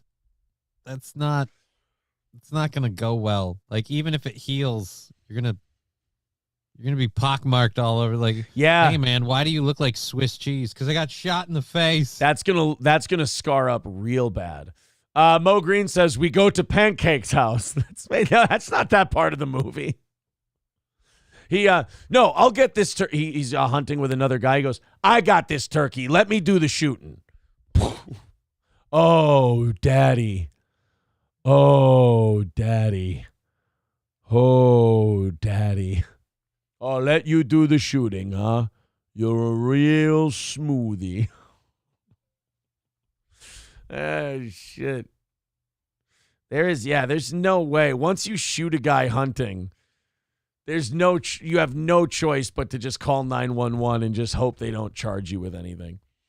The officers said at the location of the shooting, they found a shotgun shell, a stake to secure the decoy, a turkey call striker, and several small puddles of blood. It's not known if any charges will be filed in the shooting, which will be investigated by the Florida Fish and Wildlife Conservation Commission. No other details were released. Well, here's the thing with a story like this. I think what you should do is, like, you can take away the guy's hunting license. Like, here's what you do. Make him sit next year out. You know, make him take 1 year off of hunting, and then you can try again if you want to. Hawk Not Top Gun says now that he's been shot, he's kind of funny looking. I'm going crazy up there at the duck blind. Can never go back home once you hunt the ultimate trophy, says Cis Trans Am. Yeah, maybe hunt a human being. Most dangerous game known to man. Oh, God. 155 away from today's goal. Let's get a move on that, guys. We got, I guess we have an hour and 25. I do owe you an extra half hour from last night. Mm-hmm. But let's get this goal knocked out. Sid Saraf came in with 150 to start the show, so I thought we were in for an easy one. But outside of Sid, I think like 20, like 30, 40 bucks have come in. So let's called the Tom Green effect. You're welcome. Yeah, I played Tom Green. It's my fault. Go ahead and knock out the rest of that 155. There's the PayPal, Streamlabs, Super Chats, memberships. Let's get it all taken care of. Do you remember the Donald Trump lawsuit with the New York banks and all that shit? Oh, yeah, the thing that made a whole bunch of investors go and pick up stakes, get the fuck out of New York. Right, because if the attorney general has a wild hair up her ass about you politically, they might decide you owe them money. Yeah, they might decide you owe them money. Because here's what happened with Donald Trump and the banking thing. This one, to me, like, fuck the Atlanta one where the DA was fucking the special prosecutor and going on vacations with him. And even, like, screw the one where the woman said Trump R-worded her and he so clearly did not. But the civil court found him. Eugene Carroll case? Eugene Carroll, thank you. She's insane. That woman's fucking crazy. By the way, I love how we're holding him account as a convicted rapist for the fact that a civil trial for defamation is what she won. Yeah. She didn't prove that he did it. She proved, she proved to a judge's liking that Trump defamed her. Yeah. Not deflowered, defamed. Right. And now, so he owes for that one. But I think this one's even dumber than that one. And this is the one in New York where Donald Trump was applying for bank loans for a big real estate project. And in order to get the funds, he had to show the assets that he had. And he showed a building that he says was worth $400 some odd million, and he wanted like $200 million. Let's say that those were the numbers. The bank came back and said, no, we think it's $350 million and we're going to give you $175 million. And Trump said, okay, sounds good. Now you're allowed to do that. You're allowed to overvalue your shit because it's the bank's responsibility to double check and go, no. It's not worth that much. I mean, that's like you ask, you get a realtor and you guys ask for like $400,000 for your house. And the people who are buying your house go, nah, it's worth $325,000. Well, then it's worth $325,000. Like, you can't go, nuh-uh. Like, Trump didn't get to go, nuh-uh, at the bank and just get his price. He had to take the bank's price. So the bank was happy. Trump was happy. In fact, they wanted to work together again. Then why did the bank go and launch this lawsuit about all this money that they got cheated out of by Donald Trump? Oh, well, you see, Johnny, they didn't. You see, the New York state government did on the people's behalf because they should be able to fucking do that. So then my question is, who is Trump paying this money to? Because if the banks aren't owed this money and the state is taking it, where does it go? Oh, yeah, it just goes into the coffers of New York. That's well, because that's not communism at all. No, not at all. And by the way, multiple prominent investors have definitely not said that they're going to leave New York because of this. Cynically Insane with $5 says fans of turkey will be disappointed when they find Aaron only contains dark meat twice a week when he goes out boxing. Wait, what? And $5 from D Gulag. Thank you, buddy. Oh, and by the way, guys, that puts us down to 145 for today. So keep it going. Streamlabs, PayPal, Super Chats, Venmo memberships, gifted memberships. Let's kick that 145 in the ass, and we'll go until 11 today if you guys knock it out. Cynically Insane says he probably wore a helmet as a newborn to shape his head properly. Oh, I think he's talking about me. Daniel says, did you know you can get kicked off Facebook Messenger because showing a video of Robert F. Kennedy saying we stare war and for money and Ukraine Nazi news videos to an ex-Marines, you get kick off. Try that one again. I tried really hard on that one. I need you to try it one more time. 145 away from today's goal. So Donald Trump gets that ruling against him in New York, the one we were just talking about. And now he's got to get a bond for $464 million so that he can pay this thing, which is, it's fucking evil. His legal saga is hitting another hurdle. This time, the ex-president says he's having a hard time securing help to pay a massive multi-million-dollar bond in his New York civil case. Trump needs to post a $464 million bond to satisfy the judgment against him. He needs to do it soon, by the end of the month. However, his attorneys say he's struggling to come up with the cash. Yeah, it's not like a guy who's worth $5 or $6 or $7 billion just has $464 million laying around. And this whole thing seems like it's almost set up so he can't pay it in time, and they can be like, oh, now we got to arrest him. Now we got to take it. I guess we can't vote for this guy as president because he's a horrible tax-dodging criminal. Yeah, I mean, God, it's such a clear, blatant attempt to take your it is a Democratic plot to take their political opponent and hamstring him so he can't win an election. It is, these motherfuckers do the exact, it wouldn't bother me so much if they didn't do the exact same shit they claim the other people are doing to them, which they're not. Republicans, I honestly, I'm not one, but I think they should fight dirtier. I think they're kind of gay when it comes to them letting Democrats like run elections and run these investigations and all this shit. Like, fucking get in there and start throwing some punches. Right, but a lot of people, particularly on the left, are worried about like Republican leadership now just because of the amount of control they have with the Supreme Court. So it's one of these things of like, which power is important, the one on the throne or the one that makes the laws for the throne? Right? I just, God, this is the one that bugs me the most, though. The New York one bugs me the most because there's absolutely no fucking reason for New York to get involved. Right. It's almost like it's blatantly politicized attack on one particular opponent. The two groups came to an agreement and made a business deal. Not only that, the bank that did this deal with Trump wants to work with him again. If he can't run because of any of these judgments, and America doesn't get mad enough to do something about it, it's lost. Then people just have, as George Carlin said, a cell phone that makes pancakes and cinnamon-flavored dental floss, and they don't want to rock the boat. Yep. That's it. In a legal doc obtained by TMZ, Trump's lawyers signaled Monday that they're hitting a roadblock in their efforts to find an insurance company willing to secure the substantial financial penalty. Well, no shit. If they fucking negotiate with Trump based on property values and shit like that, the state of New York might sue them into oblivion.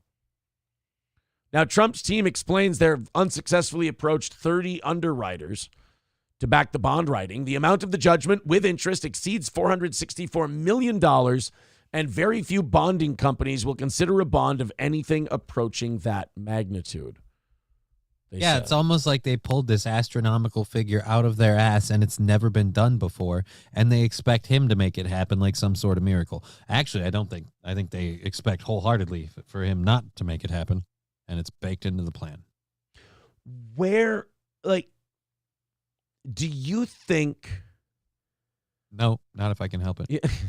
Do you think that they think, if that makes sense, that they're going to knock him out of contention for the presidency, that they'll be able to get him off the ballot with all this court shit? Or do you think they're just thinking we'll tie him up so he can't take free shots at our boy for too long?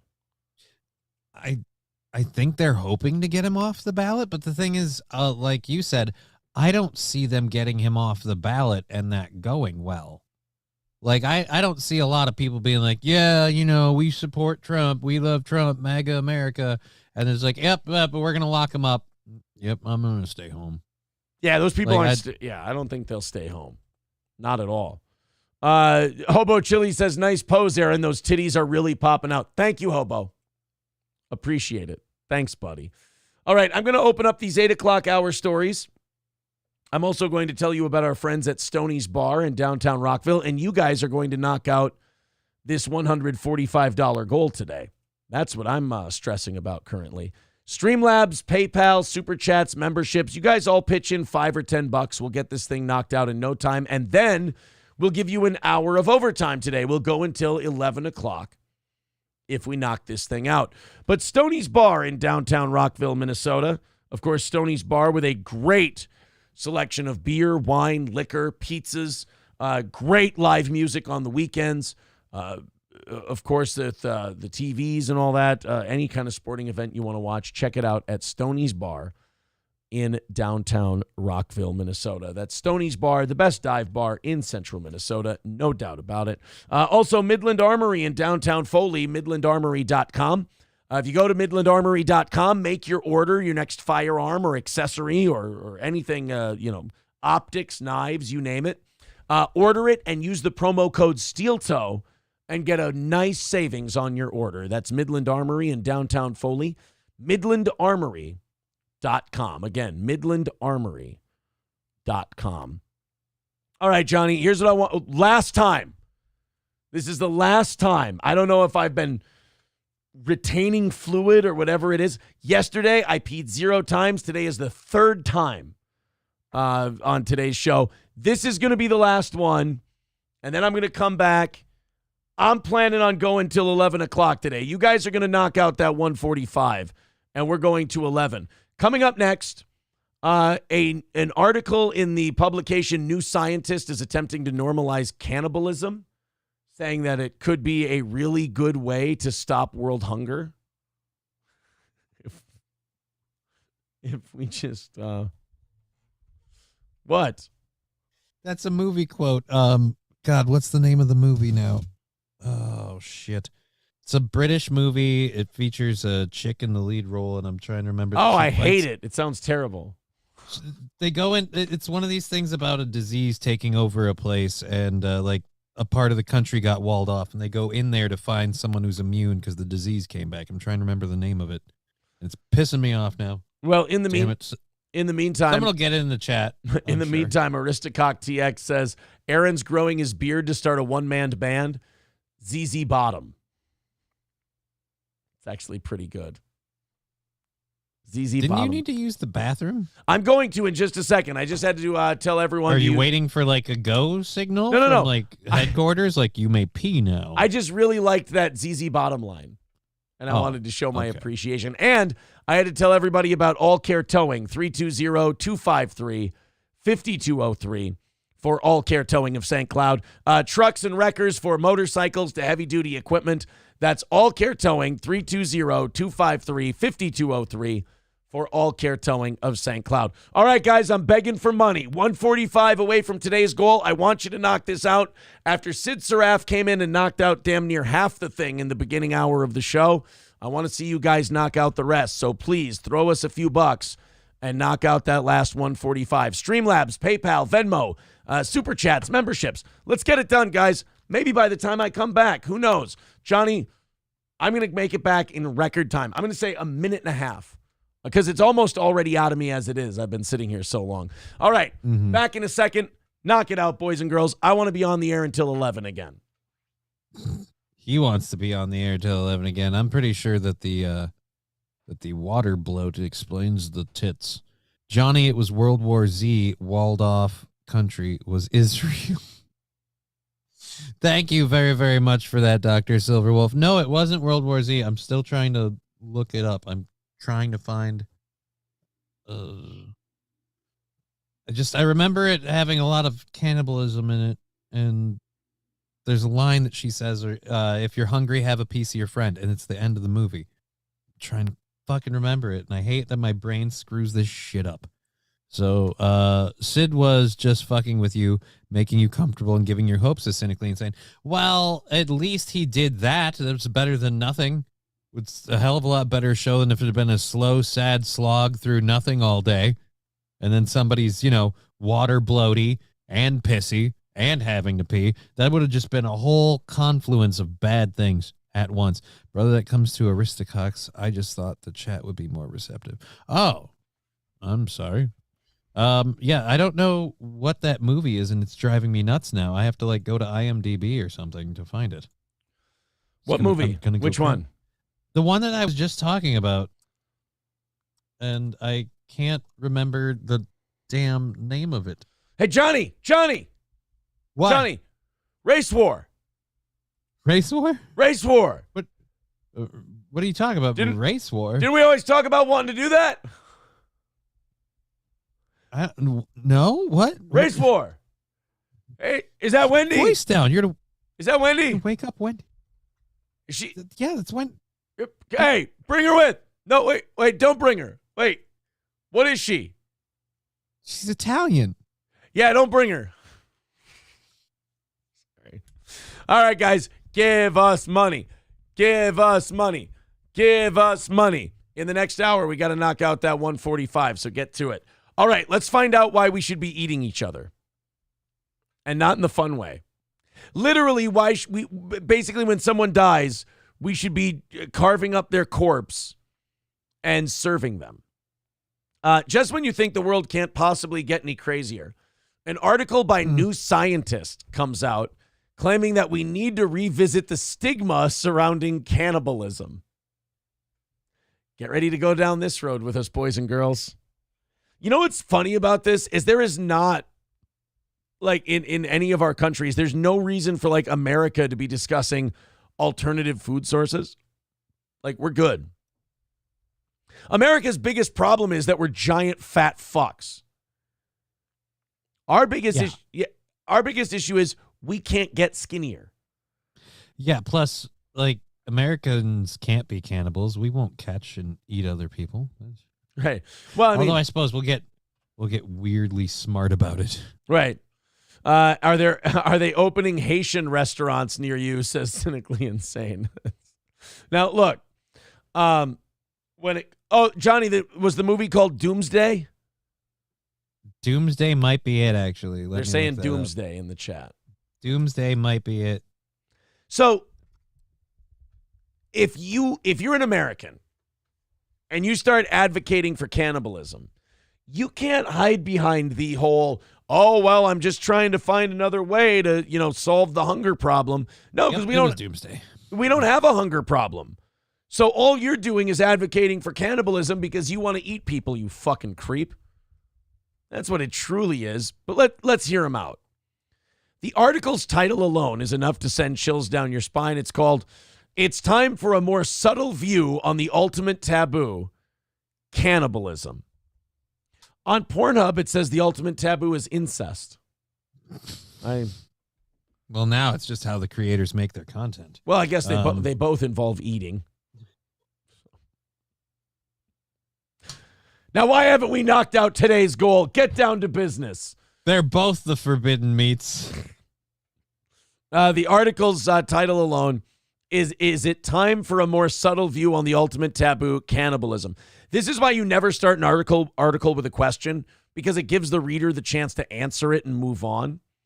For example, Johnny, if I read you the title to an article, "Is it time for a more subtle view on the ultimate taboo of cannibalism?" you would say, no. Yeah. No, it isn't. Right. Move the fuck on. Hey, is it time we talk about eating each other's flesh? Nope, I don't think so. All right, never mind. Keep on moving. What? You said you didn't want to eat the bugs. I'm just trying to give you other options. I remember one time I was riding in a Jeep with a gentleman, and he looked at me and he said, if the social constraints were removed and I was the only thing that stood between you and a meal, you would crack open my skull and eat my meaty parts. And then I said, no, I wouldn't. You don't know me. Oh, but I do. I know you. I know you. You're as I'm not violent. Yes, you are. You're as violent as they come. I know that because I'm as violent as they come. The only question is, can your violence conquer my violence? That warden is a fucking scary dude. You can tell in that movie who thinks this experiment is a good idea and who thinks it's a dog shit idea. Like the deputy warden, John Carroll Lynch's character, he fucking hates this idea. Yeah, he hates the idea. And I think he's kind of, in a way, proven right throughout everything. Because it becomes a fucking disaster. I think Ben Kingsley thinks it's a good idea. What does Max von... Wasn't it his idea, though? Yeah, it's his idea. Mark Ruffalo thinks it's a good idea. What does Max von Sydow think? I think he thinks it's a bad idea. And I think the warden... Well, I think by the end of the movie, most of them think it's a bad idea. Right, everyone has their mind changed at the end when he almost fucking kills everybody. But as far as like that warden guy, I think he just wanted to kill him and be done with it more than anything. So anyway, this article about cannibalism. This push to destigmatize everything is just a result of moral relativism, the idea that the only bad is saying something is bad, says Allie Beth Stuckey, adding that. No. I want to know about the article. I don't want to know about fucking Allie Beth Stuckey's opinion on it. Let's just go right to the article. I want to know where it's okay to eat people. That's the part I'm having a little bit of trouble understanding. Sentinel Island. It's probably fine. Sentinel Island, they probably, if someone shows up on the shores, they just arrow them to death. And I'm guessing they probably eat the people they killed, don't they? That's got to be bad. Like because here's the thing, like modern people have a lot of shit in their system. Yeah, it could be. We're not good eating. Yeah, it could be bad for you, I think. Rhubarb Diff says, turnabout is fair play. About time that people felt the same as us rhubarb. So Rhubarb Diff feels that cannibalism should be okay because he's tired of being So devoured. we should feel the same about people as rhubarb. They're only edible if you get them within like a fucking 3-day window, and after that they're complete and utter garbage. I want to feel like Rhubarb Diff. Fuck He's been rhubarb. throwing hundreds of dollars at us lately. We could use $145, guys. Let's get down to it. Fuck. The links are in the chat. Let's knock it out for today. I can't have someone drop $150 on us and we fucking bomb. So please don't humiliate me. Mr. Approachable with a clip. Let's take a look. Come on. There we go. What is it? Name of it. Hey, Johnny. What? Johnny. Race war. Race war? Race war. What are you talking about? Race war? Didn't we always talk about wanting to do that? I was quoting something else. I wasn't saying that I wanted a race war. He was quoting the whitest kids you know. Yeah. All right. That So doesn't sound any better, actually. So this is, did this person not have the balls to put their name on this article? No, they didn't.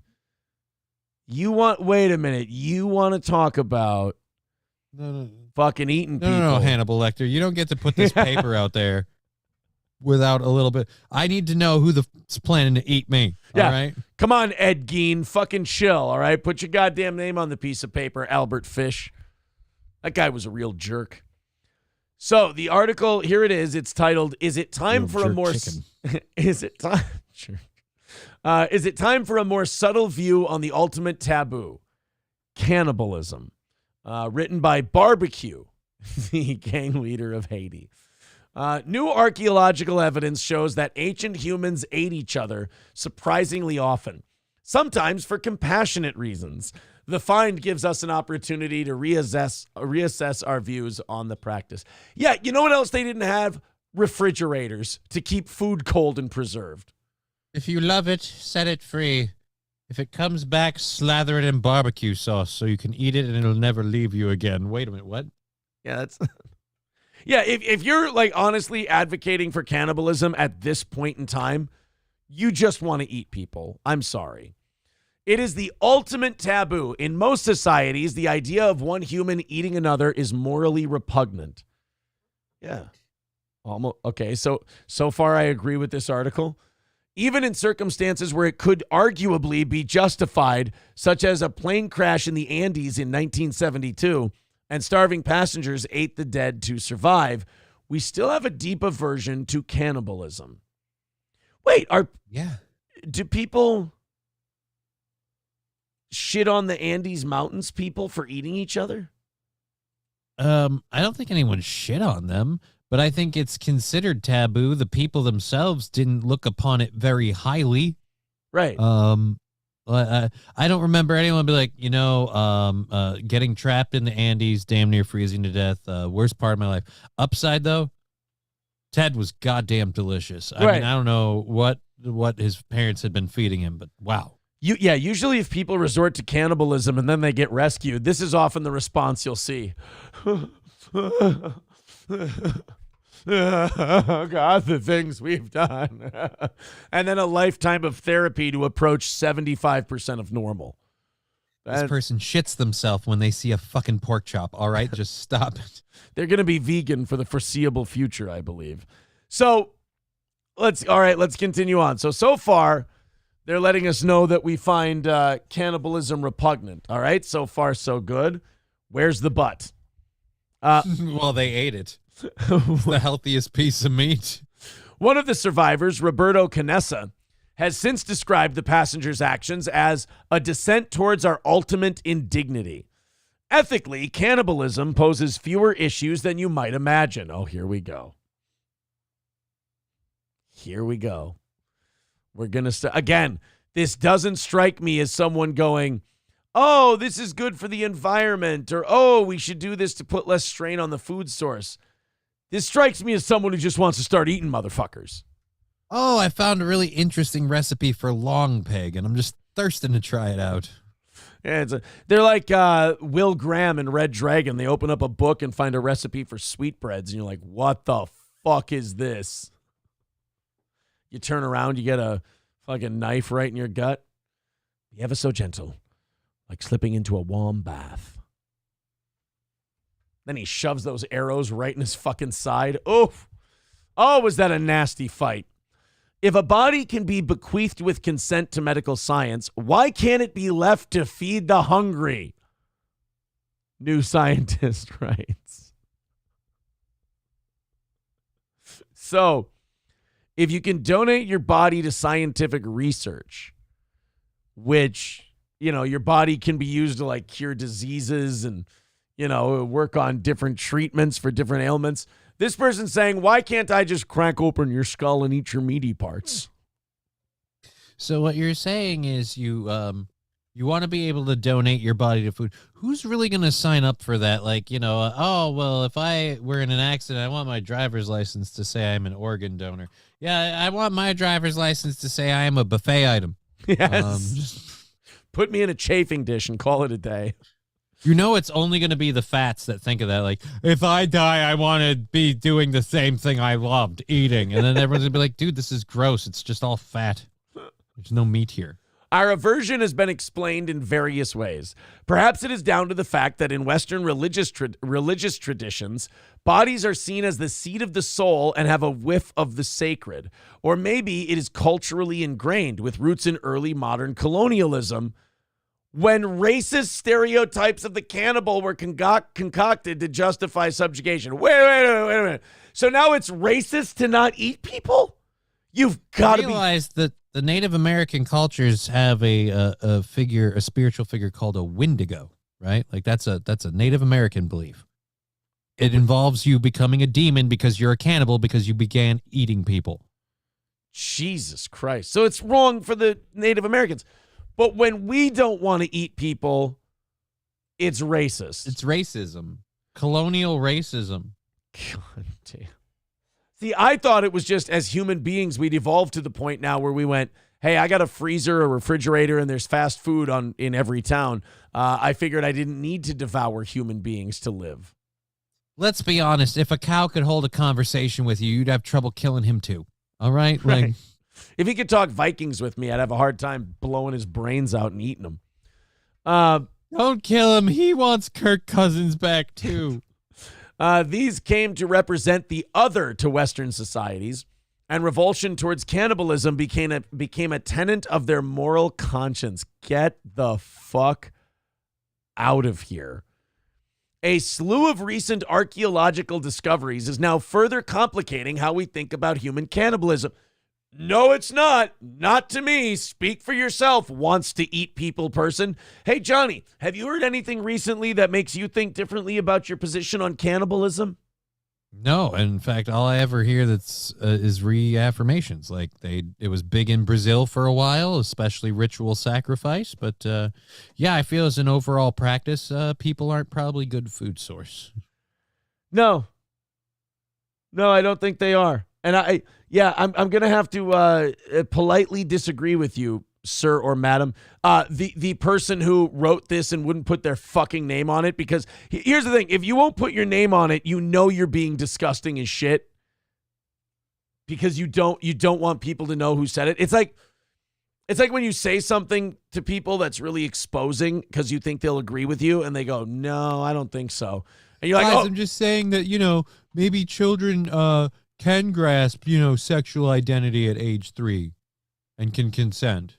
I'm just saying, as a thought experiment, but I'm not going to put my name on this paper. Right. Because then you'll check my hard drive. Researchers have unearthed evidence suggesting that our hominin ancestors ate each other surprisingly often. They didn't have McDonald's. They didn't have, again, freezers, refrigerators, shit like that. Jesus Christ. It was eat that guy or die. You're here because he ate that guy. Researchers have unearthed evidence suggesting that our hominin ancestors ate each other surprisingly often. What's more, it seems that they weren't always doing so for the reasons you might expect, for sustenance or to compete against and intimidate rivals, but often as funerary rituals to honor their dead. That's nice. Feast upon my loins to honor me. And then take the husk of what's left and just chuck it in the water? What are we doing? Well, at least back then, people were only living till like age 20.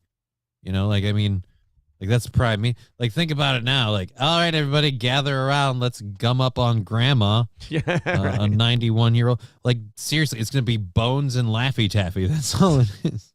Mr. Approachable says, how is the Thomas tenderloin?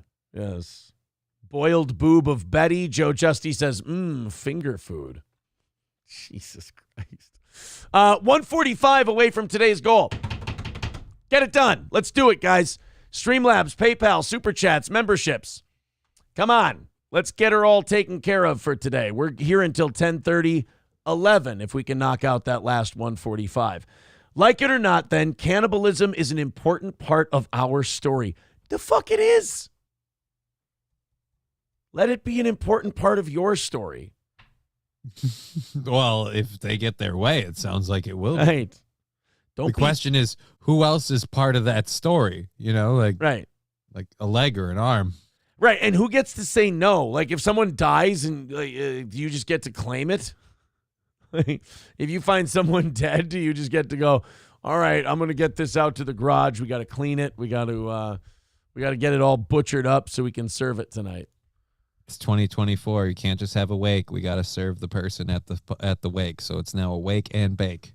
We're gonna Like it or not, then, cannibalism is an important part of our story. No, this isn't to say that we should change our attitudes towards it, but understanding its deep roots might shift our perspective on the few cultures that still practice cannibalism today, albeit only occasionally, such as the Agori, a Hindu sect in India that does it in pursuit of transcendence.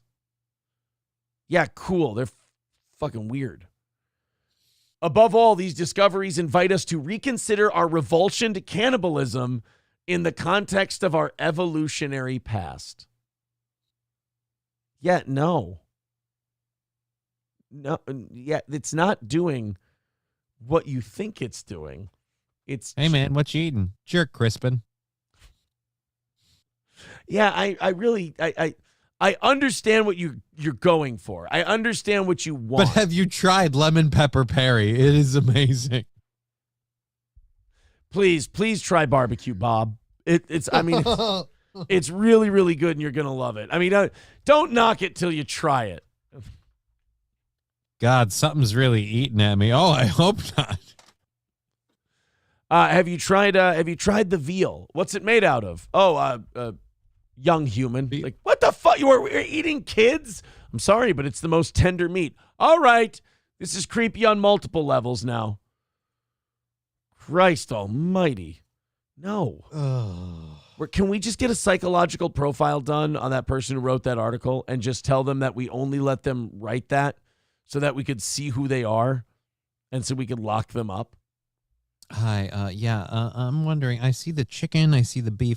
Where are your roasted babies? Just like your whole roasted baby, just like on a spit. No. I got to go to Planned Parenthood for that. Wrong store. There you go. Planned Parenthood would know what to do with the discard now. It's perfect. Oh, God. Hobo Chili Recipe says, I'm laughing over here. I thought of a joke I said about Aaron being fat. You know, you'd think you'd run out of those after a certain amount of time, but he never does. I think the guy sits up nights thinking about how he's going to call me a fat bag of shit today. Guys, we are still 145 away from today's goal.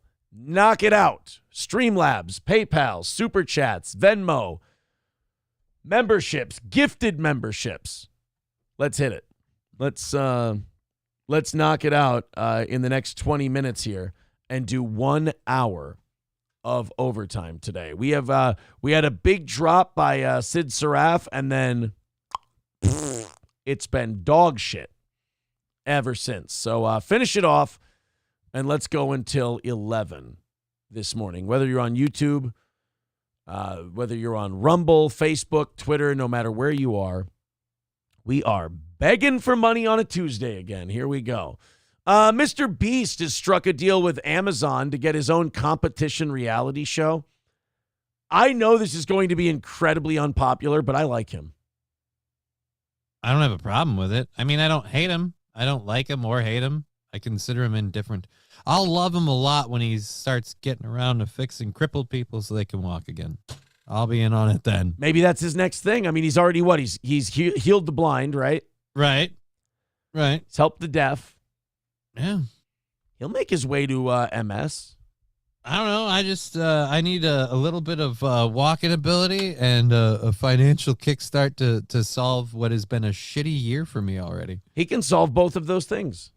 Yeah, that'd be great. That would be awesome. Mr. Beast. You know, if you ate him, he would be Mr. Feast.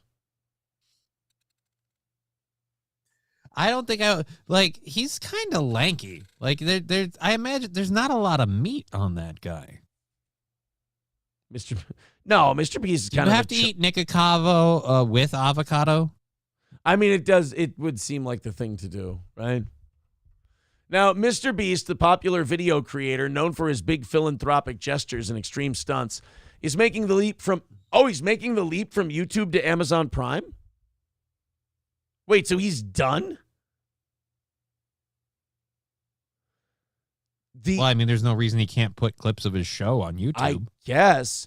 The show... But he's going prime time. The show, called Beast Games, will be released on Prime Video and feature over 1,000 contestants, $5 million prize, and many other world records. Okay. All right. I mean, it sounds...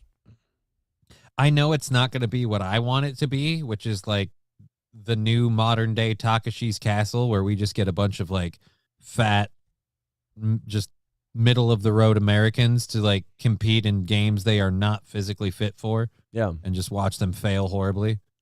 But I do think that I don't know why he gets so much shit and why he gets so much hate. Like, he does a good job. My son watches his videos and they're harmless. Like, he just does wacky stunts to give people a shitload of his own money, and it's actually kind of brilliant. He gives away his own money, and he makes sure that he gives away just a little bit less than what his videos are going to make. Right. And then people are just like, oh, what is it? He's, I forget what they call it, but he's doing some horrible thing by doing this. I don't know if any of the people who've been helped by Mr. Beast are really, really upset that he's profiting off of their suffering or anything like that. No. Because, again, they kind of got paid well for their time. So what's the real name? Jimmy Donaldson said Monday, it will be the largest game show in history with the most contestants and the biggest cash prize. What are they going to do? His decision to host the show was based on other platforms not giving him the same level of creative control. It will look. I want to see fat people on a treadmill. Fat people on a treadmill. It will look nothing like a normal game show. It will have the Beast feel, but just make it more high budget, he said in the interview. So this kind of makes me believe like they don't have an idea yet. A plan. Yeah. This makes me feel like they have no idea what the fuck they're doing. And that they're just kind of like they're wheeling a bunch of money up to Mr. Beast. And he's like, yeah, I'll make you a game show. And they're like, what do you got? And he's like, oh, it's going to be really good. Like 2 weeks before they're ready to film. He's like, all right, I've got it. Somebody. The bum song. No. Somebody says Mr. Beast getting shit for curing people's blindness because he took up surgery space was fucked. Yeah, that one was weird. He bought some girl a car and that was supposed to be weird. I don't know, man. When you're curing people's blindness and people are going, oh, fuck that guy, he's a piece of shit. It's like he paid for people to get a surgery. Again, the calling it curing blindness thing almost puts a little bit too much on it. What it pointed out is that for a remarkably small amount of money, a majority of people who have a significant, almost handicap level impairment can have some level of a normal life and actually have it restored. We just don't have a society or a medical system that allows a lot of poor people that access. So he took less fortunate people and paid for a cheap surgery for them, and they got to see again. I mean, I don't know. I don't see a problem with it. That was it. That's all. Hey, look, and the other thing is, like, you can sit there and say it's shitty, like, oh, that's terrible, that's shitty, that's awful. Go to one of the people who had their eyesight restored and tell them how shitty and awful Mr. Beast was to them. Look at some of the other channels on YouTube and the content they put out. God, what's the name of that asshole I keep trying to think of that had the bodyguard that got in trouble recently? He's getting sued and stuff. He does the whole, like, I walk around and piss people off thing, and if they try to step up to him, the bodyguard. God, so. damn it. I'm supposed to know this, aren't I? Motherfucker. I'm going to look it up. Guys, right now we got to knock out this 145. It's going butt-fuck nowhere. Jack Doherty, thank you. Okay, Jack Doherty. There you go. Come on, guys. Let's contribute. Let's get there. Let's knock this thing out. Let's call it a successful day here on a Tuesday. We've literally had about one person dropping anything substantial on us today. Let's get it. 145 away. We got about 45 minutes because we owe you time from yesterday. Everybody chip in. We've been stuck at 145 for quite some time, and it's getting awful, desperate, and beggy over here. Contribute if you can. The Miami Zoo announced that a young female giraffe was found dead early Saturday morning. Never good when you're at a zoo and one of the animals dies. But the Zoo Miami Health Facility reported performed a necropsy and confirmed that the giraffe died from breaking its neck. That's got to be a depressing and sad thing to look at. Like a giraffe dying from a giraffe dying from a broken neck, that's like a black guy dying from a broken dick, you know? I mean, it's just this. How did the giraffe break the neck? Like, what it says here is he was listening to metal and he was headbanging. Oh, no. And it was a problem. Stuck his head out a sunroof and there was a low bridge. Yeah, that poor guy. Thermodyne Diesel gifting 10 memberships. Holy shit, thank you.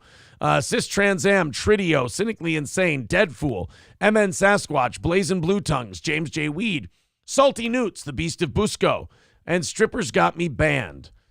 All getting memberships. So, all right. Well, we've moved. We got it down to 120. Keep her going. It's begun. Let that start a rally. We'll knock this thing out, and we'll go until 11 o'clock today. So the young female giraffe was born on December 15th. So it was still pretty young. Officials believe that something startled the giraffe, causing it to run into a fence. Oh. It got spooked, and it just fucking spiked itself. Zoo Miami says none of the other giraffes show signs of trauma and that they continue to close monitor their animals. This has been a devastating loss, and all procedures are being carefully evaluated to help ensure the prevention of any similar incidents in the future. Can you really stop a giraffe from breaking his own neck? Yeah, I feel like, what are you going to do? Get rid of the fence? Put up a sign that warns the giraffes, danger fence, and just, show a giraffe with a broken neck, maybe? I don't know. Yeah, there's not really much you can do to stop a giraffe from breaking its own neck. Aristocock TX says Sean Strickland choked it out. Oh, well, that's okay. Oh, no. See, I didn't know that. MSO says 2 in a row, baby. I fucking hope not, man. We're only 120 away. Let's keep going. Everybody chip in a little bit, and we can get that thing knocked out. We do have to go until 10:30 today because we did 90 minutes last night. Oh, look at this one.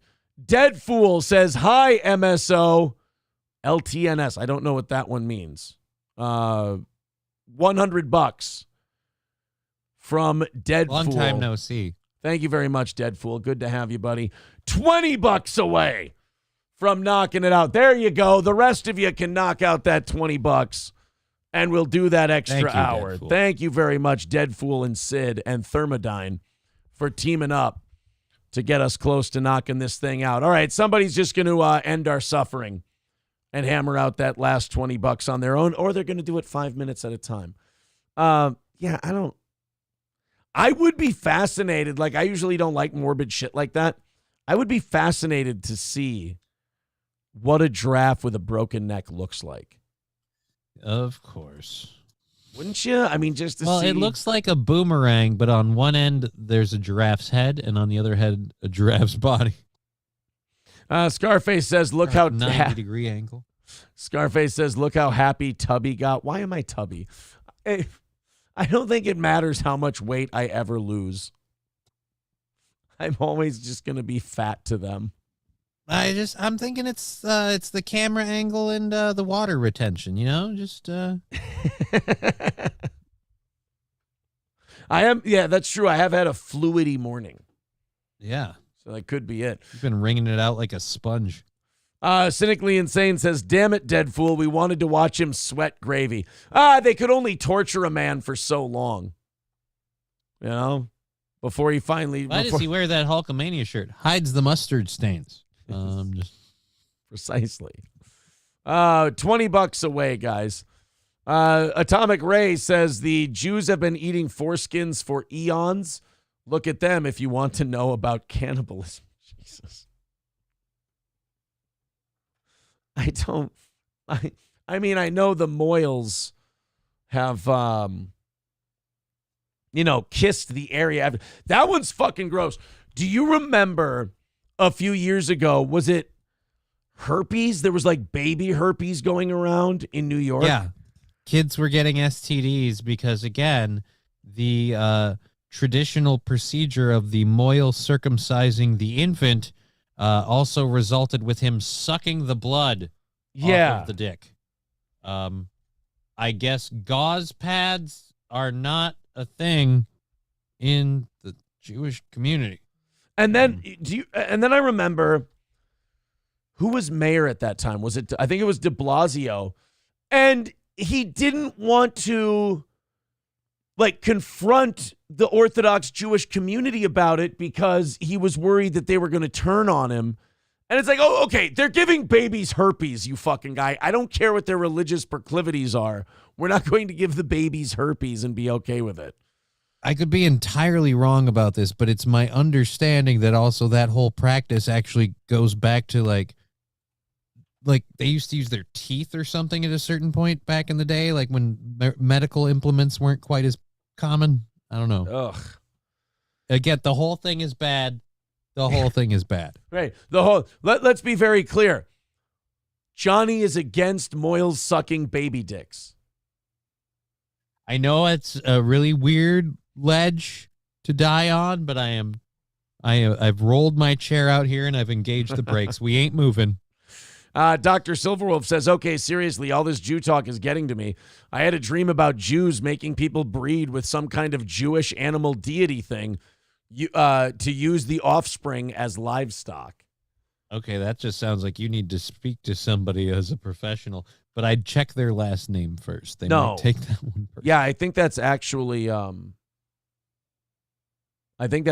just the last page of their playbook for domination of the world. I don't really think you necessarily dreamt anything wrong there, my man. By the way, $20 away from today's goal. Come on, guys. Let's get in there and wrap up that last $20 today and knock it out, even if it's just part of the $20.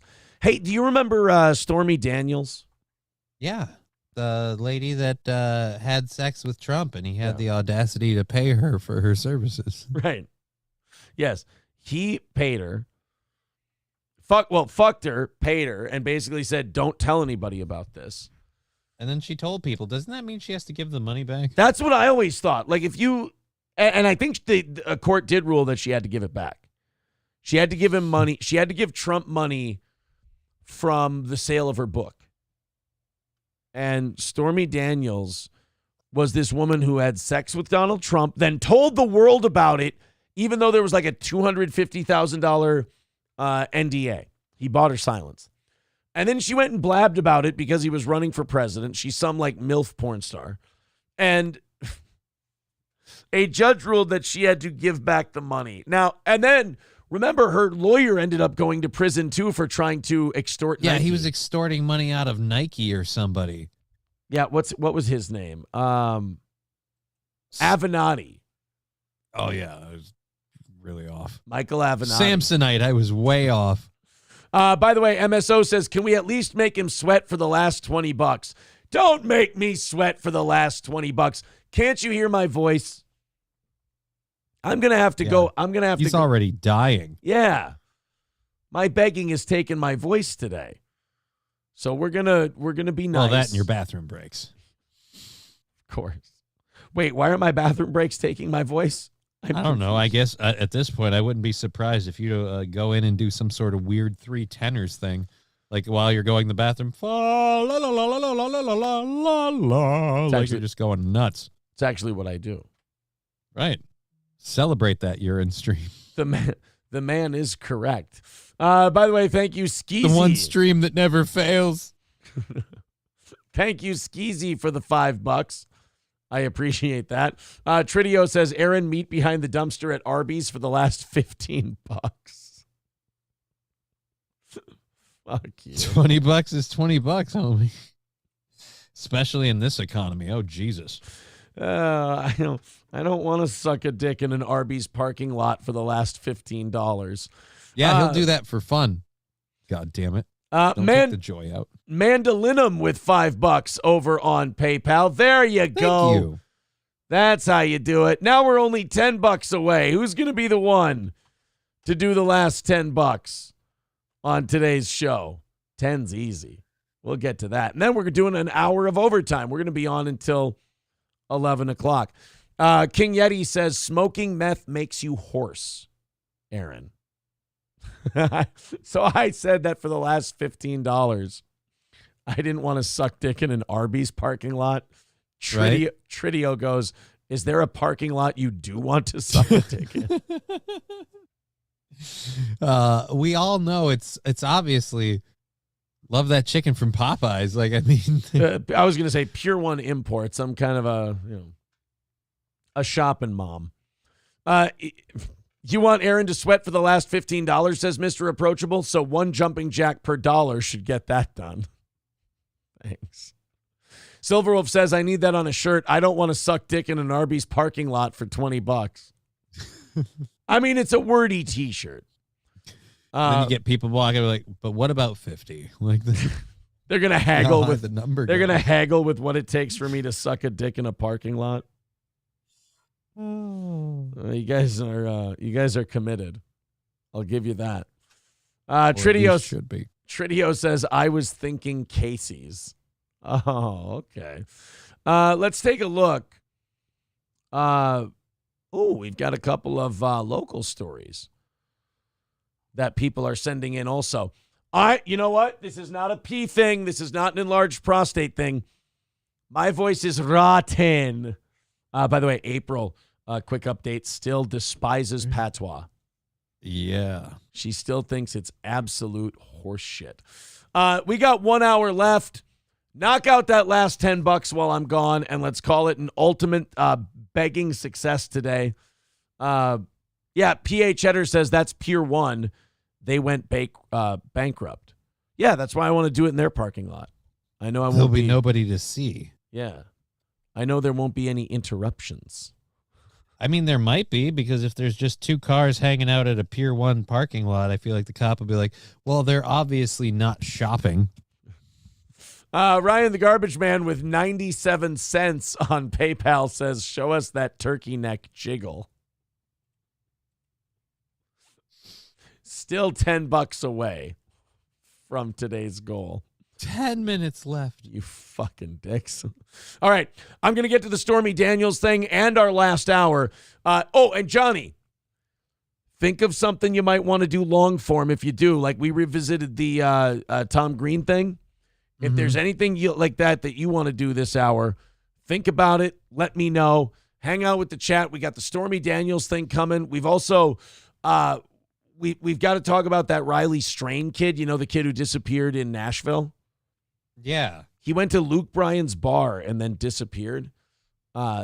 They found his bank card near a river embankment, so I'm guessing somebody went for the old drunk swim, right? Yeah, there was there's been like a slew of robberies or something like that happening with people getting like drugged at bars and stuff. Yeah. And so someone's thinking that might have happened here. You know that kid is like remarkably tall and weighs less than you. He's like 155 pounds. He's like really? 5 or 670. Yeah, he's 6'7" or some shit, and he's literally tall, lanky kid. Where I'm like, he can't be, like. There's nothing but bones there. Right. So they probably OD'd him. Redbird gifting 5 memberships. We did it. It's over. Redbird knocked it out. The Sugar put me to bed. Matthew Poster, Small Town Gal, Fat Cody, and Z Senior all getting memberships, and we have knocked it out today. Finally, thank you guys very much. And now we're $20 into tonight as well, unless you want that to be $20 from yesterday. We could do that. Thank you very much to Neil. So we're either 25 away from last night or 20 into tonight. That's your guys' call. Skills Carmite says, Aaron, does your co-host have his own show as well? Or another one he does? Or is this the only one? Johnny has his own channel, Just Kidding LLC. I need to quit being a lazy POS and like do more work on upgrading all the graphics and everything for that. I'll link the channels again. Let's copy them.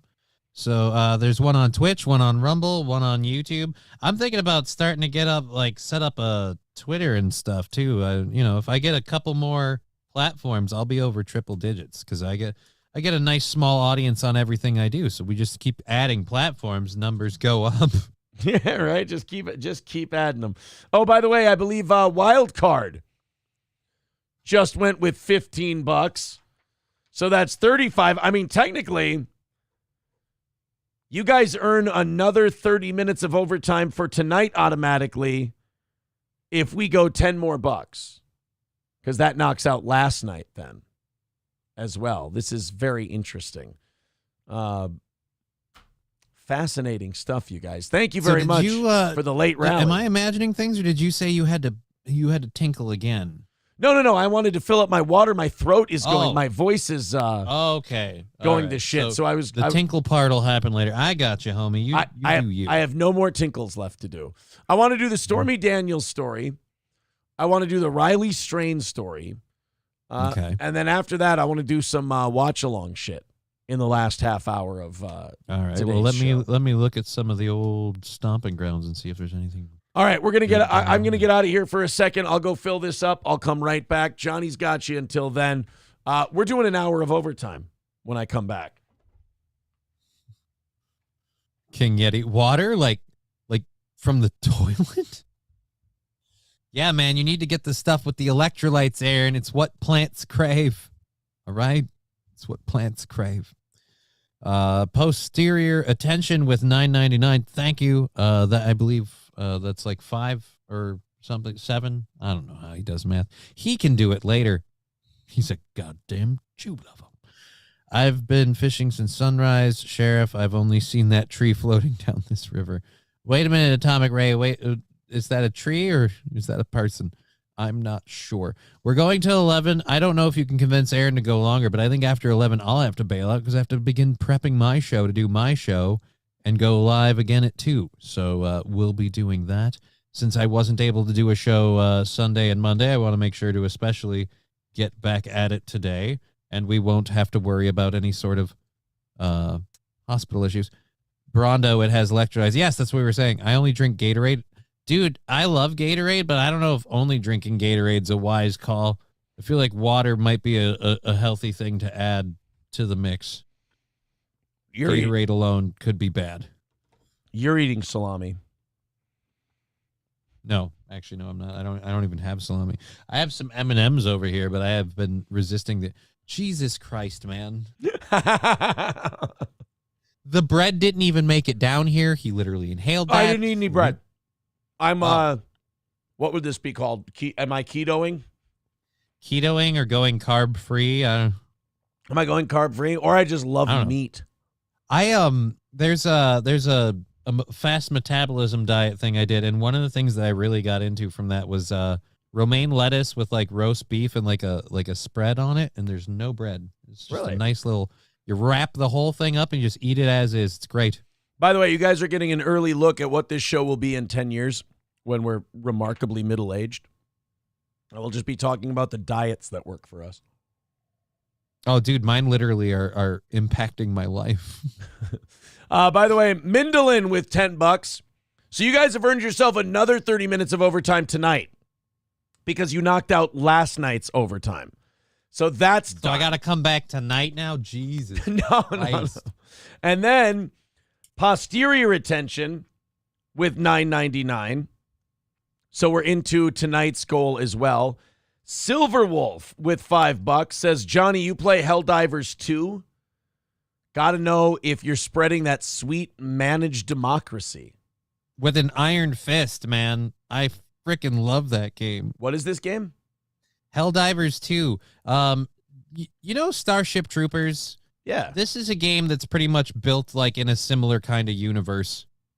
And it's the best thing ever. You can watch the game trailer later if you want something. I'm actually just going to look at it right now. I highly recommend you watch it. I find it hilarious. Is this new? Yeah, it came out like a month ago. And I've been playing it for like the last week, and I dare to say it was the one bright spot to a weekend of intense gut pain knocking out my ability to do everything, was that when I wasn't feeling like utter garbage, I got to blow the shit out of some bugs. Phrasing. Oh, yeah. I got to explode the shit out of some bugs. Race war. Race war. Did you want to do that? Didn't we always talk about doing that? I don't remember that. Come on, man. Race war. Roots Calhoun says, isn't 40 middle-aged? Already there, pimp. Fuck you, I'm 37. I'm tired of hearing that shit. Because, like, okay, so Ricada's 42, right? Yeah. And so we're the same age. That's weird. Yeah, April and his wife will always say, like, oh, yeah, you guys being 40 and all. And I'm like, fuck you.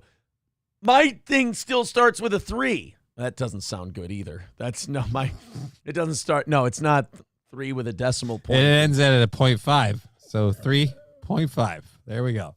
It's the whole thing. I'm 37 years old. I am not 40. Cynically Insane says, all right, I'm done for the day. Later's all. Johnny, hope you feel better. It won't be long until you're healthier than Aaron again. Hopefully. End of the day.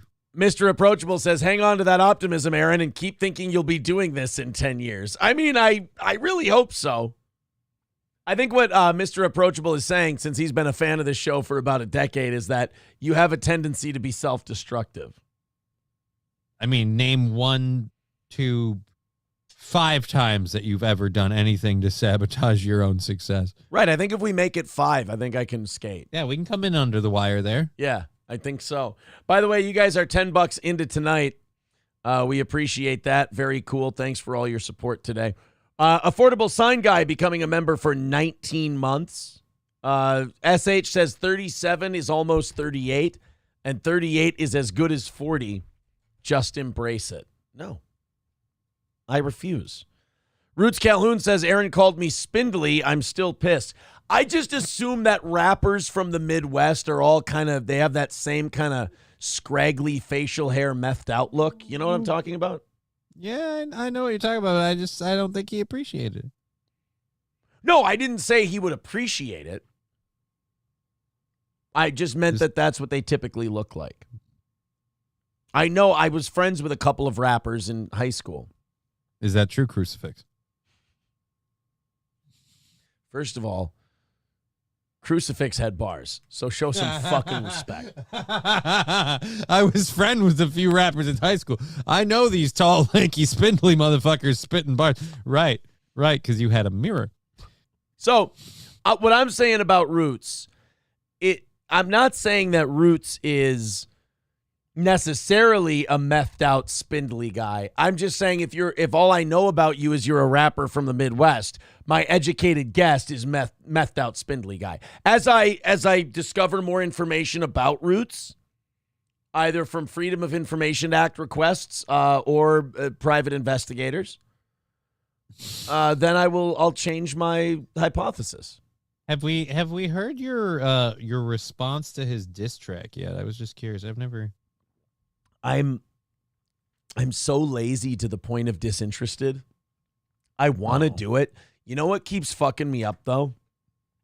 I don't want to do any production.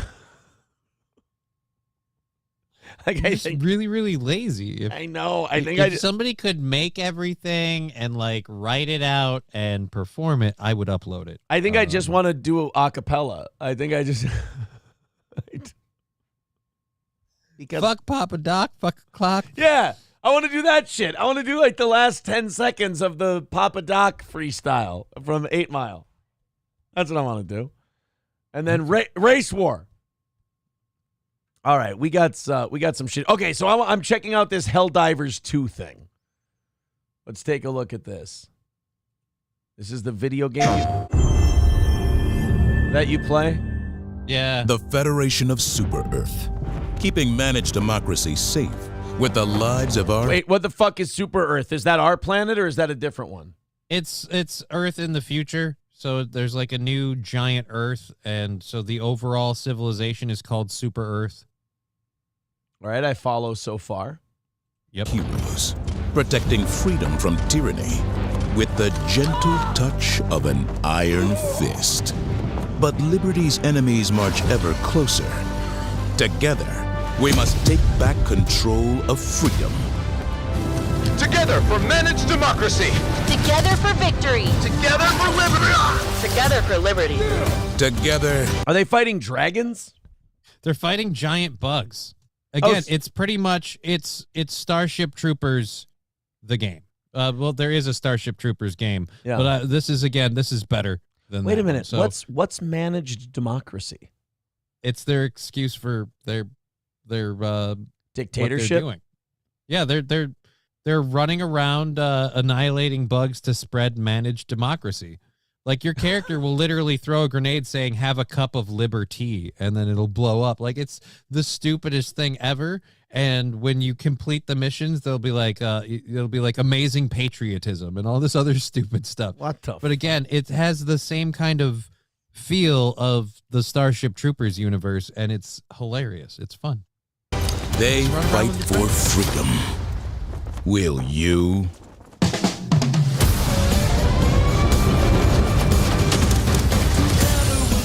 So this is clearly like a statement on American foreign policy and shit.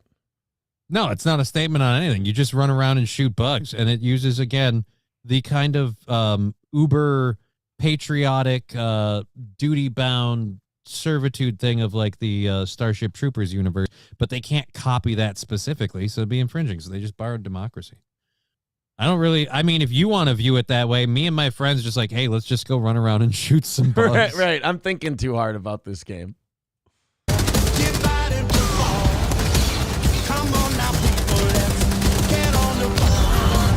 Enlist in the galaxy's elite fighting force. Work together to protect your future. Wait a minute. Are the bugs driving tanks? No, there's robots that fight in tanks. Oh, okay. And they're on the bug side? No, they're on their own side. There's two different fronts. You can choose which one you're going at. Again, it's just a squad-based objective game. It's just a good fun time, and it's again something if you want to take it to, oh, they're talking about patriotism and democracy and the abuse of violence and it's all gun-based because they're commenting on America. No, they're just doing a stupid, silly game. Hey, I've got a couple of good whitest kids you know segments that I could do here. Yeah, I've got do those racist show pitches. I don't think I've ever seen that. I've got Trevor Moore tells kids about 9/11. Oh God, I've never seen that one. And by the way, Royce Lopez from Revenge of the Sis has been posting like examples of why Trevor Moore was killed by the CIA. And it's like a so bunch. what you're saying is Royce Lopez is soon to meet a balcony that he can't stand. It's like a bunch it's a bunch of his old tweets and old videos and things like that. It's pretty clear. that when you put it all together, Trevor Moore was 100% murdered by the United States government. Let's go ahead and check out racist show pitches. He was a young, well-to-do stock trader shopping for a gift for his fiancée, until one fateful day when he accidentally broke a priceless vase. Now the tables have turned, and this young go-getter must spend his life in service to this eccentric Asian shopkeeper. Check out the hilarious new show, Yuppie Indentured Servant.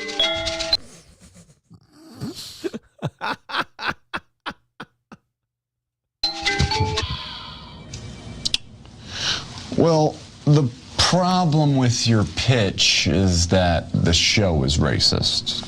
What? It's a fish out of water story. Okay, but the fish out of water story is that it's weird for a white man to be a slave to an Asian man, which suggests that the norm would be the other way around. I guess. Whatever. So do you like it? No. Ah, shitburgers. I got another one. Okay. Want to see it? Sure. Well, he was riding his bike when there was a lightning strike, and now he reads real fast. He's good at science and math. Black Doctor. Oh, shit. He's good at science and math. Black Doctor. I'm going to go out on a limb here. Where exactly did he get the bike? He stole it. Right.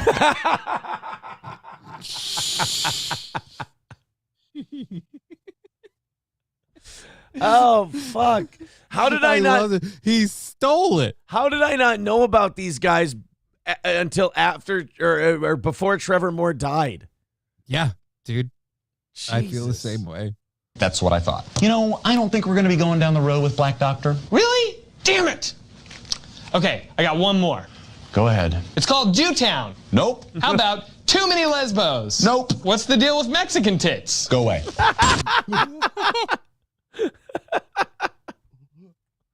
I mean, good question, right? What's the deal with Mexican? He's just asking questions. All right. Why does that guy seem familiar, though? Oh, the other guy? Yeah. I'm wondering who he is. I don't know who that guy is. And then there's one other one. I couldn't find it yesterday. I was looking for it. I don't think it was Whitest Kids You Know. I think it's a Trevor Moore sketch alone where he meets with like a black guy comes into his studio where it was one of his sketches for his stand-up specials. And he comes in to tell him about things that black people have invented. And Trevor Moore's like, he goes, "Oh, thank you. I feel so educated." And as soon as the black guy left, he goes, "I'm going to Google some of that because I think it was bullshit." Let's check out, which one is this? Okay, this is the racist show pitches. All right. Trevor Moore talks to kids about 9/11. This is nice. It's like a public service. Good. How are you? Pretty good. Nice to meet you. Okay, class. This is Trevor, and he works in television, and he is going to talk to us today, okay? Okay. Hi, how's everyone doing? Does she know what's about to happen? I don't know. It's interesting, right? Either these kids are just extras and they're doing a bit, or he actually went to a school, which would be even funnier. I would like to also again point out the difference between comedy with depth and Tom Green. Are we playing these segments to juxtapose it to the Tom Green thing we did earlier? Yeah. Compare this to any of Tom Green's work and tell me again how, oh, no, he was really, really good, at the time. Like, no. You're right. The Bum Bum song is remarkably cringe. And here's the shitty part. It was remarkably cringe to anyone who wasn't 12 years old at the time. It's not like it got cringe over time. No. We all saw it. Yeah. We saw it. I work in television on a comedy show. Does anybody here want to work in television when they grow up? Okay. Who likes comedy? Who's the class clown? Joey! Joey? Joey's the class clown? I saw Sarah at recess, and this is what her face looks like. Okay, all right. I want to be an astronaut. Oh, you want to be an astronaut? Well, that's great. You can be an astronaut. All you have to do is study flying or science, and maybe someday you could be the first astronaut to walk on the moon. We know where this is going. He was an astronaut who first walked on the moon. Well, no, not really. That wasn't real. See, there was this thing called the Cold War, and in order to beat the Russians, we kind of faked that. That never happened. See how there's no windows on the side? Oh, no. We're going with guided. We're going to tell the children that that 9/11 was guided bombs. Have you seen this one? I haven't either. Underneath where there's like a pod thing? What's that, right? Take a look at this wreckage. See how there's no plane parts on the ground there? What does that look like? A missile.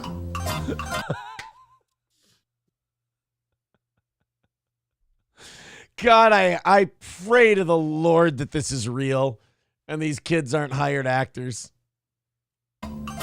You see, President Bush was in a secret society at Yale called the Skull and Bones. His dad was too, and they all worship Satan. President Bush worships Satan? In my personal opinion, absolutely. And one of the Skull and Bones initiation rituals is that to get in, you have to lie naked in a coffin and masturbate in front of the older members. But the really messed up thing is that since former President Bush, Bush Sr., was also a member, he requested to be there to watch his son's initiation. So he watched his own son masturbate. President Bush masturbated in front of his dad. All right, I'm thinking, if nothing else, the CIA was probably told to kill him just for that bit. Yeah, just that bit alone. Well, there you go. Trevor talks to kids. Trevor talks to children. Then of course, there's the Grapist. Do you remember the Grapist? No, I do not.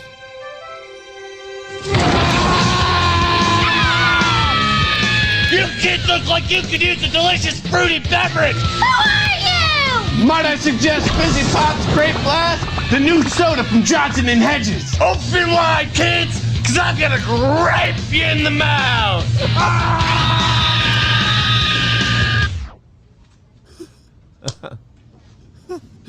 He's going to what them in the mouth? He's gonna grape them. He's going to grape them. Yeah, in the mouth. Right. Sure. There's more. No, I'm sorry. All right, well, I'm not sure that I'm comfortable with the catchphrase, I'm going to grape you in the mouth for our new mascot. Yeah, I mean... We're just not sure about that one. Yeah, we might want to workshop it a touch. Really? Why? That's his thing. He grapes people. He grapes people in the mouth. We're just not exactly sure that He sneaks into little kids' rooms in the middle of the night, and he grapes them in the mouth. Okay, see, because I think that the reason that I'm a little hesitant is because to me, it sounds like he's saying, he's going to rape them. What? Oh. Oh. No. No. What? Oh. I'm sorry. Sir, get your mind out of the gutter. He's a... All right. I think Corey showed me that one. That is hilarious. I did not. Jesus Christ. Oh, boy. We got another 35 minutes in today's show, boys and girls. We're doing an extra hour for you today. Then we've got an extra half hour for you already for tonight's show. This is what I get for doing a 90-minute evening show and trying to get people, trying to give people all that time back. I end up doing 2 5-hour morning shows back to back. Wow, that's a lot. That is a lot. What? 5 whole hours, huh? Yeah. Yeah, 5 whole hours. So, it's nothing like, doing your show and then going and doing my show and then doing another show. Just kind of doing a lot of shows and then, maybe even doing like, say, an 18-hour stream. It seems weird. 5 hours, huh? Need a little. Yeah, sounds rest. like you're doing a lot of stuff. Yeah. Just kind of weird. I mean, what are you dying from that's making these 5-hour streams so significant is, I guess, my question. Well, right now it just kind of feels like shame. My attorney just sent me a letter. Uh-oh. Aaron, your attorney here. I just received a cease and desist letter from Hulk Hogan. It says you are the antithesis of what Hulkamania stands for. He demands you stop wearing the shirt until you have lost 200 pounds and shaved that embarrassment off your face and head. He is beyond pissed, so I think we better listen to his words. This could turn ugly. Also, I filed that trademark paperwork for Steel Dough Morning Show. Take care, buddy. Signed by Gold Silver Diamondberg. It's my attorney, by the way. It's Gold Diamond Silverberg. You realize if you lose 200 pounds, you'll be down to like what? Like 14 pounds. 15, 20? Yeah. I'll be down 20. I'll be down. What? Right. All right, fine. I was 216 this morning. Mm-hmm. How's that? Sure. 216. SH says pre-salami. SH says best legal advice in the business. All right. This one, somebody sent it in. Skeezy sent this in. It's called God Hates the Tips. God hates the tips of little baby's dicks. God hates the tips of little baby's dicks. So if your kid's a male, even though he'll scream and yell, you gotta cut it off or the little souls will burn in hell. All right, I got the gist of it. God hates the tips of little babies' dicks. Little baby dicks. All right. All right, let's do this Stormy Daniels story. So this filthy hua fucked the president before he was the president. Fucked Donald Trump. And Donald Trump gave her a shitload of money to shut the fuck up about it. And then guess what this porn star couldn't do? Keep her hole shut. Exactly, Johnny. She couldn't keep her hole shut. So then Trump took her to court, and the judge said, well, now clearly you have to give him the money back. Seems fair. Yeah. You said you'd shut your mouth. You didn't shut your mouth. Pay that to me and his money. A touch indelicate, but fair. Well, now Stormy Daniels, who, by the way, again, was the one who unprovoked went and ratted out Donald Trump as the guy who fucked her. Adult film actress Stormy Daniels says she was afraid for her life after her secret hush money deal with Donald Trump exploded onto the public stage in 2018 while he was president. Johnny, go ahead, because I see it on your face.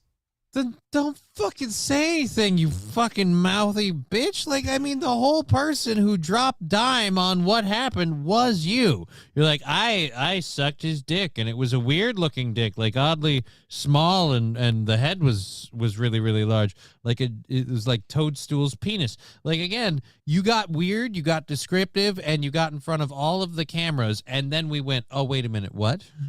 So I was afraid for my life. Then I guess you should have shut your mouth. Yeah. I mean, you're the one who fucking ratted. You're the one who, like, nobody would have known about this if you just would have shut the fuck up. And then she didn't shut the fuck up. And then she goes, now people are mad at me. And now I fear for my safety. And I didn't. Oh, so what you're saying is that Donald Trump did you a favor by giving you that hush money. Interesting. Yeah. P.A. Cheddar says Trump was supposed to pay $250 and he only gave her $100K, so she released the info. Is that what it was? Was he didn't pay her all the way, so she came out publicly? But he's banging ladies like this. But yes, he totally sexually assaulted E. Jean Carroll. Yeah, right.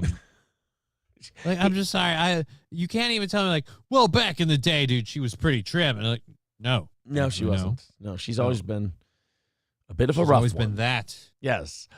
Daniel said she agreed to she accepted the $130,000 hush money payment just days before the presidential election to keep her one-night stand with Trump in 2016 from becoming public to protect her husband and daughter.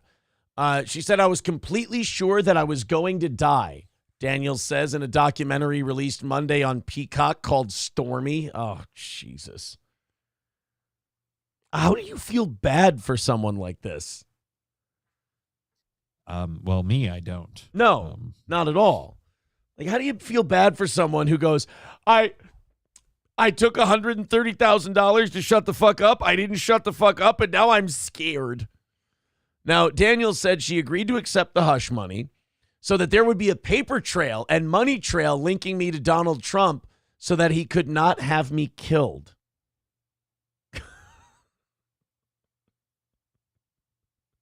You know, all those times that Donald Trump has had people killed.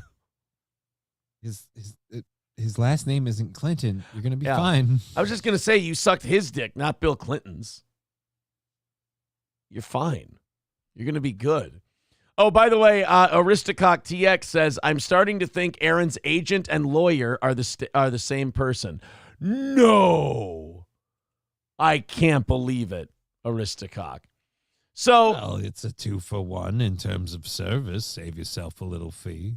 The documentary is an inside look at Daniel's life navigating the roller coaster that followed the public revealing of the hush money payment that ultimately landed Trump's former attorney Michael Cohen in federal prison for breaking campaign finance laws. Trump was charged with falsifying business records for allegedly covering up the reimbursement of those payments to influence the election. Trump has pleaded not guilty and denies the affair. Oh, shit. You know, to influence the election, like if, say, the FBI were to quash any information or stories about, say, a particular laptop that incriminates your entire family. That kind of influence of the election. Right. Like if you were to say that it was Russian misinformation and that the laptop didn't even really exist, only to find out that the laptop did exist, but not until after the election was over. That's interesting. That's really something. Yeah. Oh, by the way, it's almost like if you had a global pandemic where you were purposely tanking the economy so that you could have a regime change in the United States, only to have a vaccine come out magically 2 days after the election was over. That would be weird if you did that. Trump's attorneys have argued the release of the documentary should be grounds to dismiss the indictment or delay the trial, since its release comes 1 week before jury selection was scheduled to begin on Monday. I didn't know they were still going through this case. I didn't know that either. This was one where I thought we kind of dealt with it already. But yeah, if she's releasing a documentary about her ordeal, I feel like you really don't need the court case thing. You're going to be putting your opinion out there before. I don't know.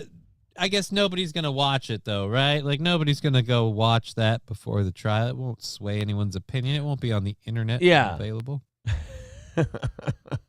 Fucking hell. April just said, April's running around running errands. She goes, I hope the show went well. Tell her it didn't. It all burned down. You spilled on your computer. It's dead. You're fanning the flames right now. You're using Gordy as a blanket, and you don't know if he's going to survive the smoke inhalation. It's all going to hell. All right. I just let her know that we're still going. So, yeah, I agree with you. Trump's attorneys, I think, are right. This documentary comes out, and she gets to fucking blab all of, like, her side of the story before with this. No actual proof. Like, it could be complete conjecture. Again, the whole, like, I was worried for my life. Like, really? You were worried? You thought Donald Trump was going to have you offed?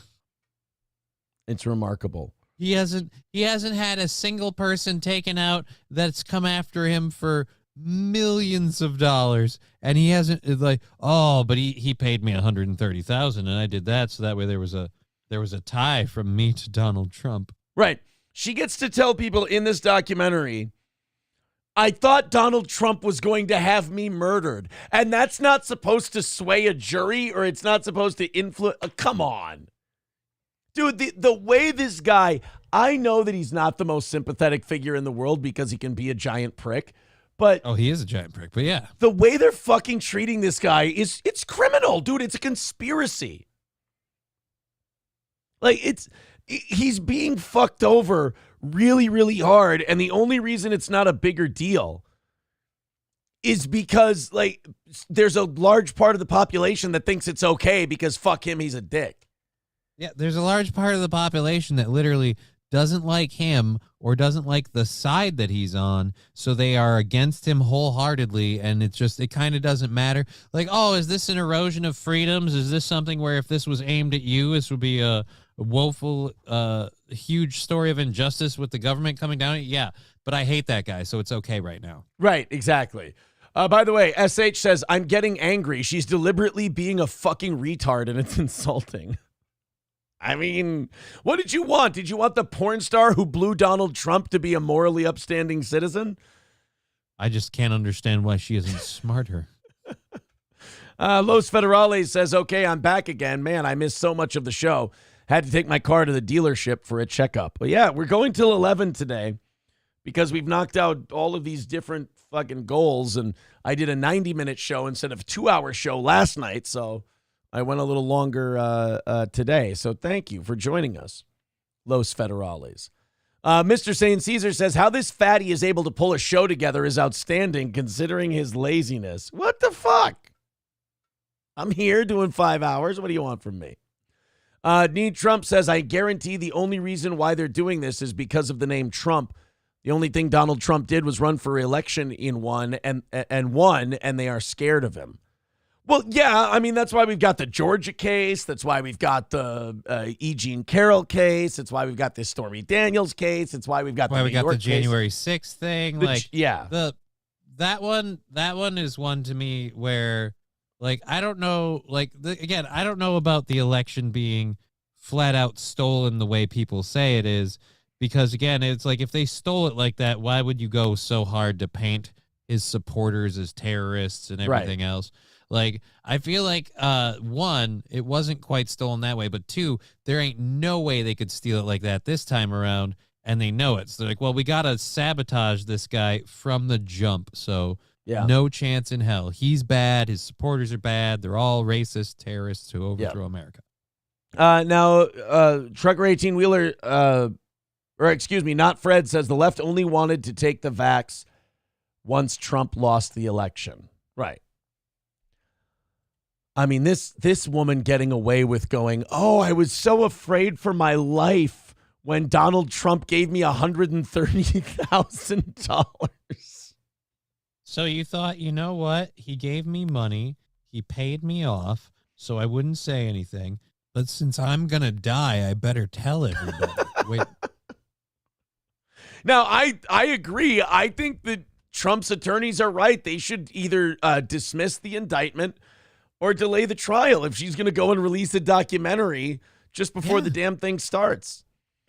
Now, well, she had to release the documentary lest Donald Trump kill her. Right. You have to get that documentary out before she's murdered. You're saying, like, you came out with this information while this guy was president. He didn't have you killed then, but he's going to do it now?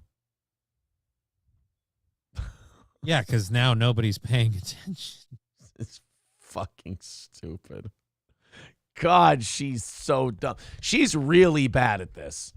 I cannot believe that this was it only she's a porn star. I can't believe this porn star wasn't smarter about her whole plot and scheme to subvert Donald Trump in the election by pointing out that he's going to kill her. That's definitely it. Yeah, that's what it is. 199 from Black People Make Me Anxious says, hi, I'm new here. I was promised cake. I don't know who promised you that, but I'm going to have a talk with him. I promise. That is a really weird tag to have, and strange that someone with that tag would find their way into this program of all programs. April's N-word cake with 199 says, I was also promised cake. All these black people are coming in today. Oh, fuck I'm it. amazed that name got approved. Oh, me too. Well, it's all one word. So it's technically there's But nothing. my question is then, so is April's cake a white cake, would you say? She definitely wants white cake. Give me more N-word. If you care to join me in the parlor, we will be serving white cake.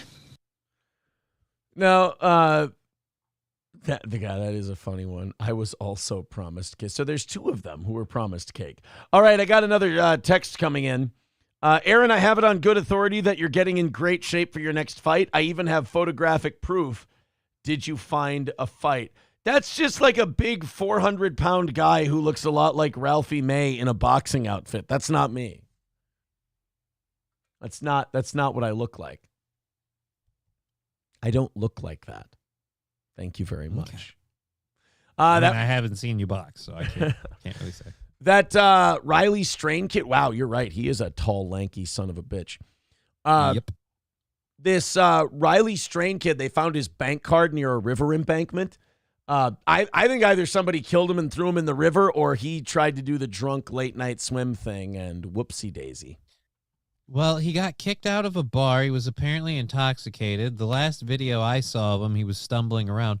And I guess in the area there had been a slew, because this happened in Nashville, right? Yes. Yeah, there in Nashville, I guess there'd been a slew of people being like drugged up and robbed. So I don't know if that was maybe what's going on here, but I don't know. Either way, he's probably not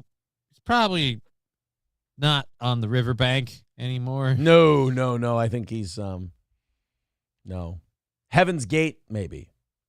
Oh, Aristocox is the one who told me about it, and I looked it up. There were stories on it. So, Aaron's Manzier gifting 5 memberships. Happy Plague Doctor, Reed Street Soap, Doodle, Patrick, and Poop is Lube, all getting memberships. By the way, Regin spelled backwards. Oh, that is a funny fucking name. Oh, shit, that's good. He says Aaron versus Melton. I said that I would come to Melton's event if he gave me a 3-night hotel, flew me April and I out there, and then if I beat him by knockout, give me $1,000, and I'll come to your event. I'll sell a bunch of tickets. I'll carry you like I always do. And he went radio fucking silent. Actually, he didn't even go radio silent. He gave a really sad cope. He goes, "Oh no, he's just doing it because he needs me." Like, really? Says the guy who covers our show every fucking day. Otherwise, he wouldn't make a dime. I need you? Brother, come on. I know you lie to your audience all the time, but you can't lie to me, sweet cheeks. K Fallen the Great says, whitest kids you know gold. All right, I'll check it out. I'll give home ec another shot. We just did this one. This is the Grapist. We just did it.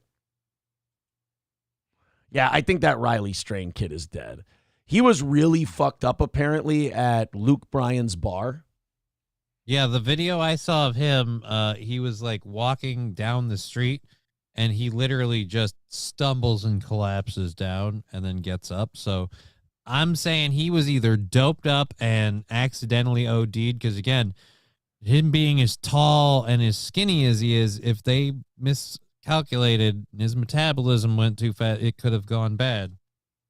But or he just got drunk and fell in a river. I'll tell you this. I saw a picture of Luke Bryan because it was his bar that the guy he was last seen at. Luke Bryan's getting fucking chubby, bro. Holy shit. I didn't realize. These guys get old on you. If I go Luke Bryan, images. Your boyfriend's age, man. It's not my boyfriend. I'm not a big Luke Bryan guy. All right, so guys you fantasized about. Where is he? There you go. Yeah, look, it's a little chubby. Luke Bryan's getting a little pudgy in the face. There he is. Oh, he gets as you get older.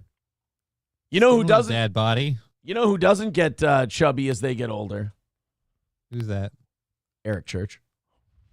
Oh, boy. Probably still fits into the same pants at the beginning of his career, my man. That's just a man who knows discipline. That's all it is. He just spanks it to an Eric Church poster like once a day. It's like a shrine. He's got to pay his tax to Eric Church. Black Smell Funny with 199 says, I'm here to chew bubble gum and say ooga booga. Oh, now it's shit. just a competition for the most offensive YouTube handle. Awesome. Is that where we're at? Aristocrat. Days like this where I'm glad you don't put your chat on the screen like I do. I'm smarter than that. Right? Yeah. I haven't learned yet. I have a button that I can immediately wipe it out and take it off the screen. And I've learned I have to hit that eject button more and more. Now I'm like, boop, we'll just fix that. All right, what have we seen since we last checked in with our buddy My Lost Interest? Bob Levy sends a TM to Stuttering John asking him to do a comedy show with him. Bob Levy offers Stuttering John the opportunity. I don't care about any Stuttering John stuff. Yeah, I feel the same way about DSP. People have been getting a hold of me like, yeah. Oh, DSP this, DSP that. I'm like, It's all the same. Like, to me, I like the Kevin Brennan stuff. That's kind of funny when My Lost Interest puts clips of that up there. Our show, I thought the clip he put up of me with my shirt on backwards was fucking hilarious. He did a really great job with that. But the other stuff, like the Stuttering John stuff, I don't know how people can still watch that shit. Like, who cares? I don't understand what's so interesting about John. It's just, it's fucking obnoxious. Mr. Approachable says, well, of course Eric Church isn't getting any chubbier as he gets older. Gay guys always watch their figure. Hey, wait a minute. Zen Rhino says Eric Looking Church. pretty svelte there, Aaron. Thank you. I'm just going to take that as a compliment and move on. Zen Rhino says Eric Church is one of those fake poser country music artists that is gay that Bo Burnham wrote about in the song Pandarin. I'm not going to sit here and stand for this. The man fuses jazz, blues, and country like no one's business, and you're going to disrespect him like that? He turns the Bud Light label out on his song. This level of disrespect that's been enabled is disgusting to me. Aristocock says, damn it, he was about to read mine and then chickened out. What do you mean? Which one? Wait, you just wanted him on your show. Glad you didn't, said Cocktiff. Yeah, I did say I would have him on, but only for like the mere spectacle of it. Like how silly it was and how dumb it was. I kind of wanted to show, like, because there's a difference between a guest and then watching somebody else again do a show and commenting on it, and that being your only thing. Yeah, every day, right? I wanted to have him on to show everybody how dumb that Dabbleverse shit is. I wanted to have him on and just talk about the Howard Stern show and Jay Leno. That's it. Like, just talk about his career. Actual stuff that other people haven't done. Yeah. Skeezy says another one that maybe got Trevor killed. Okay, let's take a look. This could be a sketch that got Trevor Moore killed. We really liked the last album. Oh, I mean, we really, really liked it. We loved it and have decided to give you a TV special to go along with the next one, huh? How does that make you feel? That's great. I'm so excited. Oh, so are we. So are we. We are so excited. Now, there's just a couple little official things we have to get out of the way. Okay. Since we're an international media company, you're going to have to meet with the higher-ups and go over some stuff. Is that all right? Sure. Great. Well, then, why don't you just show them down the hall? Yeah, no problem. Trevor, follow me. Okay.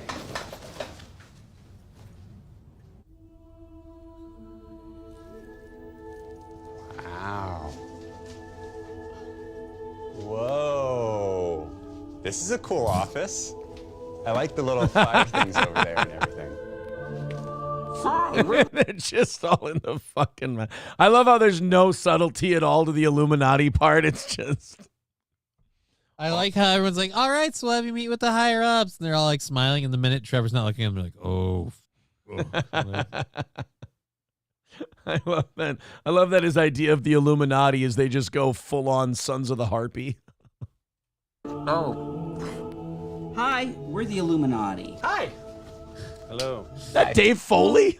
This is great. It's Dave Foley. So we heard about your big special. We are very excited. Yeah, thanks. Me too. Yeah, but before you can do a special on a major cable network, we're going to need you to sign some things. Okay, sounds good. We're also going to need you to swear a blood oath to us and our cause. And if you violate this oath, we're going to murder you and everyone that you love. Got it.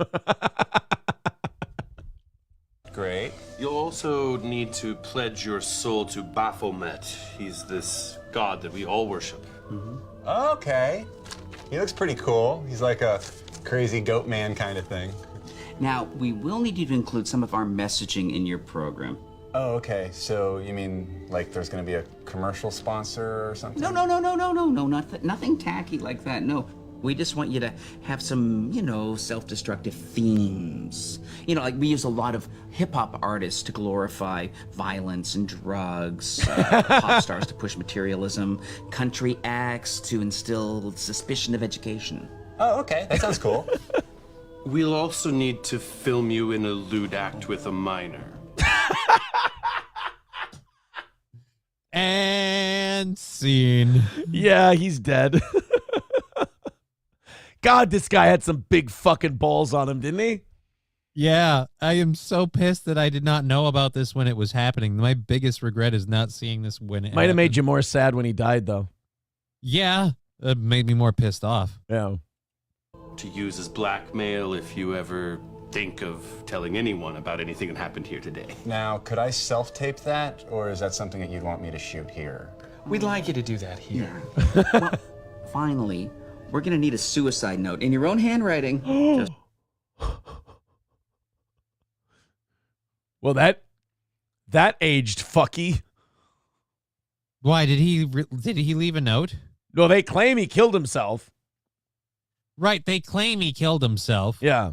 But again, I don't believe that for a minute. No, neither do I. That's why I'm saying this is fucked up. They're like, we're going to need you to leave a suicide note, in case we ever need to kill you. just in case things get crazy. I actually might have an old one on me. I'm sort of a pack rat.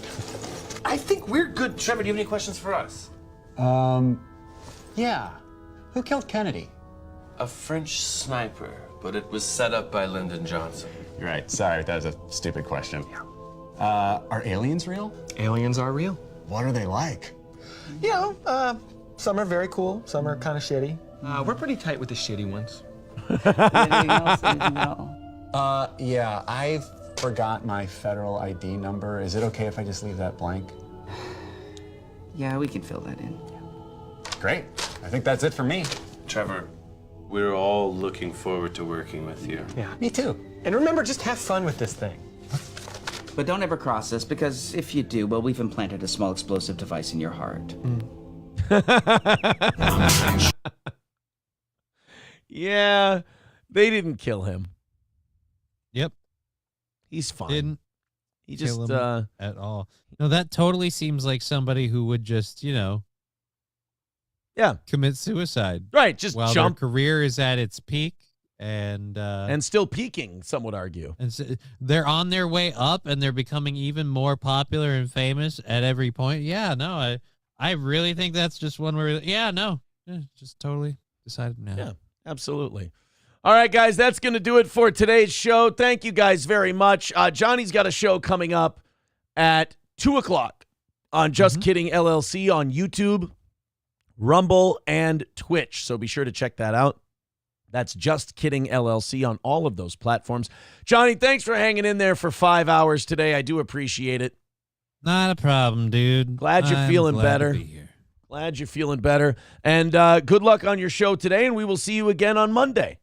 Yes, sir. All right, to the rest of you, take it easy, and we will be back again at 7 o'clock this evening. Thanks for your incredible support. We're going to start well ahead of the game, $20, $30 ahead for tonight. Goodbye, everybody. Have a great rest of your day.